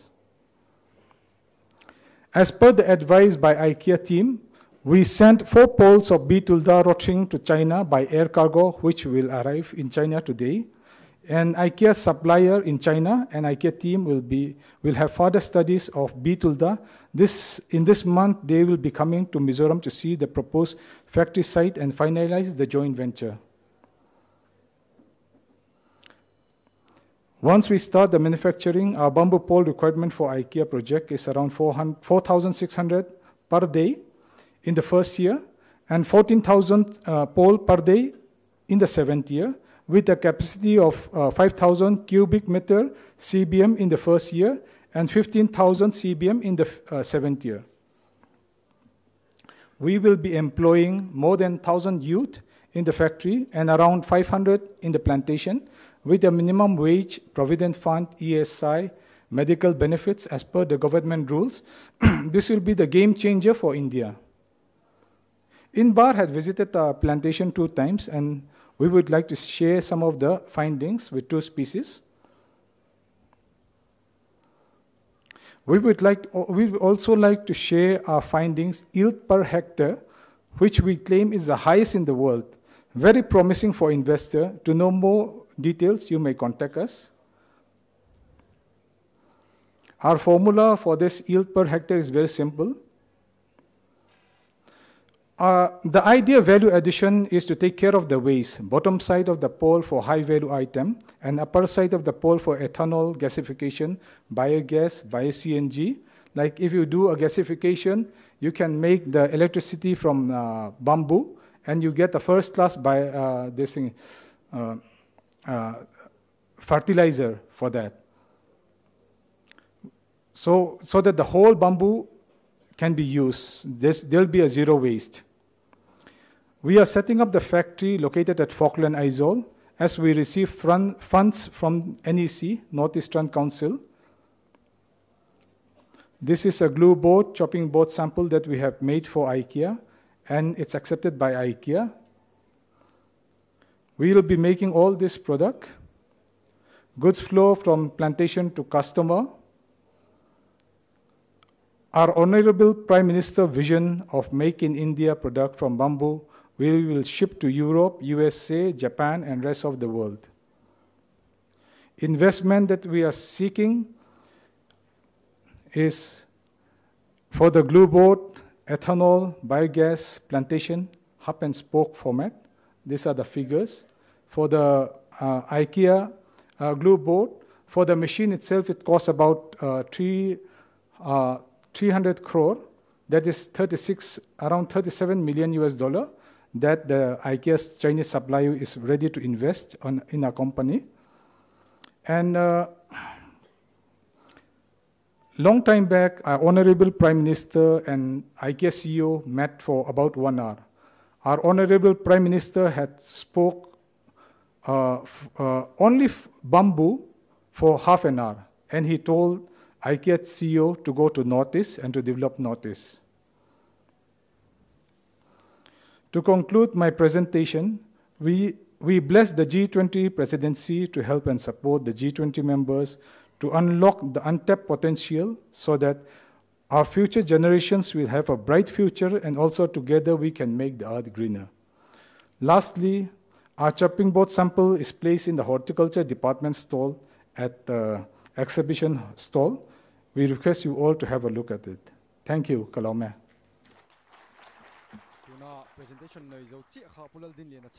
Thank you very much, Mr. for giving us such an informative and comprehensive presentation on your experience with the bamboo sector. Staying with the same sector, may I now call upon Mr. Anil Mutha, Chairman, Mutha Industries Private Limited, Tripura, to share his thoughts on the prospects of bamboo.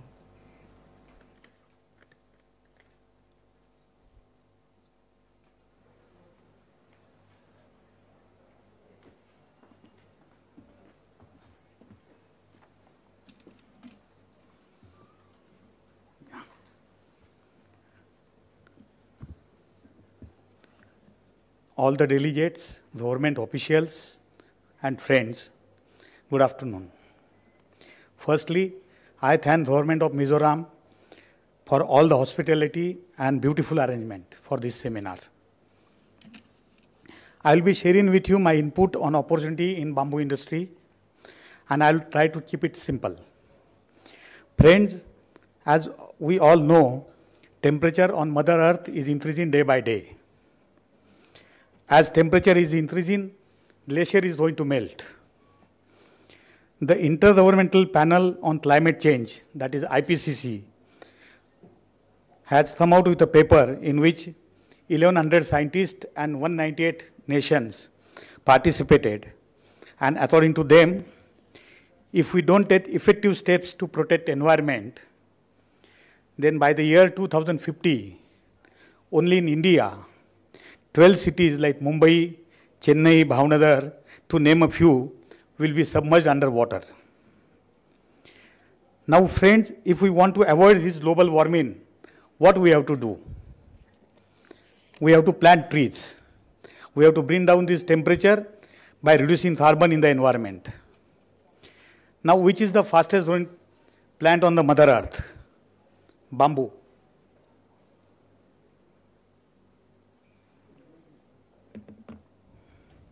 Other trees takes decades to mature. For example, banyan tree takes 30 years to grow. Bamboo takes 3 to 4 years to mature.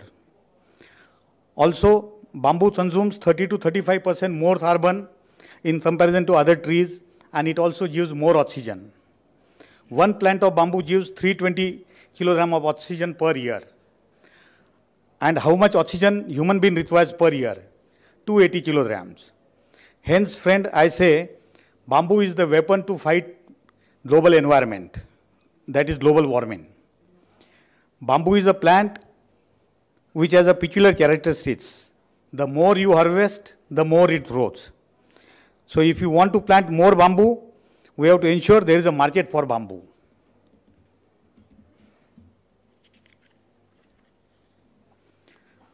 Unless it makes commercial sense and is economically viable for farmers, the farmers will not be attracted to planting bamboo. Now we will glance at few status of the bamboo industry. At present, market size of bamboo industry world over is $76 billion. By 2025, it is likely to become $98 billion. At present, bamboo industry provides jobs to more than 13 million people. China is a major player in bamboo industry and at present it has a lion's share in bamboo industry vis-a-vis other nations.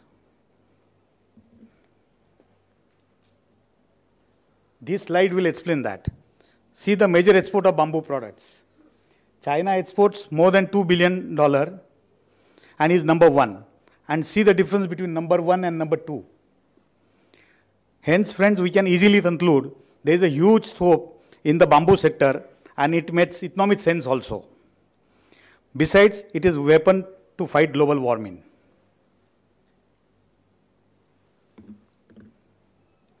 From Indian perspective, India has second largest plantation of bamboo in terms of area.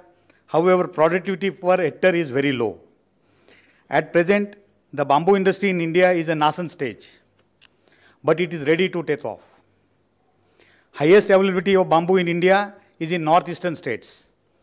Mizoram, Tripura, Assam, and for that matter, whole of the northeast has ample bamboo. So now you have the raw material available. And Government of India and state governments are taking many steps in promoting bamboo industry. We have heard our Honorable Chief Minister today and we have seen his love for bamboo. I will quickly run through various steps taken by government to promote bamboo industry. Earlier, bamboo was defined as a tree. And as you know, harvesting a tree is not easy world over and more so in India. Our Honorable Prime Minister Sri Narendra Modi ji in the year 2017 removed bamboo from the definition of tree and now it is a grass. And hence, harvesting and transportation of bamboo has become easy and is out of many bureaucratic hassles. In 2018, Government of India launched National Bamboo Mission with the aim to increase area under bamboo cultivation, promote marketing of bamboo product, promote value addition initiatives in bamboo, and support research and development in this sector. The government has also established, in partnership of state governments, bamboo-based industrial clusters and bamboo technology park in various states. These bamboo-based industrial clusters and bamboo technology parks are promoting small and medium scale units in bamboo sector, facilitates infrastructure and technology support, creates platform for knowledge sharing and capacity building, and promote research and development. Bamboo parks are also equipped with state-of-the-art facilities for testing and research. Friends, here it is pertinent to state that we have our unit in bamboo park at Tripura, in a neighboring, it is a neighboring state of Mizoram. In our state-of-the-art manufacturing facility, we manufacture bamboo wood. That is converting bamboo into wood, and hence we call it bamboo wood. From bamboo wood, we make various products like flooring, cladding, ceiling, furniture, doors, etc. Friends, Indian government is taking many steps to promote export of bamboo products also. Also, they protect Indian industry by way of increasing import duty on imported bamboo product. One such example is Government of India has increased import duty on bamboo sticks, which is used in making incense sticks. So, overall, government policies are supportive. They are supporting growth in bamboo industry and trying to create favorable atmosphere for the bamboo sector. All the wheels for the growth of bamboo sector are in place. And hence, I invite all of you to get associated with Indian bamboo sector in Northeast for mutual commercial benefit. Now let us glance at various opportunities in bamboo sector. I will show you some slides of various products that can be made from bamboo just for understanding the huge scope in the industry. But first and foremost, before that, let me tell you, there is a huge scope in research and development on how to improve productivity in bamboo per hectare, because that will increase the income of the farmer. Now I will be showing you many slides what can be made from bamboo. This is handicraft. You will find thousands of artisans in each district of Northeast. These are beautiful articles which is needed to be channelized and then in a commercial way by of marketing it properly. These are some household items like toothbrush, kitchenware. This is incense sticks. India is supporting this manufacturing of incense sticks from bamboo. The government is very proactive in this sector for this. This is charcoal, which has demand all over the world. Even bamboo is used as your part of a meal, like bamboo shoots, bamboo pitals, even beer can be made from bamboo. There are many beautiful furnitures from bamboo. These are few slides. Then from bamboo, once you make the wood, that wood becomes like better than a teak wood, as it has a more density than that. And from that, you can make different kind of products like furniture, flooring, ceiling, etc. And that is what we do. And our motto is, you don't need to sacrifice your style, because even if you want to save earth, you can still have wooden furniture without using wood. So these are some pictures of furniture of bamboo wood. Now bamboo is also been used in structures. There are many beautiful structures that are coming up from bamboo. These are some pictures.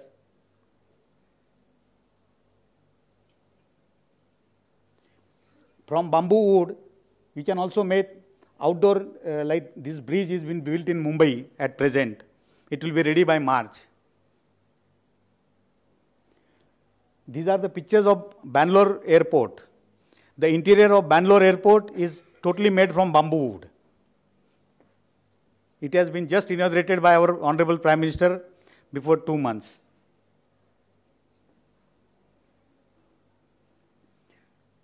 I am very happy and honored to inform you in the new Central Vista, some product of our company are being used very extensively. Even in Indian Parliament, the flooring of all the offices of ministers and member of parliament is being laid by our company. Like that is bamboo flooring. This is a bamboo flooring installed in a largest auditorium in India, which is in Patna.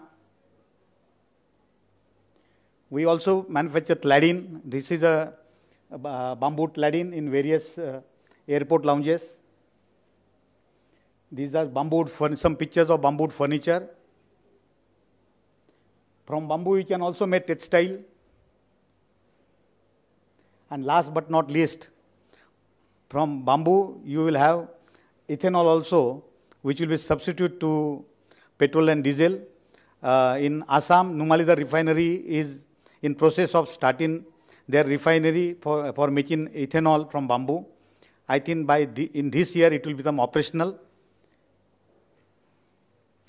So friends, to conclude, I hope I was able to present the bamboo sector and opportunities in the sector to you. And if you have any further question, I am glad to give whatever information I have. Once again, thank you to each one of you and the Government of India, Government of Mizoram and CII for giving me this opportunity for sharing my thoughts at such prestigious platform, B20, which is a part of G20. Thank you and Jai Hind. Thank you, Mr. Mutha, for such a rich presentation, and I think you drove home a very important point that we need to be sustainable. Without further ado, I move into the next sector, food processing. I would like to request Mr. Francis Lalmal Somasilo, Consultant, Nalan Grape Farming and Processing Cooperative Society, Mizoram, to share his perspective on the subject of food processing.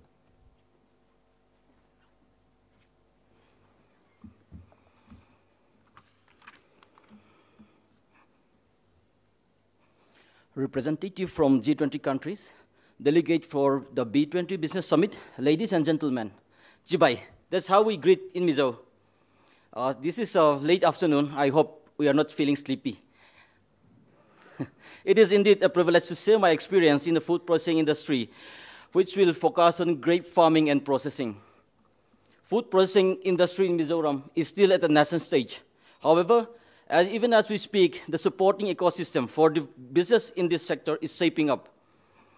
Mizoram is a home to exotic tropical fruits such as pineapple, as we can see, dragon fruit, passion fruit, banana. These are found in abundance in Mizoram. And I hope for those who are interested in this sector, we will utilize the B2B and B2C session, which is scheduled later on. Now we'll go to the grape farming and processing. As you can see, Nalan is a village which is located near Indo-Myanmar border, which is famous for grape cultivation and processing. The entire Champhai district is known for grape farming and processing. I might add, Mizoram is the leading producer of grapes in India, along with Maharashtra, Karnataka, Tamil Nadu. And Mizoram is the only state in India, in entire Northeast India, to have a winery, winery unit producing wines from grape grown in the region on a commercial scale. The genesis goes back way back around 15 years, and the government, under the leadership of our current Chief Minister, Mizoram Thanga, amended the Mizoram Liquor Total Prohibition Act in 2008 in favor of establishing wineries, so that grape can be processed and made into wine, and which can be sold across the state and outside the state as well. Since its inception, grape farming has contributed a lot to the socio-economic development of the region. It is estimated that since 2010, that was when the unit was launched, the grape farming and processing industry has generated a revenue of $17 billion US. Even as we speak, for the processing unit, a memorandum of understanding was signed between Nalan Grape Farming Processing Society and Mizoram University through the Department of Food Technology for development in grape cultivation, processing, and research and development, and market linkages as well. These are the vineyards in Mizoram. As you can see, the vineyards are on the slope and usually hand-picked. This is the product, one of the product of the state, wine, called Isabella wine. And we have a stall right there at the exhibition hall, and we are all invited to have a taste later on.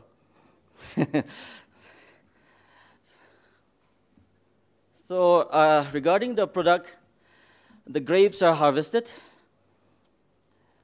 in mid-July to August to get decent maturity with good balance of flavor, acid, and sweetness. Vineyards were pruned in the mid of March and April to get moderate yield. And the grapes were handpicked in the morning in the cool climate at around 22 bricks. And the grapes were hand harvested and destemmed to get whole berries and the juice, which was cool to retain the natural freshness. The must was then fermented, which selected wine is in a stainless steel barrel and under controlled temperature. Then the appearance is pale ruby. And regarding the tasting note, the wine is made in an easy and very easy to drink, young. It's simple, uncomplicated, yet unique to the terroir of Mizoram, which encompasses the microclimate, which gives that wine its unique taste. It has a light body, moderate acidity, and residual sweetness. It is a fruity aperitif for all seasons. So suggested food pairing is, it can be used as an aperitif. It goes well with starters and can make a good sangria. That's a very famous wine-based cocktail. And the serving temperature, slightly chilled, 16 to 18 degree Celsius.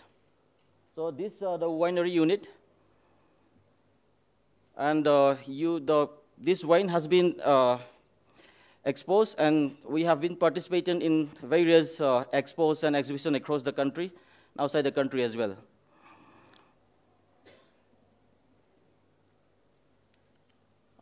Last but not the least, we dedicated this project to those who cultivate the soil, tender vines and coax the essence out of a humble fruit to create an enigma that has charmed man for centuries.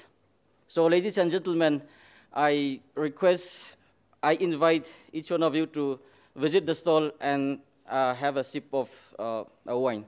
Thank you. Cheers. Thank you so much, Mr. Silo.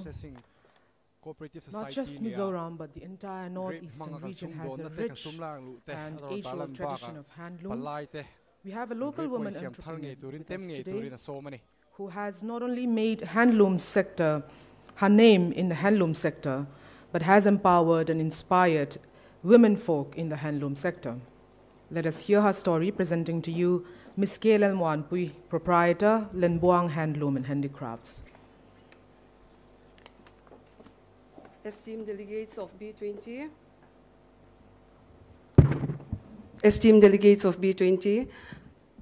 ladies and gentlemen, good afternoon. I am Kaylel Mwanpui, founder of Lenbuang Handloom. It is a great privilege for me to stand before you to share my journey and experiences. I had a dream which let me leave my job as a guest lecturer in 2014, and that dream had let me start this Lenbuang Handloom.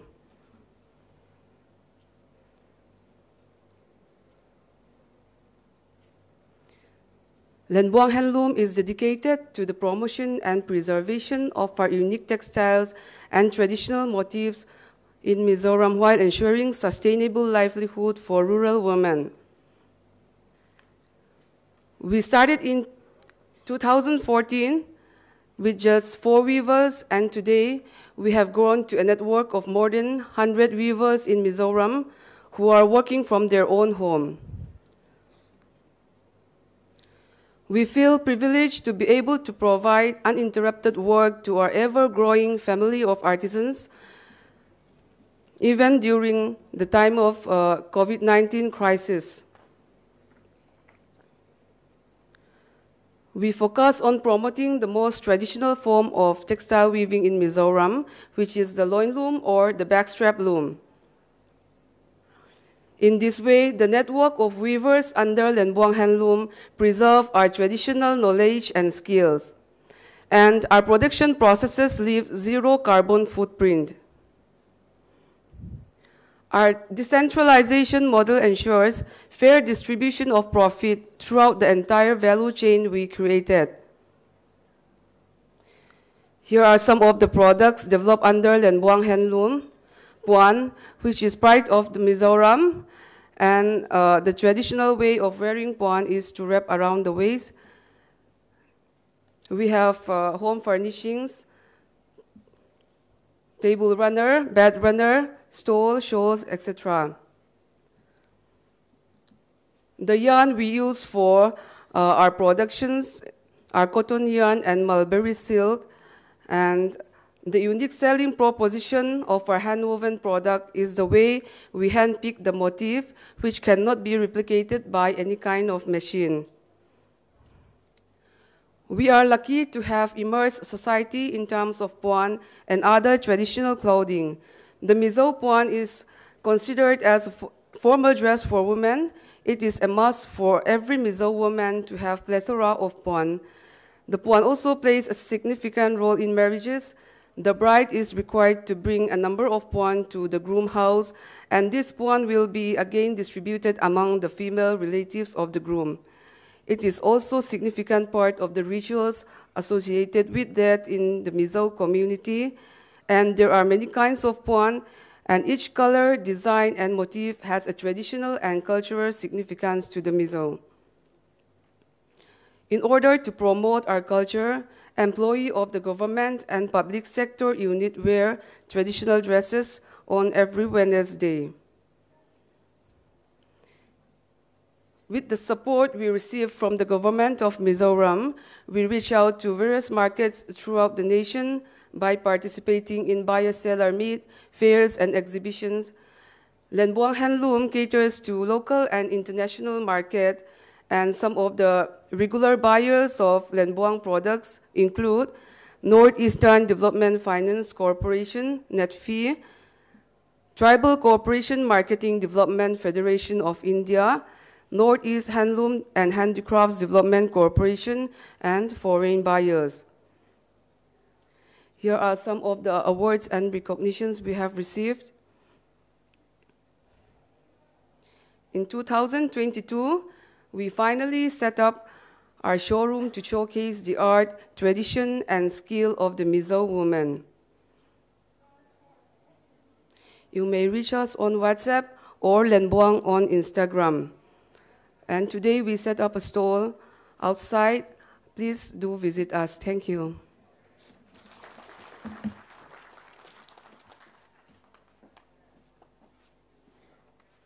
Thank you very much, Ms. Lalmonpui. As we move our focus to the nursing and paramedic sector, I would now invite Dr. Debashish Chaudhary, Director, Professor and Head of Neurology, GB Pant Institute of Postgraduate Medical Education and Research, Delhi, to share his views.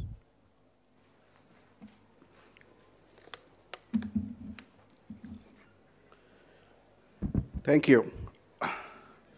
Respected dignitaries on the dais, ladies and gentlemen, good evening. First of all, my sincere thanks to the organizers, the CII, the G20, and the B20 group for extending this invitation to speak in front of this august audience. So I am a neurologist by profession, and I am heading the neurosciences in one of the largest tertiary care centers in Delhi. So unlike the previous speakers, I do not have a personal a company or a kind of a personal experience in setting up an entrepreneur. But I have been dealing with the medical field for the last 38 years, and I've seen changes in both the doctor fraternity as well as in the nursing and paramedic fraternity which has happened over last 38 years in India. And there have been stupendous changes. So I will briefly present that what are the situations right now and how we can benefit in investing in nursing and paramedics. Another thing, because since morning I've been listening to the bamboo, so one interesting point I think which has not been shared till now is this. Of course, the garments people have mentioned, but I am currently wearing a bamboo sock made by a company called Becher, which is based in Ahmedabad. And I can tell you that this is a very, very comfortable sock. So if you are interested, then you can go out and buy these socks, and they are very good. So now coming to my presentation. So the opportunities, the nursing and paramedicals in India with a focus on the Northeast India. So the demand for the nurses and the paramedical staff is increasing globally. We all know that. And that is because of the aging population, the rise of chronic diseases, and a shortage of healthcare professionals. In India, the demand is projected to reach about 3.8 million by 2025. In the Northeast region, the demand is expected to be around 80,000 by 2025. And I can tell you that these demands can dramatically change in the face of a pandemic, which we have seen. And I know that how much these people, the nursing staff, the paramedics, have, along with the doctors, have helped to curb and curtail the miseries of the people during the pandemic. We are all aware of that. Now, approximately 27 million men and women make up the global nursing and midwifery workforce, and this accounts for about nearly 50% of the global health workforce. So this is important to know. It's not only the doctors, but this is a large section which makes up the global healthcare force. And globally, 70% of the health and social workforce are women, compared to 41% in all employment sectors. Nursing and midwifery occupations represent a significant share of female workforce. So therefore, this gives the women empowerment. And this is a very, very important thing. And for the countries like ours, I think this is one of the most important key messages that should go in, that it gives the women the empowerment. Just like, we saw in the previous speaker, that so much of rural empowerment was given by her company to the local people. There is, of course, the global shortage of health workers, particularly the nurses and midwives, which I've already said.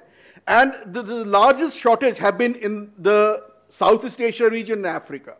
For all the countries to reach the Sustainable Developmental Goal 3 on the health and well-being, the WHO estimates that the world will need an additional 9 million nurses and midwives by the year 2030. 9 million nurses and midwives. So that's a large number.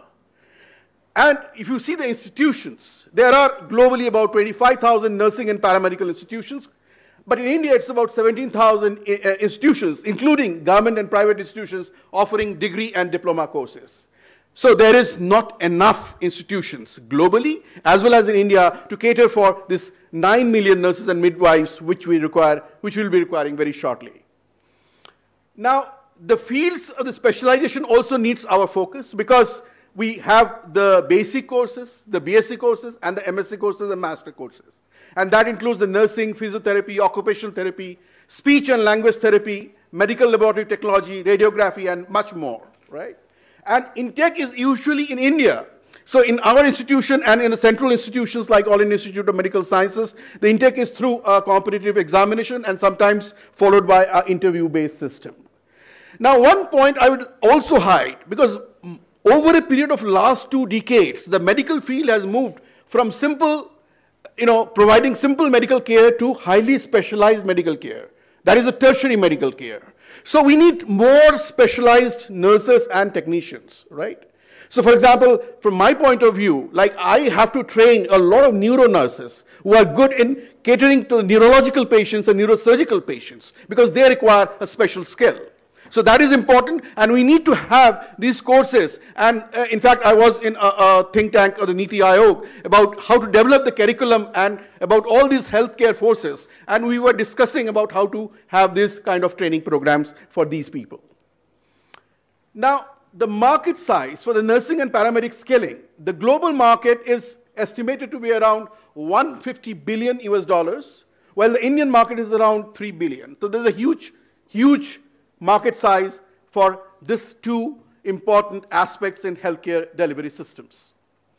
Now, as we have already noted, and this has been spoken about, that the Northeast population is well suited for these fields due to their orientation towards the English language, their sense of hospitality and acceptability, and the fact that many of these nurses and paramedics from the Northeast are already working abroad, including countries like USA, UK, and Australia. And in fact, in my institution, there are a lot of nurses from the Northeast who are working, and I find them almost very, very dedicated and very compassionate for the patient care. Now, at the moment, in Mizoram, there are about 20 hospitals, including government medical colleges, state referral hospitals, district hospitals, then PSCs, CHCs, and private hospitals and church hospitals. In the Northeast region in general, there are about 200 hospitals. Thus, there exists a possibility that we can invest to improve this situation. We can create more hospitals, more training institutions, more educational institutions concerning this nursing and the paramedics. And the opportunities are great because the government policies and the land availability makes the states like Mizoram and other northeastern states suitable for investment in creating infrastructure for nursing and paramedic institutions. The investment opportunity for the global community and the Indian investors is around $2 billion US. And the cost advantage of setting up such institutes in India in general and Northeast in particular is significant, with a cost saving up to 60% compared to other countries. So this is a huge incentive, and we should think about it. This is again a good value for money. Why? Because we know that the UN High-Level Commission for Health Employment and Economic Growth report concluded that investments in education and job creation in health and social sectors resulted in triple returns of improved health outcomes, global health security, and inclusive economic growth. So we are doing not only a business, but we are also, enhancing our social responsibility. Now, there are 2 papers. I'll just conclude by these 2 slides. The first paper is for the Indian investors and from the Indian perspective. Now, this is a very highly quoted paper by Anup Karan, which says that about the size, composition, and distribution of health worker force in India, why and where to invest. Now, if you see, this is the distribution, and surprisingly, you see that Kerala, which has been the benchmark for all health-related activities in India, the North is not lagging behind in terms of nursing care. It's almost 28.3. The red one is basically the nurse and midwives. And so this is a good sign. So we must realize this. The second thing, so this is important. Now, if we see this again in a broader perspective, then we see encounter a problem. The problem is this: the density is highly variable across the states and even within the Northeast states, right? And also in this paper, they have analyzed and said that the training curriculum, the skill acquired, is not uniform throughout. So as an investor, as a creator of these models, we should be very aware of this fact and we should take appropriate measures. So they have concluded that India needs to invest in this by increasing the number of active health workers and also to improve the skill mix, which requires investment in professional colleges and the technical education. So this is an important point to be, we should ponder on and, make corrective actions. The second is for the foreign investors, the people who are sitting here, who have come from far off, and they want to invest. Now, this is the Niti Aayog paper, which was published in 2021, Investment Opportunities in India's Healthcare Sector. Now, what do we see here? That the three graphs are very important to understand. First, if you see the direct jobs in Indian healthcare sector, for the nursing and midwives, there is an exponential rise in the 5-year span from 2017 to 2022. So therefore, there is always a very, very good scope of investment in this field. That is number one. Number two, if you see the growth trend of India's healthcare sector in terms of US dollars, in terms of billion of US dollars, and you see that there is again an exponential rise. So you are actually being, going into a field which is showing a consistent growth over the years. So that is very, very encouraging for the investors. And thirdly, if you see the foreign tourist arrivals of India on the medical visit, and that in 2020 has gone around 700,000 persons, which is a huge number, and country is generating a lot of money out of it. So I think that again is an incentive for investment in this region and India in general.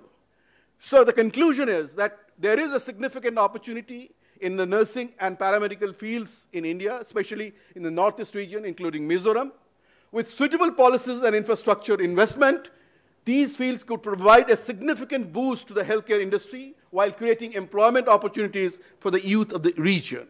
And most importantly, globally, India stands at the threshold of being one of the global leaders in healthcare education and delivery. Thank you very much for your kind attention.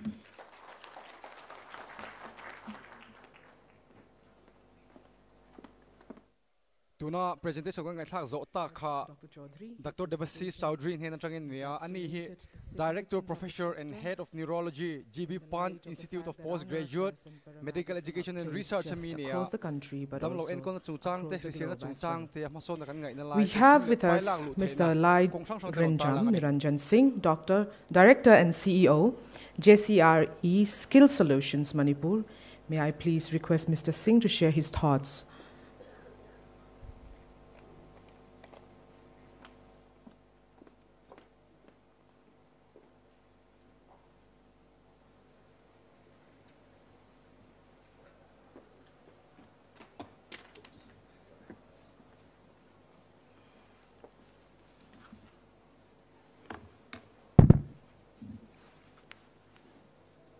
A very good evening.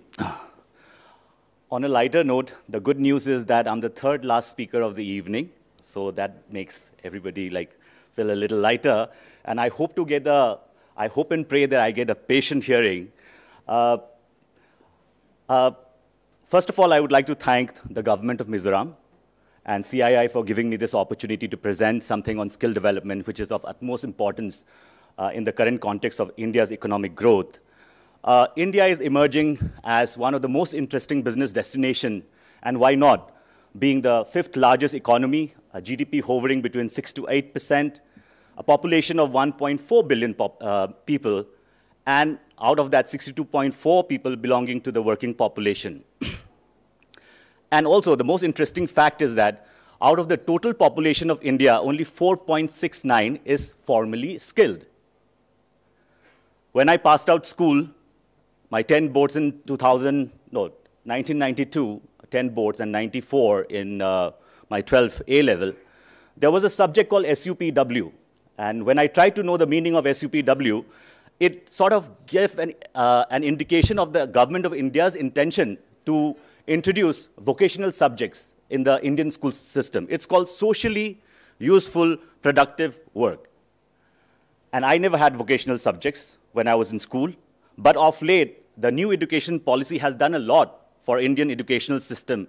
Now, skill subjects were introduced from class 9, 10, 11, 12, but the new education policy says that our children need to pick up skill subjects from class 6 onwards. Because when you introduce skill subjects in class 9, you are already putting too much pressure on your children because they are already preparing for life to give the engineering, law, etc., etc.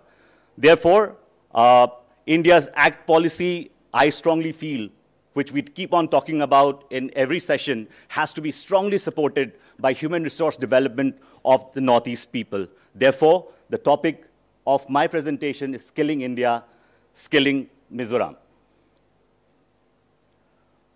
I'll run through the contents of a global skill scenario, Indian skill landscape, advantage Northeast, potential of skilled Mizoram, the challenges that we face, the recommendations and some way forward that could be considered by governments, civil societies, and NGOs. Just as simple numbers, the global skill scenario shows that South Korea has the highest number of skilled manpower in the world, and Japan standing at 80%, and India, just mere 4.69 of our people workforce is formally trained. So what's really happening to inspire young people to take up skill subjects or vocational subjects? There is something called a platform called World Skills. So they try and create opportunities and connect societies. They are the foundation of economic progress, and they do this through skill competition, projects, and conference. World Skills builds confidence, empowers communities, and helps to fuel economies. World Skills is a platform which connects 2/3 of the world's population, and there are 85 member countries, and they intend to support 100 million young people to get skill by 2030. So what really it does, I think, it very simply put, we can learn a lot from this 3 points. World Skills try to inspire and develop a passion for skills among our youngsters through competitions and promotions, which Mizoram State is also doing. Develop skills through global training standards, benchmarking systems, and enhancing industry engagement. Employer buy-in becomes very, very important for employers to recognize that they need to recruit skilled and certified manpower, and influence government and educators through a global platform. Our Honorable Prime Minister, Shri Narendra Modi, had said India can become the skill capital of the world. So the 62.4% working population, it could either be a demographic dividend that we keep talking about, or it could also become a demographic disaster if we do not address this on time. Interestingly, again, IT2, as I mentioned earlier, 62.4% of India's population are in the working age group of 18 to 60. I was listening in the European Parliament a few days ago that countries outside like Japan and in Europe, people are just aging, and there's a rigid migration policies, and that needs to be relooked at. And also, the last point is 45.6% of the youth graduating from educational institutes are employable. Just to put simply what skill stands for, actually, there are just simply 3 levels that have been internationally accepted to measure the skill levels across geographies and regions. So you have skill level 1, 2, which are low skilled, 3 and 4. So level 1 and 2 would probably be involving manual tasks. 2 could be involving machineries. But once you get into level 3 and 4, you are getting smarter. You are doing a supervisory role and making decisions. So in India, interestingly, as per the ISCO 08 concept, level 1 and 2 has 86%. That is an eye-opener for us. And level 3 and 4, which is around 14%, are the people who are earning more, have a higher qualification, and there's a lot of income disparity when we compare level 1 to 2 and 3 to 4. So a substantial share of the population is still at skill level 1 and 2, as I mentioned earlier, and this is a huge concern for policymakers, including state governments, to look at. A complex skill ecosystem of India. I think this figure encapsulates everything. So you have the key bodies, you have the enablers, implementing bodies, and the beneficiaries. And one thing which runs common throughout is that luckily we have a national skill qualification framework, which is uniformly followed in every state and every district in the country now.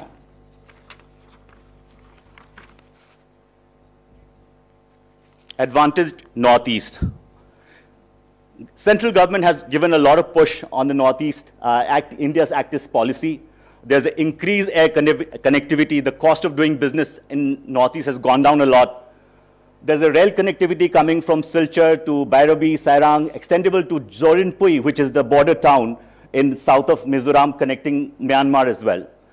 99% of the Northeast India has international boundaries. It has 8% of India's geographical land. 45 million to 50 million probably projected for 2022, 50 million, and probably 4% of India's population. So that's Northeast for you. Unemployment rate. Mizoram figures very low in terms of, low means it's positive in terms of unemployment rate standing at 4.4, Nagaland being the highest and Manipur being the second highest. The potential of skilled Mizoram lies in the literacy rate, which has been earlier highlighted by other speakers, standing at 91.33%. Actually, it's the second highest literate in the country. Would like to also, at this point in time, give a due credit to Department of Labor, Employment, Skill Development and Entrepreneurship Government of Mizoram, which runs ITIs and polytechnics. Under the guidance of Secretary Lalram Sangla Silo, Director Srimati Angela Jonthanpui, we have some data which is 20.08% of educated unemployed people are there in Mizoram, against the national average of every 68 trainees trained per 1,000. In Mizoram, we are training 45 per 1,000. Past 3 years, 178 educated unemployed have been given jobs in the government. Mizoram also figures as the government, best government sector initiative in skill development for enrollment and placement under PMKVY 2 in 24th World Education Summit in Hyderabad. Mizoram has done extremely well in terms of promoting skilling in the local districts through walkathons. They have skill and entrepreneurship awards in every district's Innovation Fair Perm Awards 2021-22 and Kwakchu's 2022 Startup Fair for government ITI pass-outs. Credit must also go to Mizoram State Rural Livelihood Mission under the leadership of CEO C.H. Lal Chandanmi. As for us, we have been staying invested in Mizoram since 2017, and till date we have impacted 1,040 young Mizos, and under the DDU GKY we have placed more than 250, which is a very stringent compliance that we have to follow, and a 100% placement. Some skilling schemes are craftsman training, Pradhan Mantri Kaushal, Din Dayal Upadhyay, NUL, and Ministry of Tourism projects have been executed. These are some of the other upcoming schemes, ESDI, Strive, Sankalp, some of the major employment opportunities there. Potential skill, courses offered in Mizoram, which has been earlier captured by the other speakers as well. Some of the key traits of Mizo youth are they are naturally possess skill and oozing with talent, very capable, and was very much evident in the World Skills National Competition, which was held in India.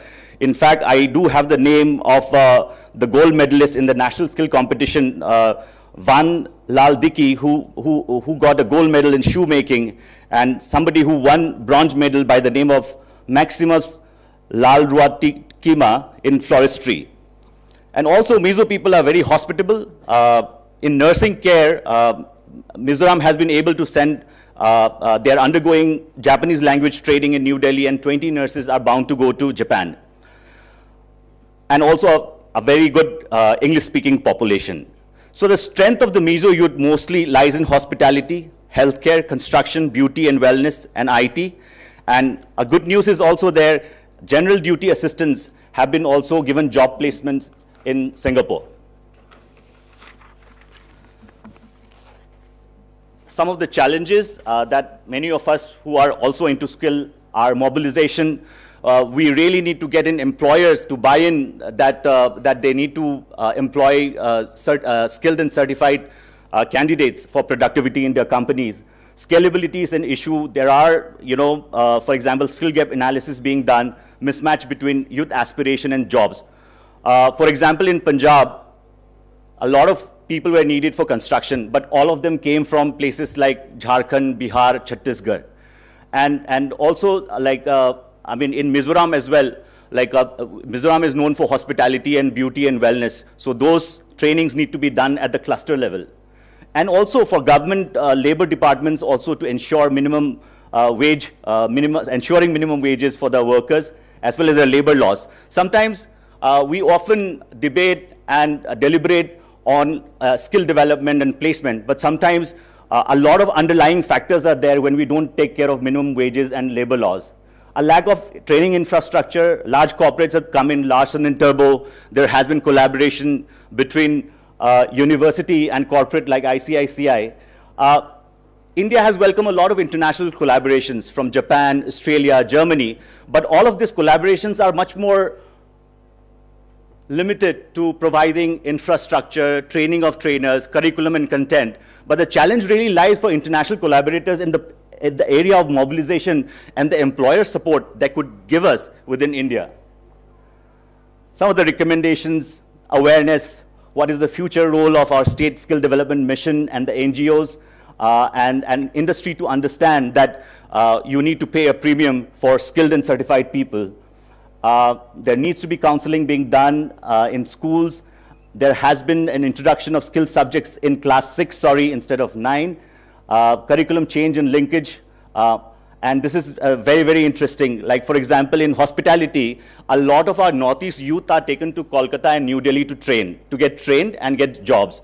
But the ground reality is that when we conduct such trainings at the source, in Mizoram, in Manipur, in Nagaland, it has found to be much more effective and less, it has been found to be more effective. And even for domestic workers, there's a lot which is being done at West Bengal, Odisha, and Chhattisgarh, and upgradation of infrastructure and industry academia connect, where, if ITI machineries could be updated, can we even rope in Air India or Indigo to sort of give us unused aircraft so that our students can really have the inside feel of the aircraft during the training, and the apprenticeship jobs with the stipend for the trainees, and all of that. So the way forward is very interesting. As the Ministry of Skill Development and Entrepreneurship get formed, what is the role of state skill development mission? How do we align? That's a challenge that we face. NSDCs needs to strengthen the training partners' quality and sustainability, and training partners being backed by employers and industry, and the sustainability of effective sector skill councils, a big employers' participation in the whole ecosystem, labor law reforms and revisiting minimum wage act for the state governments to not only meet demand within, but also export skilled manpower from India. Last but not the least, we started this G20 under the theme called Vasudevam Kutumbakam, which means that it's one earth, one family, and one future. So the question is, do we all belong here and look forward to support each other for a sustainable future? Thank you. Presentation ko ngayon tak cika pulai renjam Niranjan Singh niya JCRE Skill Solution Director le CEO ni me kaniya thiam thil big zina poi mo thute thiam thil kan zina mang tangkaya sumle pai le lu thei tura mason na kan nei dan tuteron soini.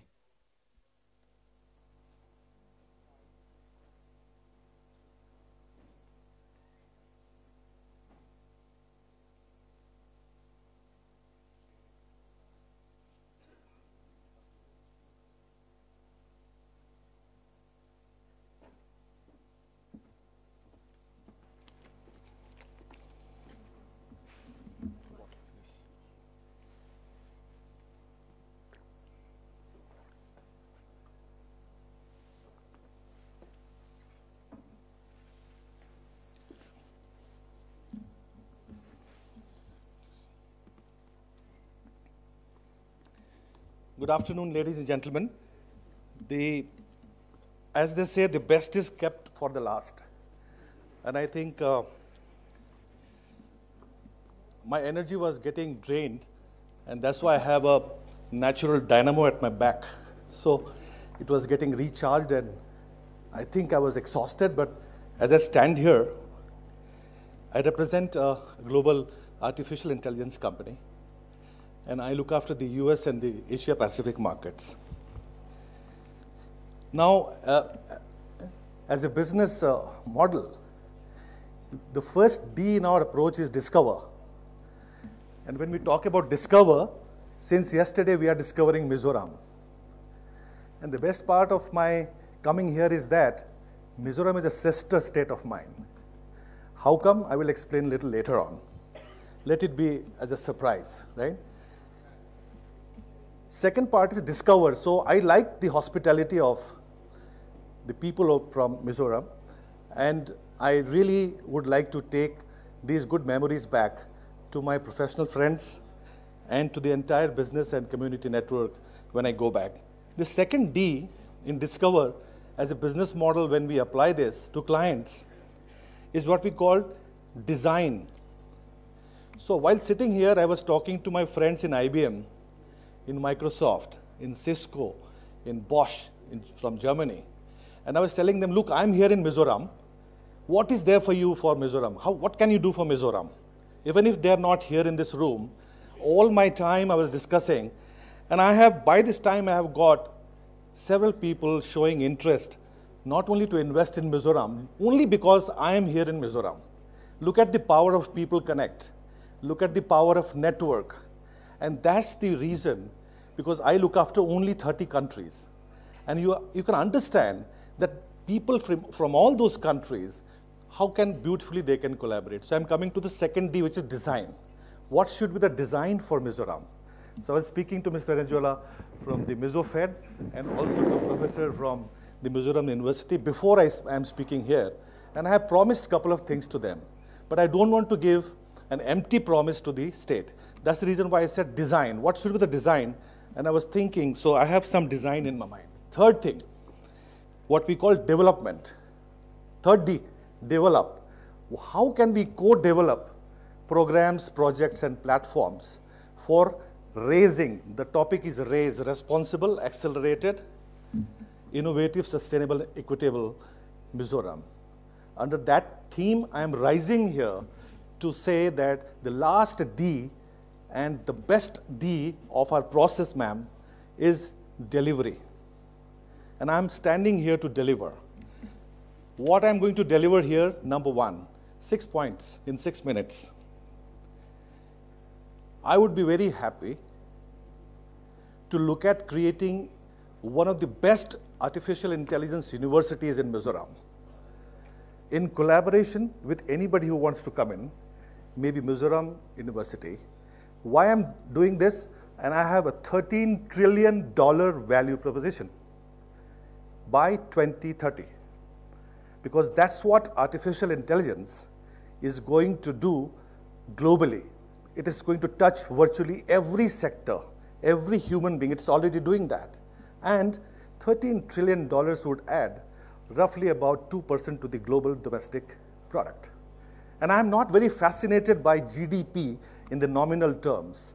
I'm fascinated by GDP as growth, development, and progress. And that's the design which the world needs. I am one of the goodwill ambassadors for United Nations, work as on the World Bank Aizawl doing business, and we were discussing with Rupa ma'am that, what can we do for the state here? And I also work for the World Health Organization on assistive technologies, and a member of the Niti Aayog on assistive technologies. We're trying to create a multi-billion-dollar ecosystem. Day before yesterday, Prime Minister was addressing us in the morning, talking about ease of life, talking about ease of technology for development. And I'm talking here ease of startup. How can we ease the complexities through our networks? It is only possible if you bring the network and the connections here to deliver goods and services for the state. So I spoke to Cisco, and they're ready to look at. Cisco has got a platform called Cisco for Startups, Cisco Launchpad, they call it. And Microsoft has got a platform for what is called Microsoft for Startups. We also have got Center for Innovation, Incubation, and Entrepreneurship, which was incubated at IIM Ahmedabad, and I'm the founder mentor to that. Why I'm saying this? Because we are working to develop our country and realizing the vision of 2047, $23 trillion. No other country in the world can imagine that kind of investment which is going to go forward. So my value proposition is that I, with the collaboration with the state government, would like to think about launching a startup Mizoram mission, which is a state-owned mission with a chairman appointed for that mission. We as industry would like to develop AI hubs in the state and provide all the infrastructure, which is hugely expensive, through our industry networks, and also would give you the entire connectivity, the support system required to develop developers, robotics scientists, AI developers in the state, and I can guarantee that we have millions of people who are short of AI developers, and the times to come will be only short of AI people in the country because the world has not developed to that extent, both in terms of curriculum design and development. And this is why I'm calling startups. It is skill-based entrepreneurship also. If somebody wants to set up a BPO in this kind of a state, they will be able to do that.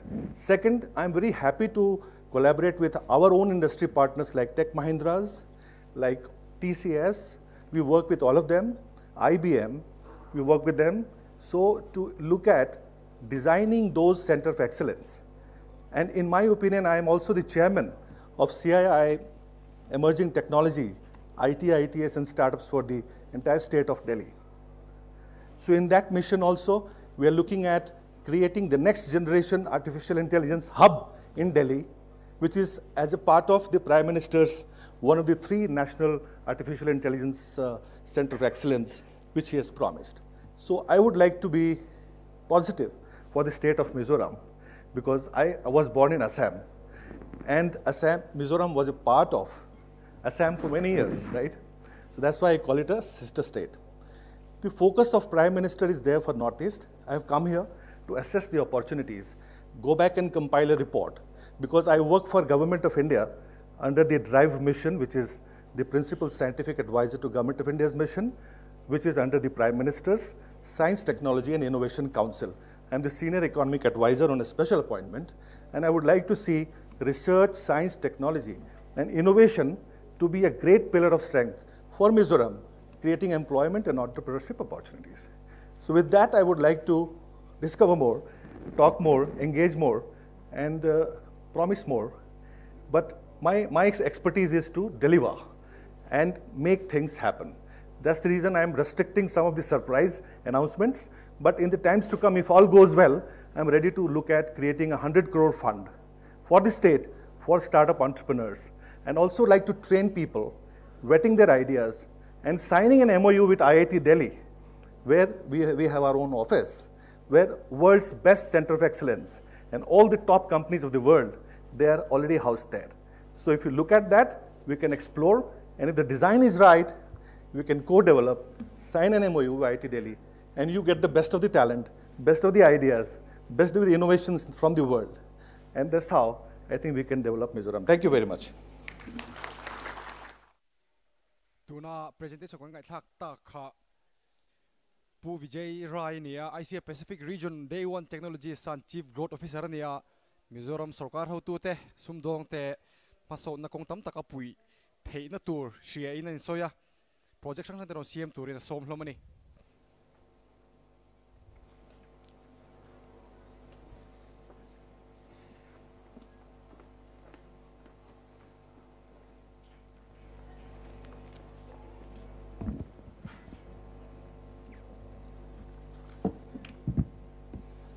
Good afternoon, ladies and gentlemen. Diplomats from G20 countries, media friends. I would like to talk about startups. And I would take it very simple. Startups are the backbone of the economy, driving innovation and economic growth. Challenges what a startup faces: funding, competition, and how to scale. Startups must have the clear compelling vision and mission. A strong team and company culture are essential for startup success. Different types of funding opportunities are set up for startups like venture capitals, angel investors, and crowdfunding.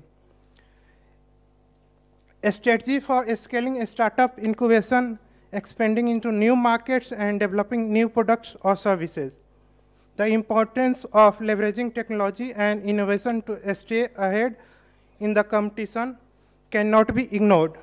To avoid common mistakes, learn from the journey of successful startups. Digital transformation is the key of success of startups. So my suggestion for every startup, if you are not online, if you are doing your business from your store, it's a huge opportunity to you adopt the online.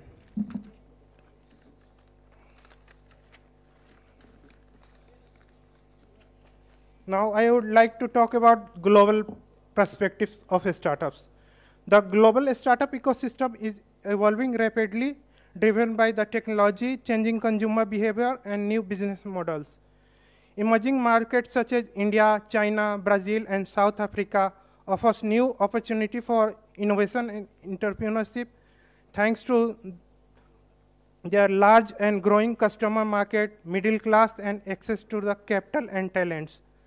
The rise of emerging market has also led more diverse and inclusive startup ecosystem with startups from developing countries competing with the developed countries.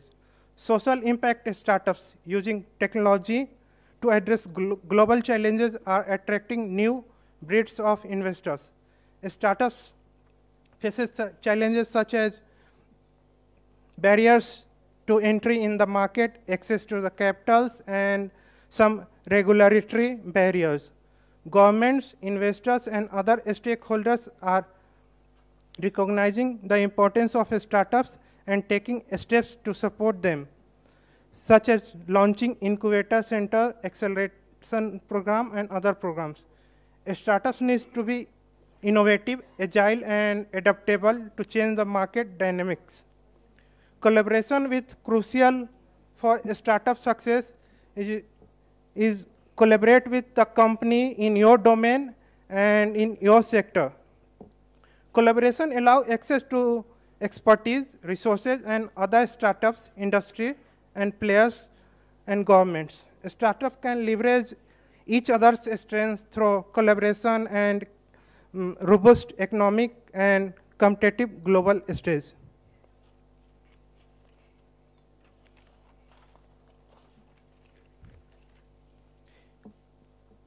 How industry ecosystem can promote a startup?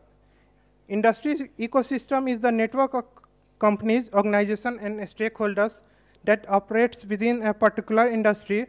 A strong industry ecosystem can provide startups access to resources, expertise, and funding that they may not have otherwise. Industry ecosystem can help to foster innovation and entrepreneurship by creating environment encouraging collaboration and experimentation and risk-taking. Startups are the part of thriving industry ecosystem and more likely to succeed because they can have leverage knowledge of experience and other companies, stakeholders, and industry. Industry ecosystem can help startup to access new market and customer, as well as build brand awareness and credibility. A strong industry ecosystem can also attract investment and talent to a particular region or industry, creating various cycles of growth and innovation. The role of government body and policy to support industry ecosystem, policy regulations and supportive framework is going to help startups.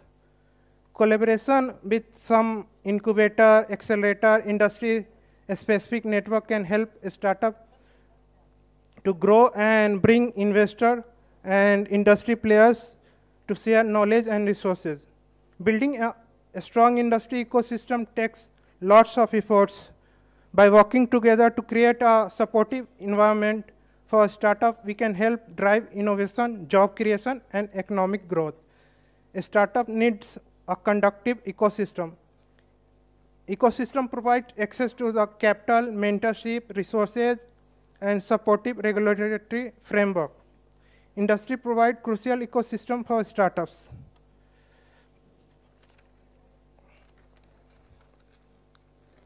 Now I would like to talk about startups in India. India is on the third ranking in terms of startups, and we are on the third rank in terms of unicorns. And we are working hard for unicorn in the agriculture sector. In year 2018, we do have 50,000 startups, but as of now, we have 91,000 startups which are registered on DPIIT portal, and there are lots of startups who are not registered, and they are working with GST certification and MSME certification. So if we count all together, then we have much more than 90,000 startups in India. The Indian government has lots of initiatives like Startup India, and they have several portals like Niti Aayog, Mark portal, CIS Center of Excellence to support startups. The Indian startup ecosystem is now expanding beyond few cities. It was earlier central to some cities like Bangalore, Delhi, but now it's going towards the villages and some tier 3, tier 4 cities. Indian startups are active in wide range of sectors like e-commerce, fintech, healthcare, and education technology. Indian startups have attracted significant funding from investors, both from domestic and international, with several startups achieving unicorn status. The Indian startup ecosystem has now easy access to funding, low regulatory hurdles, and sufficient pool of skilled talent.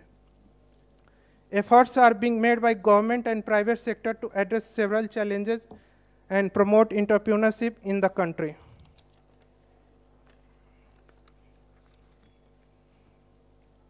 In terms of Northeast region has a huge potential for startups. The region has unique natural resources, biodiversity, and agri-tech, biotech, and eco-tourism startups. Moreover, the region is home of several top educational institutes and research centers that help startups, and that are also helping research and development for startups. The Northeast Industrial and Investment Promotion Policy, NEIPP, provides financial incentives to startups, making it easier for them to access capital and scale their business. The growing infrastructure connectivity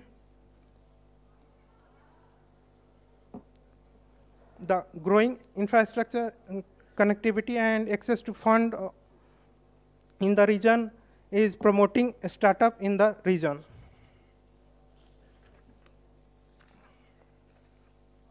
Now, in Mizoram has a huge potential as it has unique cultural heritage, natural resources that can be leveraged by the startups. Startups in such sectors like tourism, handicraft, and agro-processing can benefit from Mizoram resources.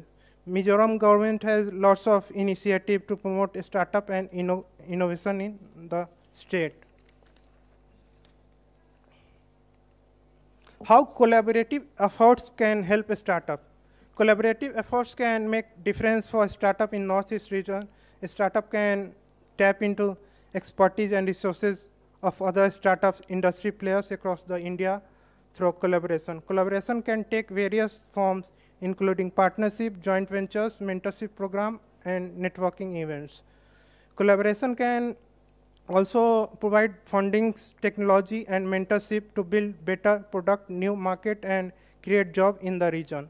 Collaboration will create good infrastructure, skilled manpower, access to funding, market, and promotion, and more inclusive and diverse startup ecosystem in India. Collaborating startup can compete on a global stage and promote economic growth in the region. Collaboration is the key building for robust startup ecosystem in Northeast. Now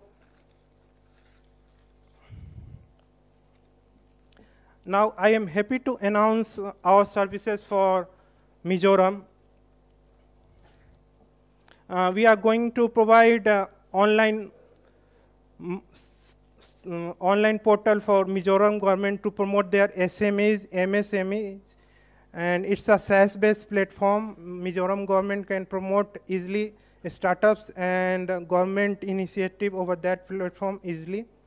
And we are also going to launch Edge Data Center for data localization in Mizoram with our partners companies.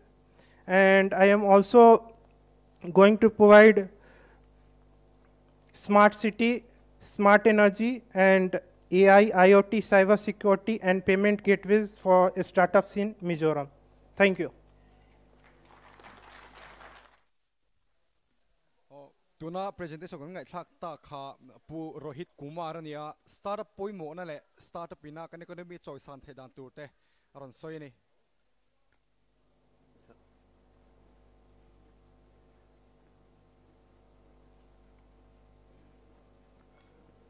Hi. As you can see, we have exceeded time for tea. If you are okay, can we continue with the session and push the tea break by another 15-20 minutes time? We should be able to do it, yeah? Let's one big round.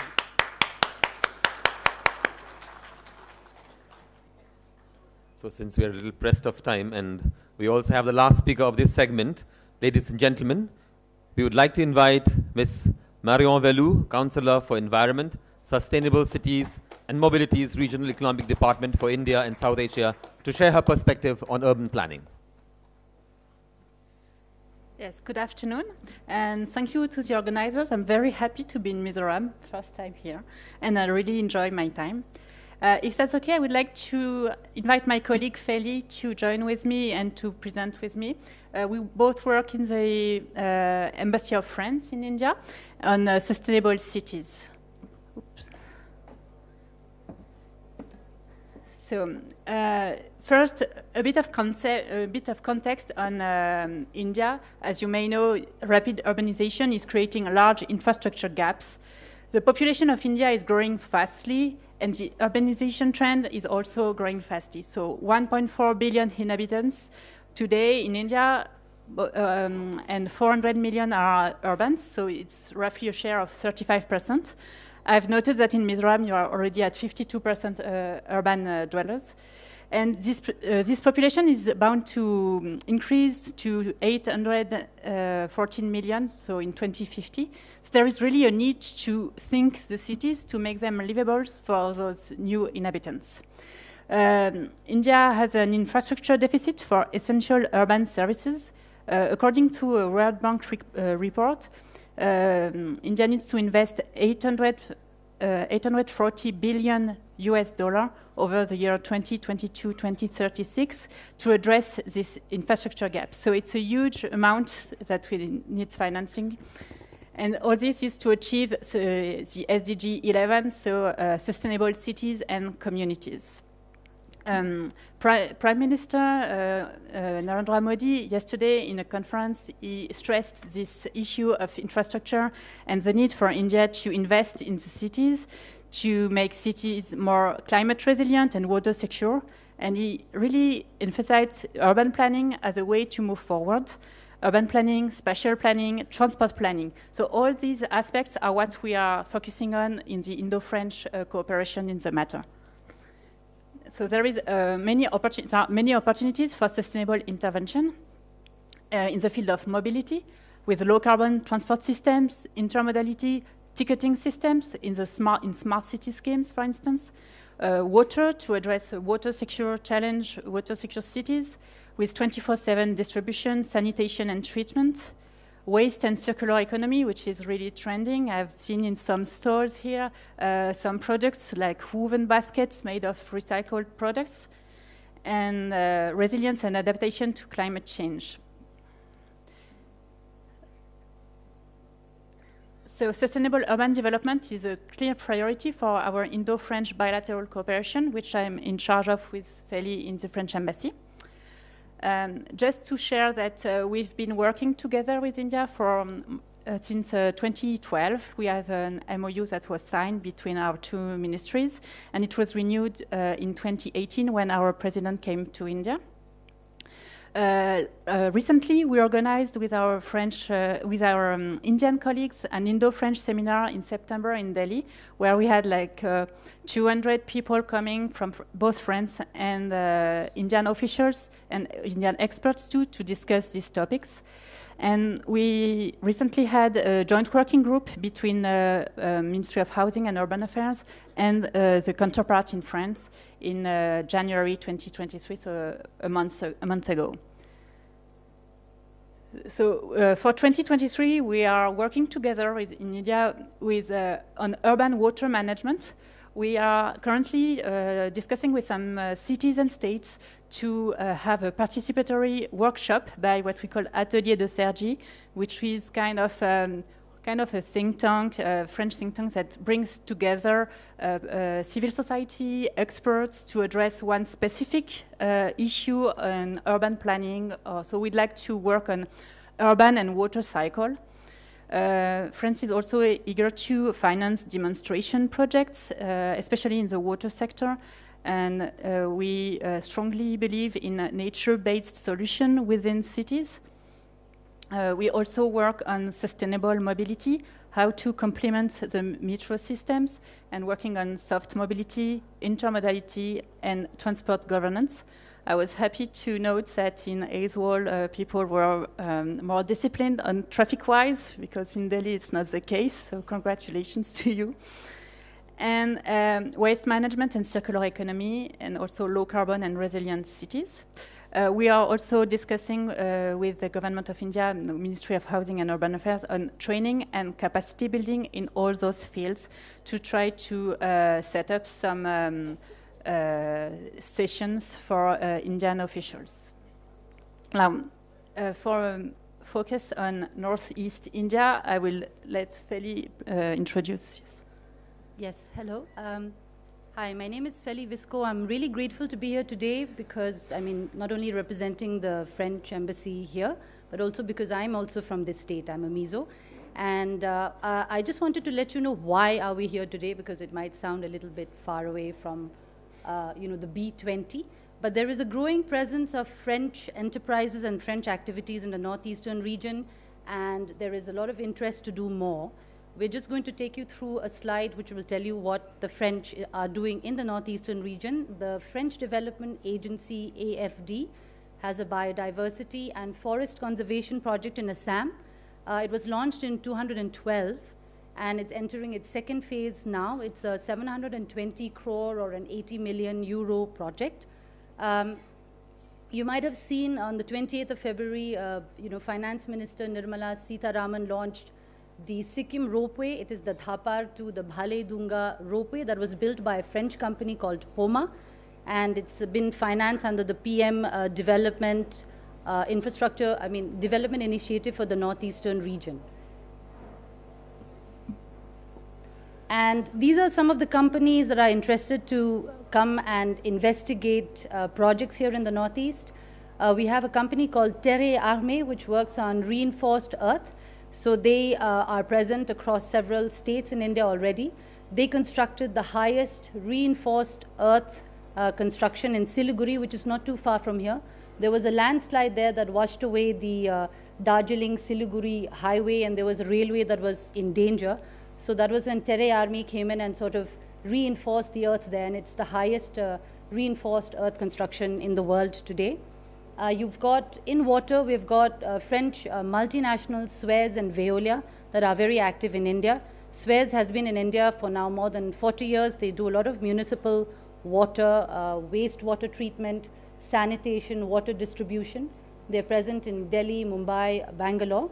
And then Veolia also is a similar company that does the same sort of thing. And then there are engineering companies that deal with urban solutions, across all sectors, waste, mobility, etc., and that's NG and Tractebel.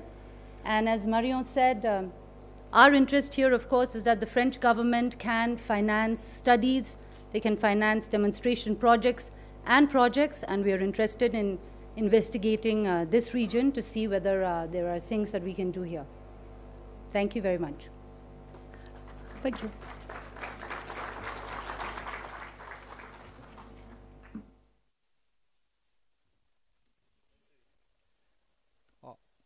Tuna presentation ko ngathak zota kha Miss Mariam Value, Councillor for Environment, Sustainable Cities and Mobilities, Regional Economic Department for India and South Asia niya notice company sang ron thok du te ron tar langa mason na kan nei thena turte sum le palak lu na kan nei thedan tu ron tar langa ni.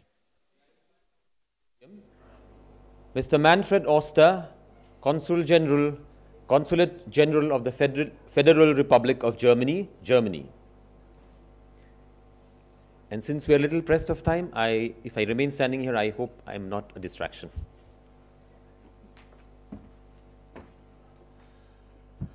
Well, but I'm trying to make it brief. Normally when someone starts like that, it means it's going to be long. So, nevertheless, I start with the St. Ambrose quotation that we heard earlier this morning. Thank you very much to the government of Mizoram, the government of India and CII for organizing this B20 meeting in the context of the G20 presidency of India. I think it's very good to have this outreach, not only to Mizoram, but it's also the outreach to the Northeast. In April, there will also be one in Nagaland, which I might attend.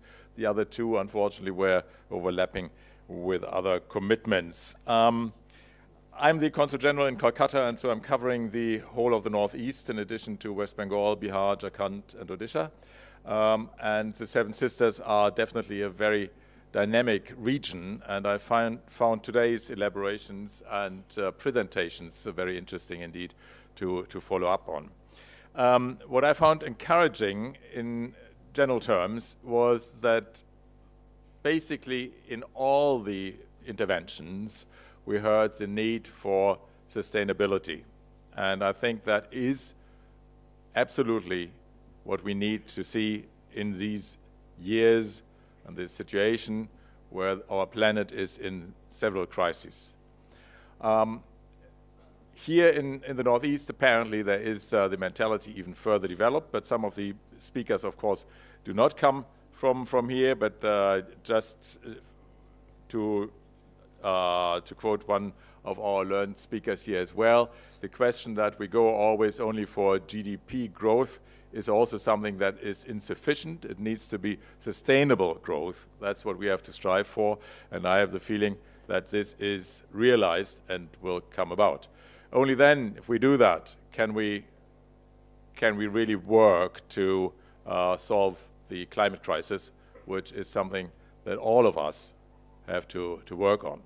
And I don't have the time now to go into all the details of IPCC and the differentiated but joint responsibilities that we all carry. It is realized, we have seen that. The German Chancellor has been only last weekend again in India speaking to the Honorable Prime Minister, and they have they agreed basically to keep going forward, also with making it easier for investments in both countries. And the Chancellor of Germany has also said that he will very much support the idea of the free trade agreement between the European Union, which has the responsibility for free trade agreements, and India to go forward within a foreseeable future. So there are these elements that I think are positive. Another positive element that I'm just taking out of what we have heard today is the empowerment of women. There was one figure that struck my mind about the attendance at colleges here. 80% it was said, and 75%, if I'm correct, is the rate of women degrees. I think that is very promising also to go forward. Yet another element that I would like to mention is the nursing and healthcare issue. It was already said that Kerala is an exporter in that regard, if you like. Germany is one of the beneficiaries from that. We have made very clear to the government in Kerala that this must not lead to a brain drain or skill drain from the state. And we have the reassurances that this is not the case. Under that premises, I think there will certainly be also an opportunity for this region, and Mizoram in particular, to come forward, if that is of interest, to explore possibilities with Germany in that regard. Last but not least, we heard also today, when infrastructure was being built, that and talking about the possibility to extend the infrastructure to have a direct line to the ports at the Gulf of Bengal through Myanmar. We also heard that peace and freedom is necessary for that, and I want to underline that. So I think we have to make sure, you have to make sure, that such a project will be implemented only in a situation where the region is as peaceful as Mizoram. And concluding on that one, just one final remark. We also need peace in my region. We see Russian war of aggression against Ukraine, which hopefully will come to an end soon on the basis of what the United Nations have proposed in the last General Assembly resolution. With that, I thank you very much, and once again, and leave you with that and to my fellow colleagues who might take the floor. Thank you very much. Thank you, Mr. May I invite to the podium General Manfred Osser nea mar sakte India ramte masona thleng tur chon remna le mon na aom apoi mo thu arang soya Russia le Ukraine donate te poina masona tam taka dal thu te ran soini. Less taller. So thank you very much to the government of Mizoram, to CII for inviting us to this event, which I have to say has been very well planned. And I think you have delivered in presenting Mizoram in the best possible way. A very positive impression, learned much about this state, which is the first time I have the opportunity to visit, and I hope it's not the last.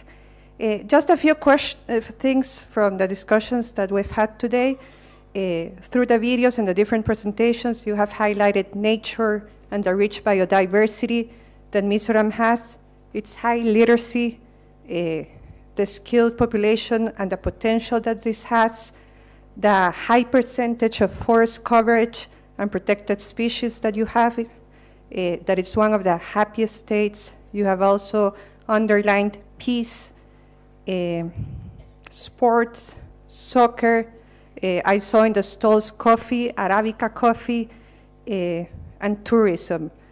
And I have to say that I come from a country, not many of you may be aware of Costa Rica. It's a small country in Central America. And I think one of the video lines that you had said Mizoram is a small state with big ambitions.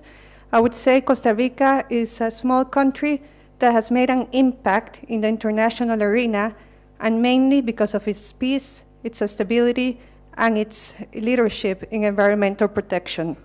Most of our territory, almost 59% of our territory is now under forest protection. 25% of our territory is under national parks. We have very innovative schemes that have made our country a pioneer in ecotourism.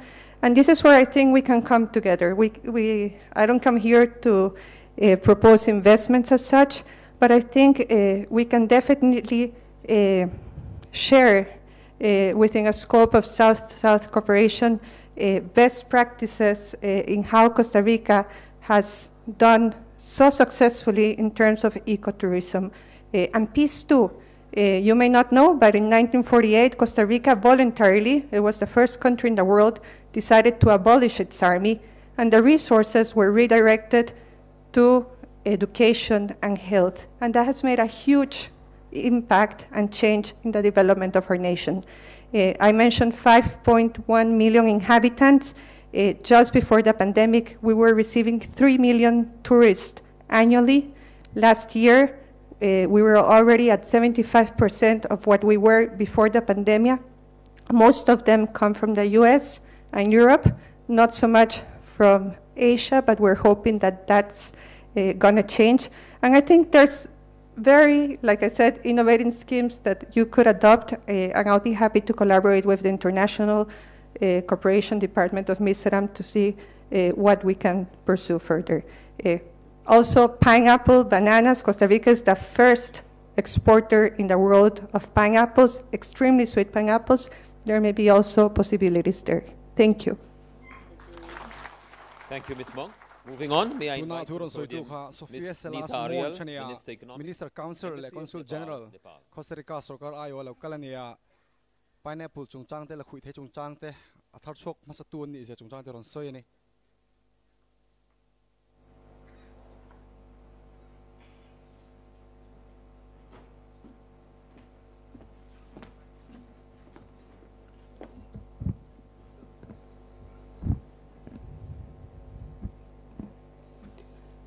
Distinguished dignitaries, ladies and gentlemen, very warm greetings.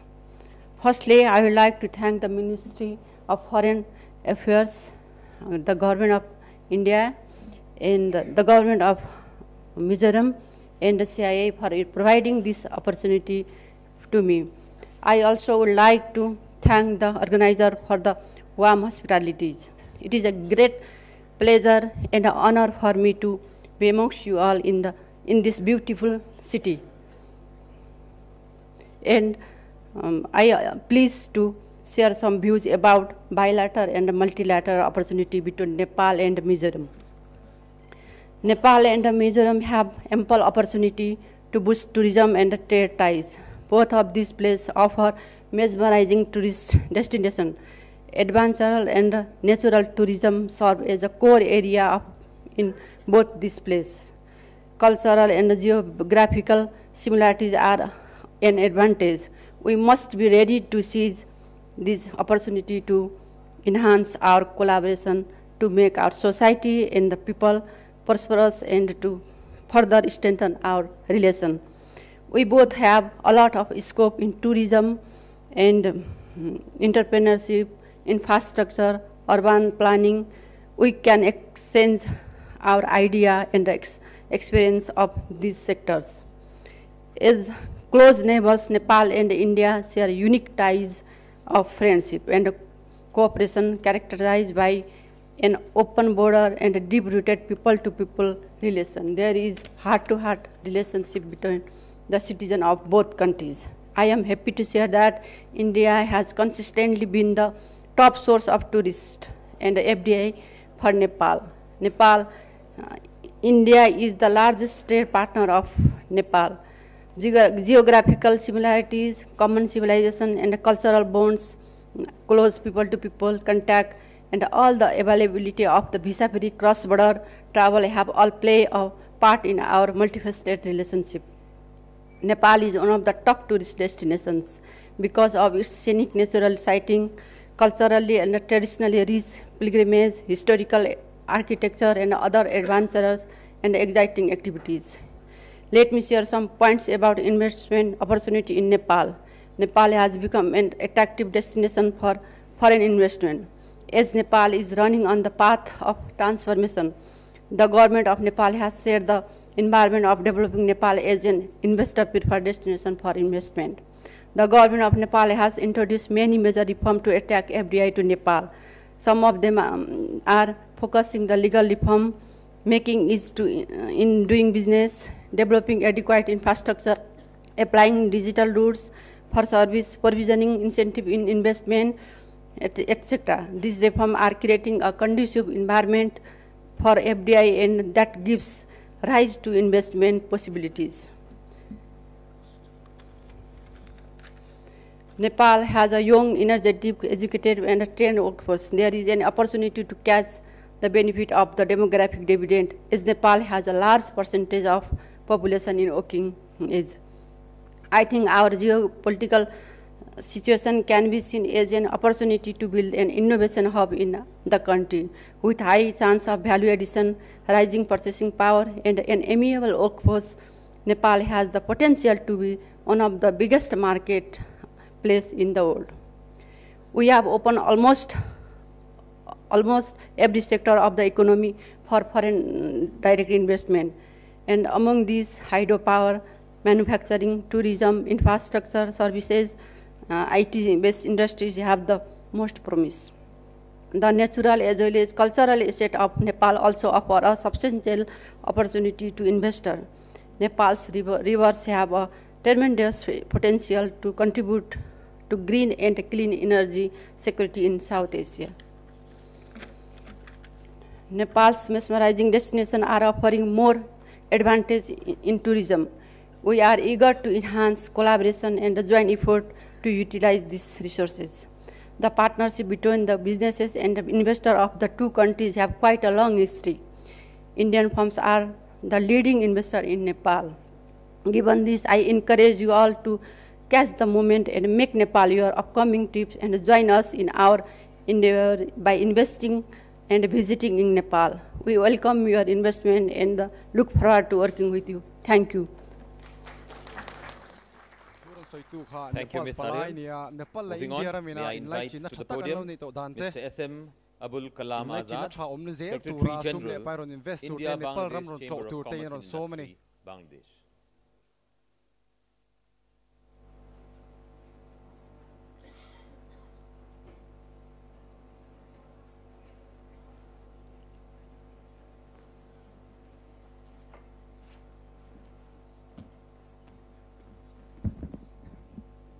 Good evening, everybody. At the very outset, I would like to convey my sincere thanks and gratitude to the Government of India and to the Government of Mizoram and of course the CII for inviting us over here. It is indeed a great pleasure to be here with you. And for my organization, India-Bangladesh Chamber of Commerce and Industry, you know that India and Bangladesh maintains a strong diplomatic relationship over the years. So the business between the two countries has expanded over the years, but as far as the Mizoram is concerned, it is yet to be expanded. So there are ample scope for Mizoram and Bangladesh to expand business over here. And for the Bangladeshi businessmen, they want to import bamboo chips, agri products, stones like this, and for the Bangladeshi products like plastic commodities to be imported here. I think I will take some list from the organizers so that our Bangladeshi businessmen can do business over here. So thank you once again. As because we are running out of time, I do not like to long my speech over here. So thank you once again for having been with you. Thank you once again. Tuna thuran soitu kha Bangladesh palainia Mizoram le Bangladesh na sumdon tonna tamzok an nei thena turin ris kalanga sumdon tamzok nei the turin mangaron la donani atene. I'm sorry, I forgot to mention Vice President, Bhutan Chamber of Commerce and Industry. I'm sorry about that.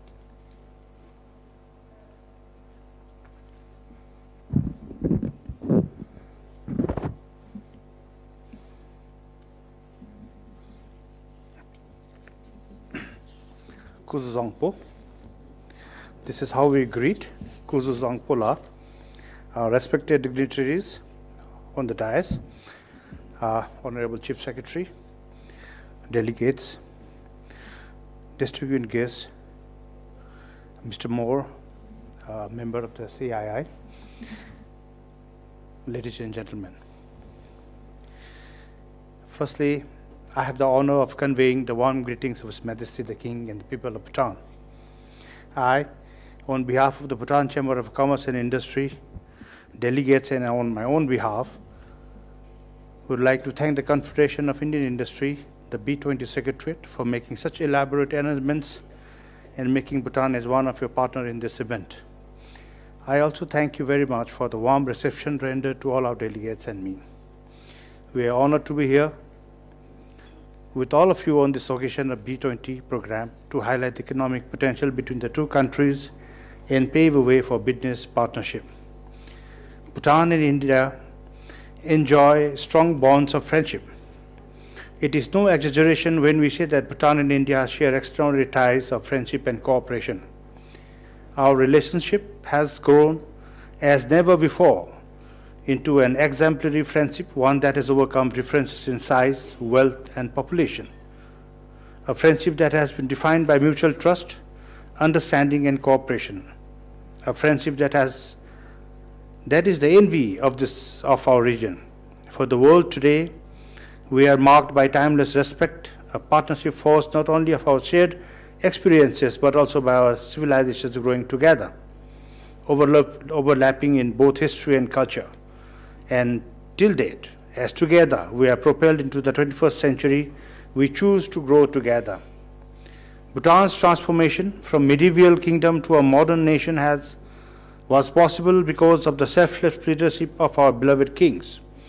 Our bilateral ties have continuously maintained an upward growth trajectory. On this unprecedented transformation was possible also because of the goodwill, friendship, and support of India, our closest friend and neighbor. Both India and Bhutan have witnessed momentous changes and unprecedented economic growth and prosperity over the past 5 decades.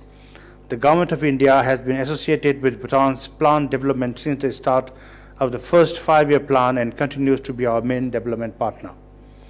The mutually beneficial economic ties have been the centerpiece of Bhutan-India relations. Today, India is Bhutan's largest and most important development and most important trading partner.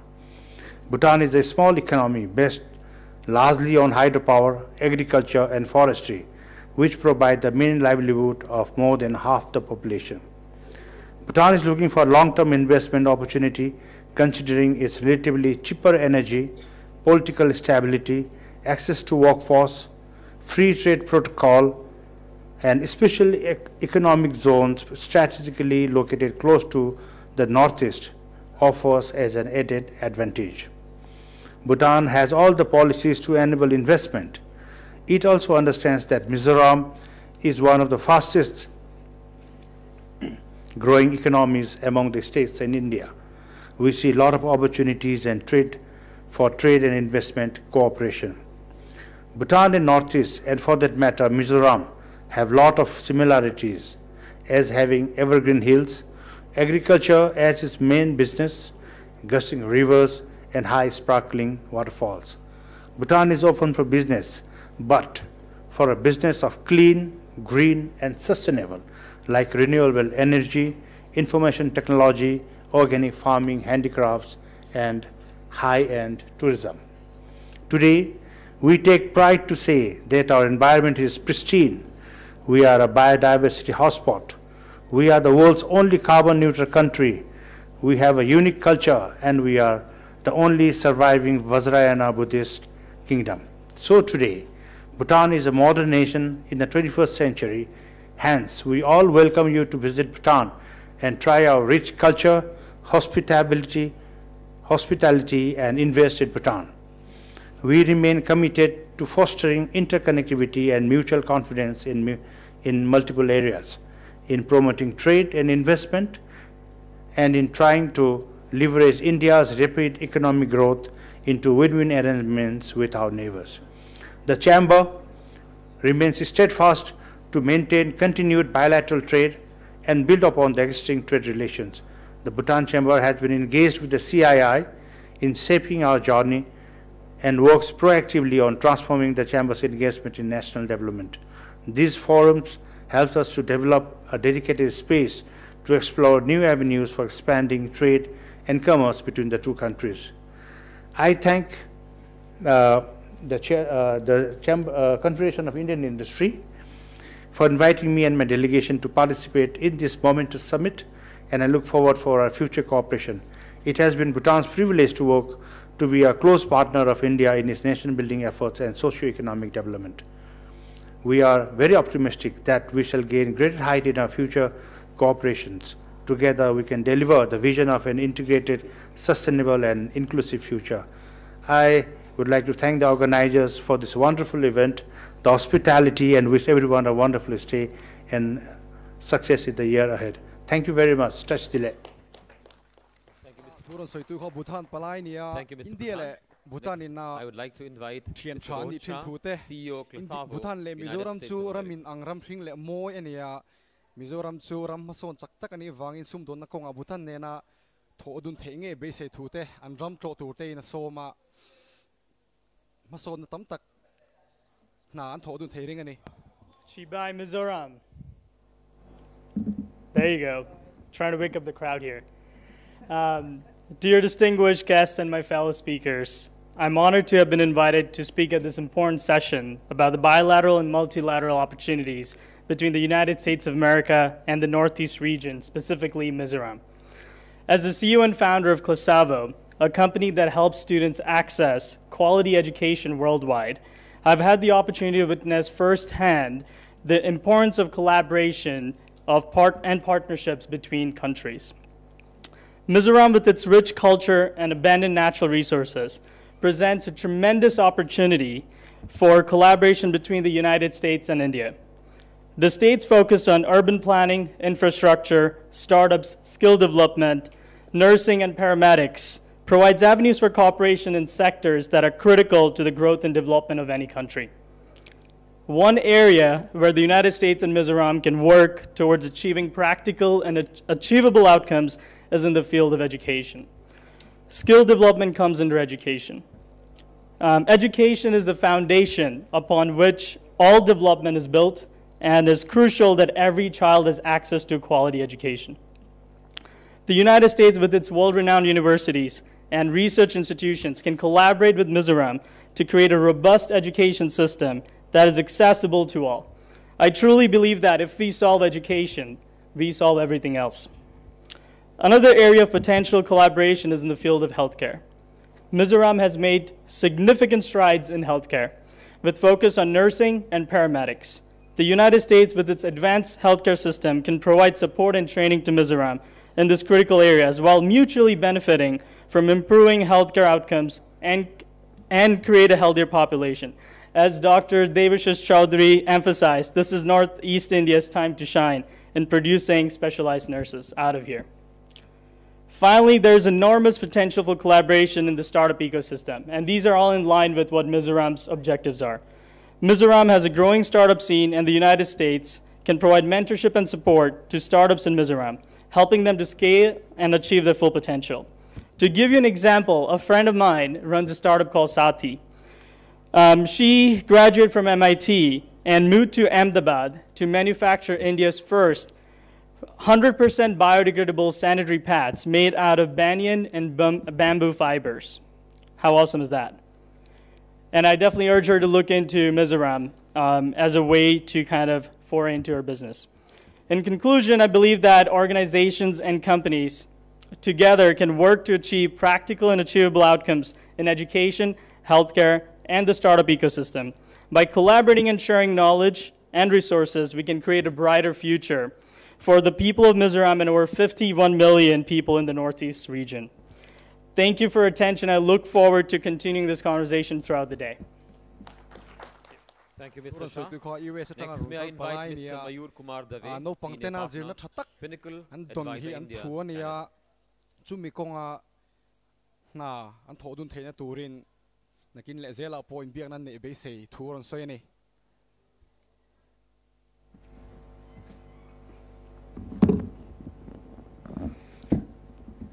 Good evening, distinguished dignitaries and fellow G20 delegates from G20 countries. I've been asked to talk about bilateral, multilateral opportunities between Canada and India, Northeast India, especially Mizoram.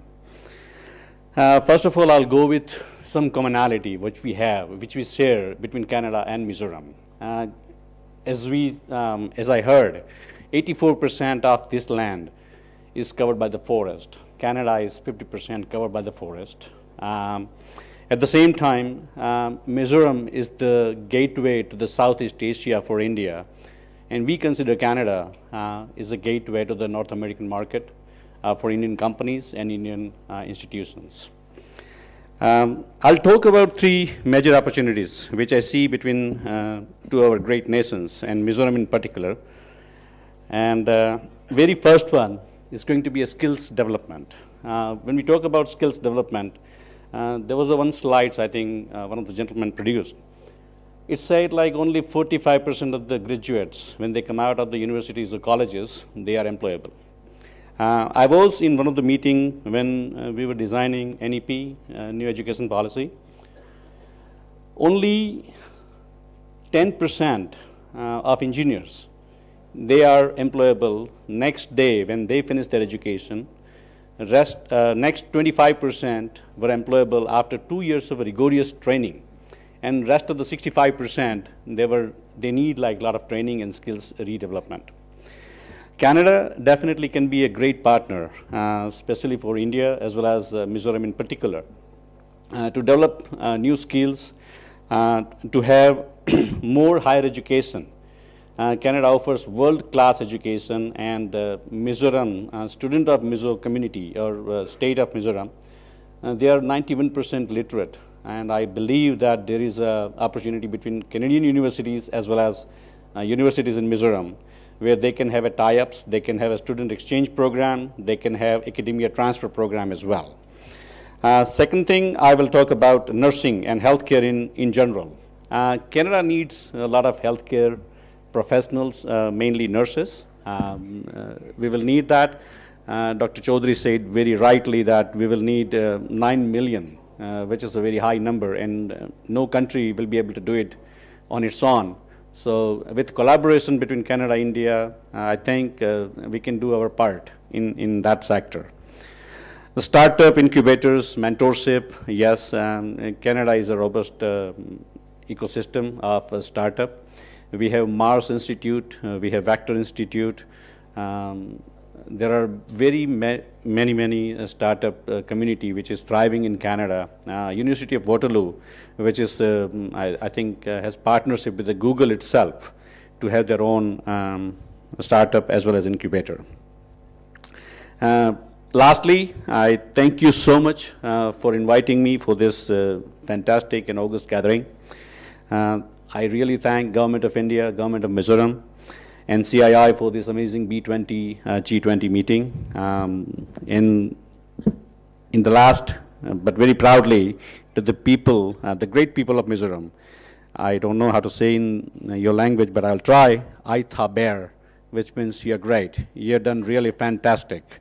Thank you so much. Merci beaucoup. Thank you. Thank you, Mr. David.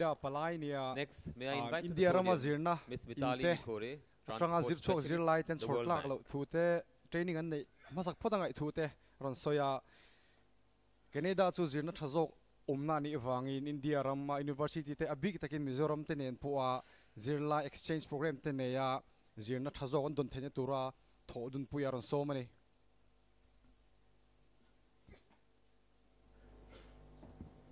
Good evening to everyone, and thank you very much for this opportunity to attend this conference, to be part of this discussion.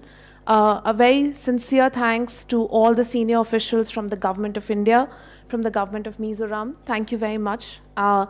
Representing the bank, I'm very, very proud to be here today because we are looking at regional connectivity as one of our primary agendas.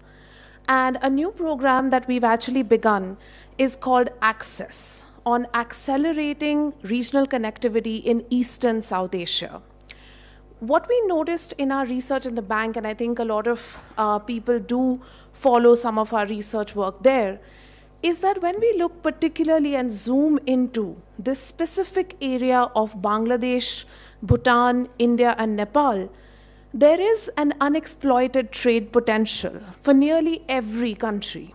If we look at the size of the trade, in 2005, intra-BBIN trade stood at about $3 billion. By 2019, pre-COVID, this had increased to 18 billion. And yet, we know that there is a lot of untapped trade potential, particularly for countries like Bangladesh and Nepal, which we are putting at about 93% and 76%. Now, this 50% figure for India, a large proportion of this is in the Northeast. The Northeast can benefit disproportionately from trade with Bangladesh and India, and with the rest of India, and also with Nepal. And Bhutan can also benefit from this relationship. One of the central pillars of this relationship is the Motor Vehicles Agreement, which of course was signed in 2015, and negotiations are underway to operationalize the agreement. And the World Bank is playing a proactive role in supporting with the agreement. We are also supporting funds, and through our funds, through a multi-phase programmatic approach, and an MPA financing envelope has been extended between 2022 to 2029, especially to Nepal and Bangladesh in phase 1. And in phase 2, it is planned that support will also be extended to Bhutan. The support for India is currently under discussion, but we do urge all the Northeast states present here, particularly Mizoram, to be in touch with us, to be in discussion with us, and to tell us how we can work together to bring the Northeast states under the Access program and under the Access financing envelopes, particularly on regional connectivity. Because we are looking at choke points and corridors and land ports at this point for financing.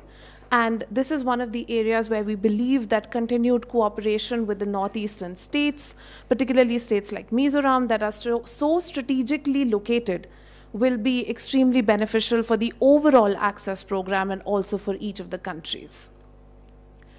In addition to the infrastructure financing, the Access program actually has 3 main pillars. The first one is actually digital systems for trade, and this is one of the areas where we see a huge potential for partnership with the private sector, and therefore the B20 and forums like this become so important and so critical for articulating that we need digital interventions and digital mainstreaming even in our trade facilitation infrastructure.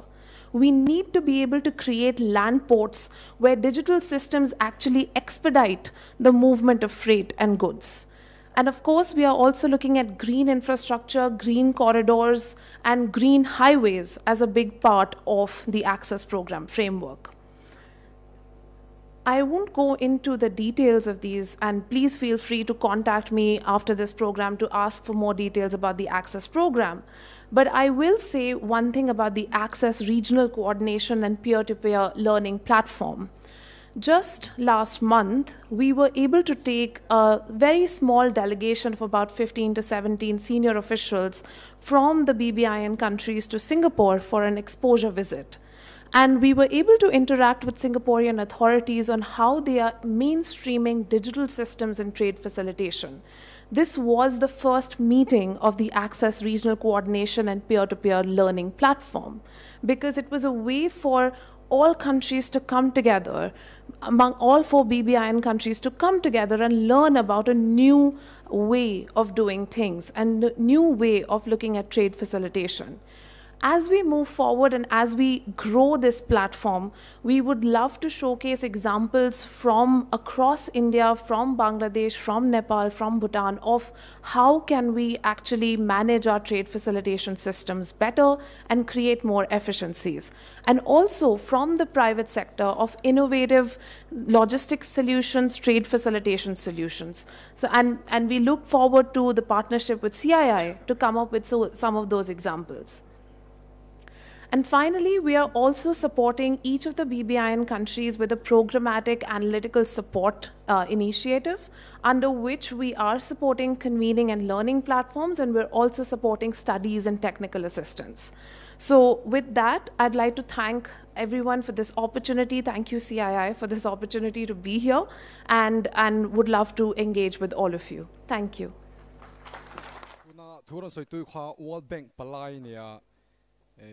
Marchak State te Kalpona Chazok te Omthena Turin, Marchak State Sorkar ten Mani Dor Turin Soma Masona Tam Takan Thodun Thai Base to Soini offers made during their talks. Ladies and gentlemen, having heard from all the stakeholders, it is now time for some discussion with our honored speakers. But unfortunately, we are running short of time, so we shall limit the interaction to 10 minutes. Now the floor is open for question and answer session. Dear participants, you are encouraged to raise questions to our speakers. For that, please raise your hands and state your name first, company, and the country. And also, please mention to whom the question is addressed, or is that an open question to all the speakers. The ushers can kindly help with the mics. Could you please stand up? If you have any questions, I think it's best that you stand up from your seat. Good evening. I'm Seiko. I'm from Seiko Family Office. We are a New York-based private equity firm. My question is to you, madam. We had a long discussion. We do have, belief and faith in the potential of Mizoram. Now, when we say there is a potential of 4,500 megawatts of hydraulic power and several other industries, if we would like to invest, how do we approach? Do we already have some projects which are there? I mean, for all the sectors that we have discussed about how money can come. So, would like your guidance on that, ma'am. Thank you. I think CII is organizing a B2G and B2B sessions outside. So, your specific question can be taken up at that point of time. After this, we are organizing the sessions there at the backstage. Why don't you tell? Yeah, this B2B, B2G is behind the stage where the lunch was served. So maybe we could take all the questions there at the B2B and B2G.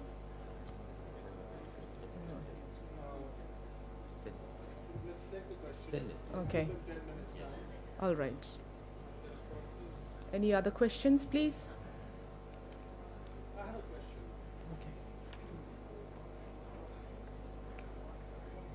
So I think you can take that podium.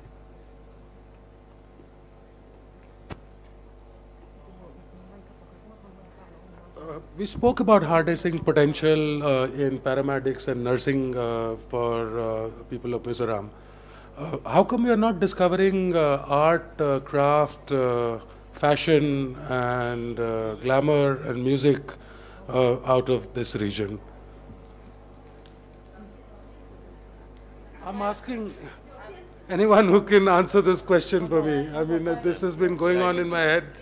For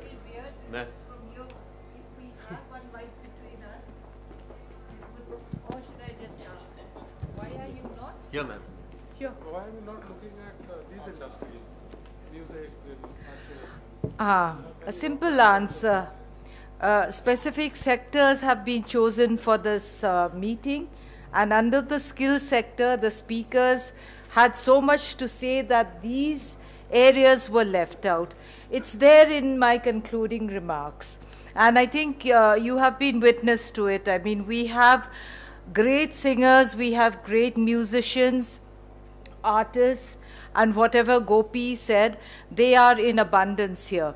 And just one thing, since you've mentioned it, most of us, 90% of us, wear tailored garments. We don't wear ready-made clothes because we have the best designers and the best tailors in Mizoram. So that's a little fact. I mean, so, and these people are moving out. We have people in the beauty industry who have developed products of their own and are in the market. So it's their Gopi. Yeah. That's a strong potential that we have. Yes.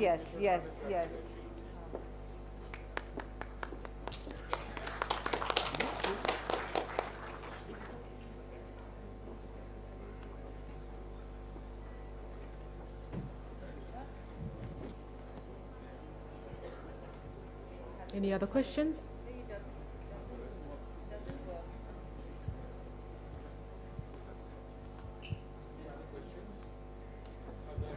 Please, yes. Can someone pass the mic? Yeah. Yes. Okay. Mic back. Because if they need to answer, they can answer it from.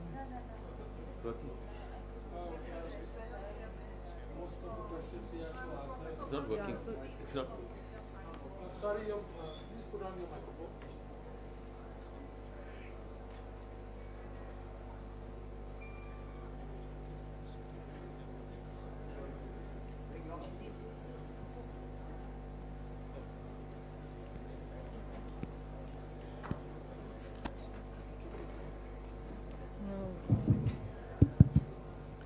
Thank you, Madam. I'm Professor Lalna Izovi, Department of Public Administration, and representing Dean's Office, School of Social Sciences, Mizoram University. So, in our session of this afternoon, We heard many of the lectures and information which are really crucial. But one thing which is left out in this, and then the contribution of the female women in the state of Mizoram in terms of economic development and all, and social development and all. These are not actually, touched upon in a very deep manner. So that really pinches me also. Anyway, that is my point. And the contribution of women here, and then in the slide also we have heard that more than 50% contribution has come from women. But no special stress or trust on the contribution of women of the state of Mizoram, even though they are really brought for economic empowerment, and then they don't enjoy a full kind of, acceptable status. That is a thing, but with the hardship also, it is actually learned and known by us also. So that is one thing I would like to, because self-help group must have also pointed out also, the contribution is tremendous. That is what I want. Then the second thing is that from Miss Mitali from the World Bank, and then how far this, your organization can actually work and then collaborate with this Mizoram University. We have got a good number of research scholars, the students and all, and young teachers also. If there is such kind of, I think, possibilities, then we are ready to have an MOU, to be signed between MZU and the World Bank and all, with due permission of our authority. This is what I would like to say. Thank you. No, I think I need to, because if it's this thing, Zoe, I share your sentiments. I am a woman, but if you would appreciate that the topic was not on issues of gender or women empowerment, but there was a slide where it was shown Mizoram, a progressive state, where issues of Mizo women working, 71%, 54 Mizo women workers in government offices, 71% commercial establishments run by women. So there was a slide, but I appreciate the point that more could have been said. If we had been given, I think, half an hour, the speaker would have touched on so much more, because women in Mizoram, as we always say, are very progressive, and we do constitute a lot to the economy of the state. Point well taken, but it was not actually a forum to talk on women empowerment as such, but I think it was touched. And I think, Mitali, you take the other half of the...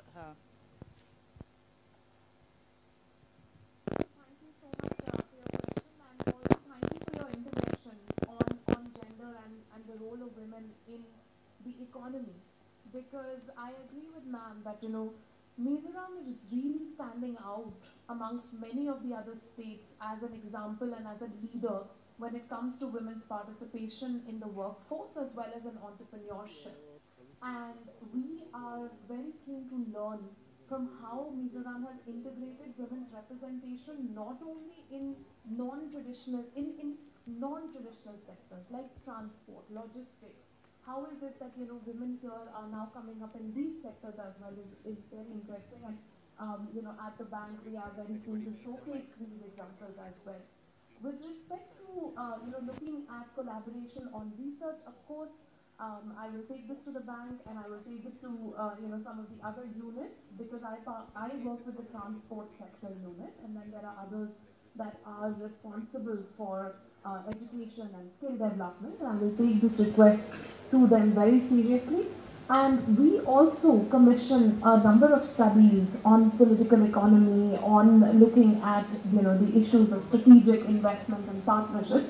And in that we will definitely, as I said to you even when we were speaking, we will be in touch, and I will be reaching out as we have questions also when we try to support our clients and develop our solutions. So we will definitely look to you for that knowledge, ma'am. Thank you.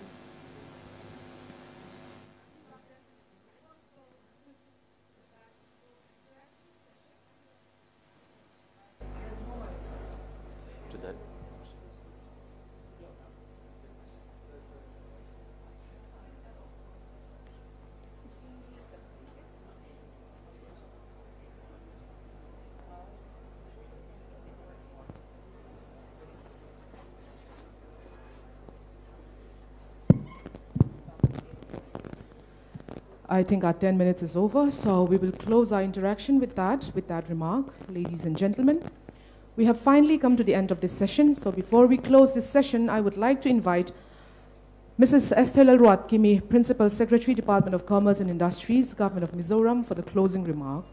Please.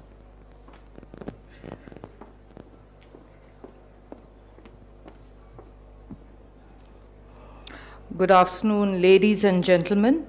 I know we have had a very, very long day, and we have heard and seen a lot, and maybe we have bamboo resounding in our ears, and I am not going to propose a vote of thanks because Mr. Laleng Moya in the morning session did a good job of including every one of us in his proposal of the vote of thanks. Mine is a concluding remarks. I am so overwhelmed with the offers of partnerships that we have heard from the different dignitaries from various countries and of course the World Bank. And to respond individually to all that would take too much of my time and your time. So at best I would leave it as a big thank you to all of you. Your offer has been noted. I have actually written it down. Now it's for us to take it forward. And obviously we are having the B2B and the B2G after this. So I believe the concerned government officers who are here, I'm sure you have also taken note of it and we would follow it up. I have a short prepared speech which I feel if I do not at least mention a few points that I've noted down, I would feel bad at the end of the day. We were talking so much of bamboo and the bamboo fabric. The small hand towel that was put in your delegate's kit is made from bamboo fabric. I mean, if that was not known to you, just a small fact. Now, as we all know, the theme of India's G20 presidency is Vasudhaiv Kutumbakam, one earth, one family, one future. Now with this theme, I would just like to sum up all that we have heard today. One earth, our little place in this one earth. You've come all the way to Mizoram. You have seen what it is. Now I would just share something with you which others haven't mentioned. The Mizos have occupied this land for just about 200 years. Just about 200 years. At best 250 years. That is how young the land is. And development in terms of infrastructure has happened only after 1986, when Mizoram became a full-fledged state under the Indian Union. So all that you see in terms of the roads, whatever, has happened in just these past few years. So that's the perspective we are talking of. So when we talk of progress, when we talk of so many things that have to be done in terms of roads, connectivity, urban planning and all that, just imagine we have come this far in such a short span of time. So we are a driven people. We are committed to this progress. So this is just putting things in perspective. Now, it's a known fact that we cannot change our history, nor can we change our physical geography. Now, Mizoram is literally the last mile state of the country. There's nothing beyond Mizoram as far as the Indian Union goes.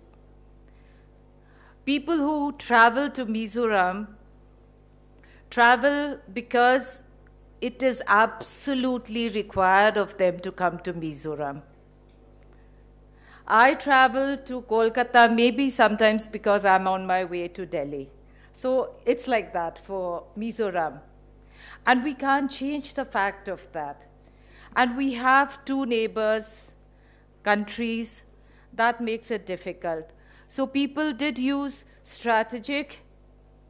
Now all these, in terms of our geography, whatever was so far a problem area for us slightly, this remoteness and things like that. Now we have seen from the presentations, we have now in the offing 2 major game changers that's going to change everything for us. Air connectivity has been around for a few years. We have direct flights to Delhi. We have direct flights to Calcutta, Guwahati. We are connected by air with other Northeast state capitals. But the game changers here is the railway connectivity that we are going to have just in another year. And you've seen that on the way from the airport.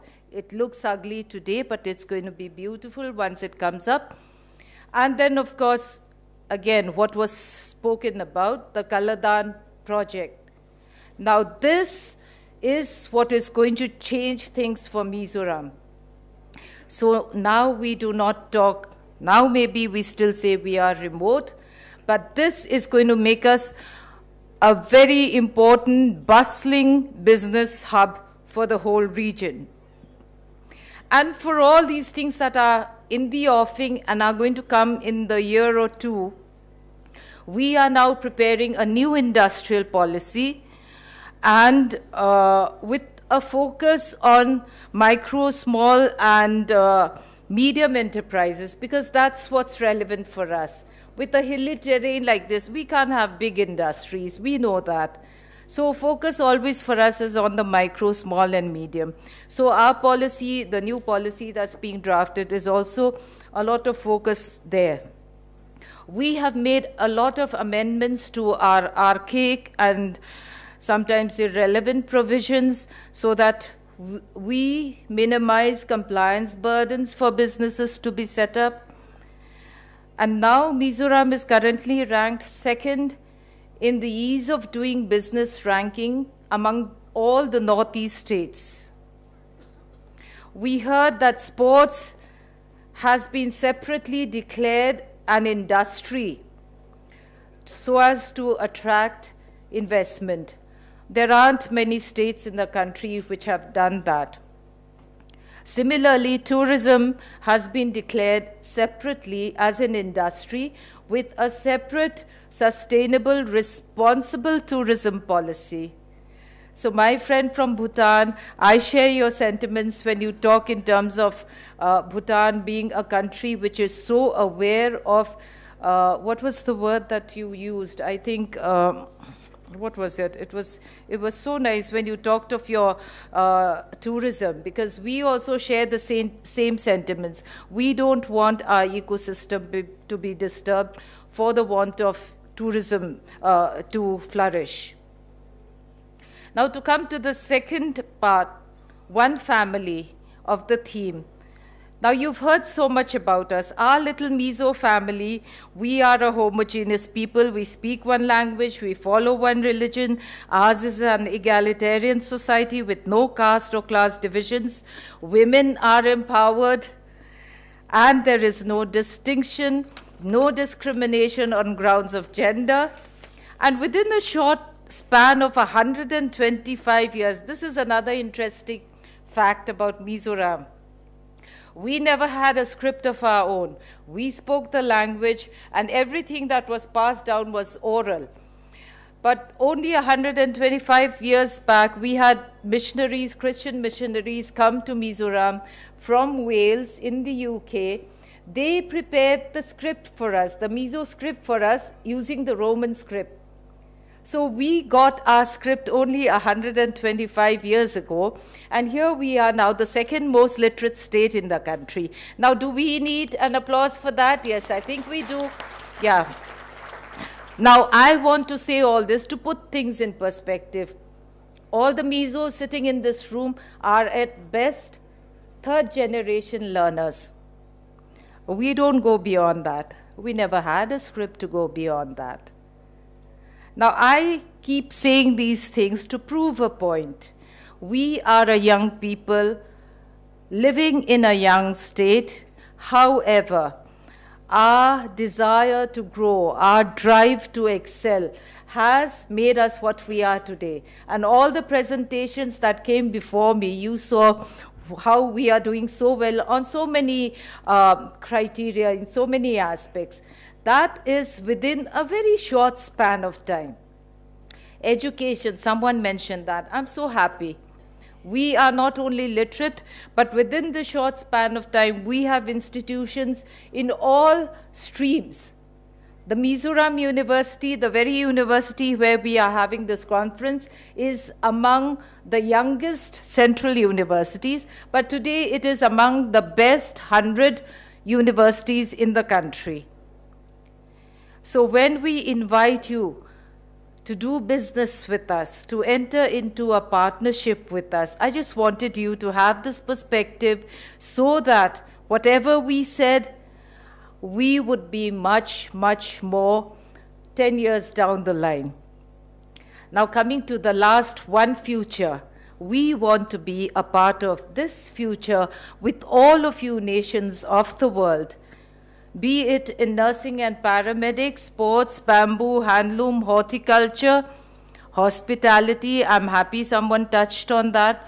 All the 5-star hotels in the country have at least 1 or 2 Mizos working in some sector or the other. We are that good. Tourism sector, skill sector. No one mentioned this, but we have some of the best drivers in the country. The roads are so narrow, the roads are so steep, they don't honk, they maintain the traffic rules, there's no CCTV, however, and there are no accidents. I mean, this is the level of the skill of our Mizo drivers. Hairstylists, beauticians, florists, interior decorators, tailors, musicians, singers, dancers, Gopi. I had it in my script. So I mean, we are good at a lot of things. So our future, as I see it, is Mizoram in the near future becoming an industrial hub for the whole region. And when I say the region, I'm talking not just the Northeast region, but the whole Southeast Asian region as a whole. And I see Mizoram as a sought-after destination for the discerning traveler who is in for ecotourism, who is in for sustainable tourism, responsible tourism. I see Mizoram as an educational hub, again, for the whole region. This is what I see for our future. Today I see the glass half full. And in the words of the psalmist from the Bible, in a short while, my cup will runneth over. Yes, we want to be a part of the one earth, one family, one future that we are talking about. Take us along in this journey. Vasudhaiv Kutumbakam. Thank you, Kalome. Tuna tu soy kang athak zota kha PSL road kimi Department of Commerce and Industries, Government of Mizoram Principal Secretary nilai niya Mizo tisu kumsang kumza kalta vel lek khanin horop nei chau ni maila tuna India rama le kha thiam tamlama panhi na kan ni thei ani ti te Northeast State jinga sum donati all sam na konga panhi na ni me kan ni ti te soya he mai ba ka he Mizoram University chu India rama University za jinga achazinga telani ti te soya he mai ba ka hianin Mizoram chu industrial hub lani thoi be se thute educational hub pani thoi be se thute soya nakin le zela po palai local te chu ron tlo thin tu te mamo chi sang sang te tho dun puya so mani. Get a cup of coffee or tea there. And those of you who express the desire to meet specific representatives of the government and industry sectors, you can take the help of your liaison officers to guide you to the specific tables which are arranged for the purpose. And I think with that, we'll finally draw the curtain on the B20 conference at Aizawl. Thank you very much, everyone. And I Ole tikhan B20 meeting chu anlo zota palai local tetan le chim tu tetan Mizoram University multi-purpose hall galadinar boat sa ini dona he mai baga hian mizo namlam le ziarang pholan na hun cultural program manin ngal don bokani he mai baga hianin palai local te naktuk lama chapchar kut chim turin Aizawl an la cham dona hun limom takan phan kan be sei ani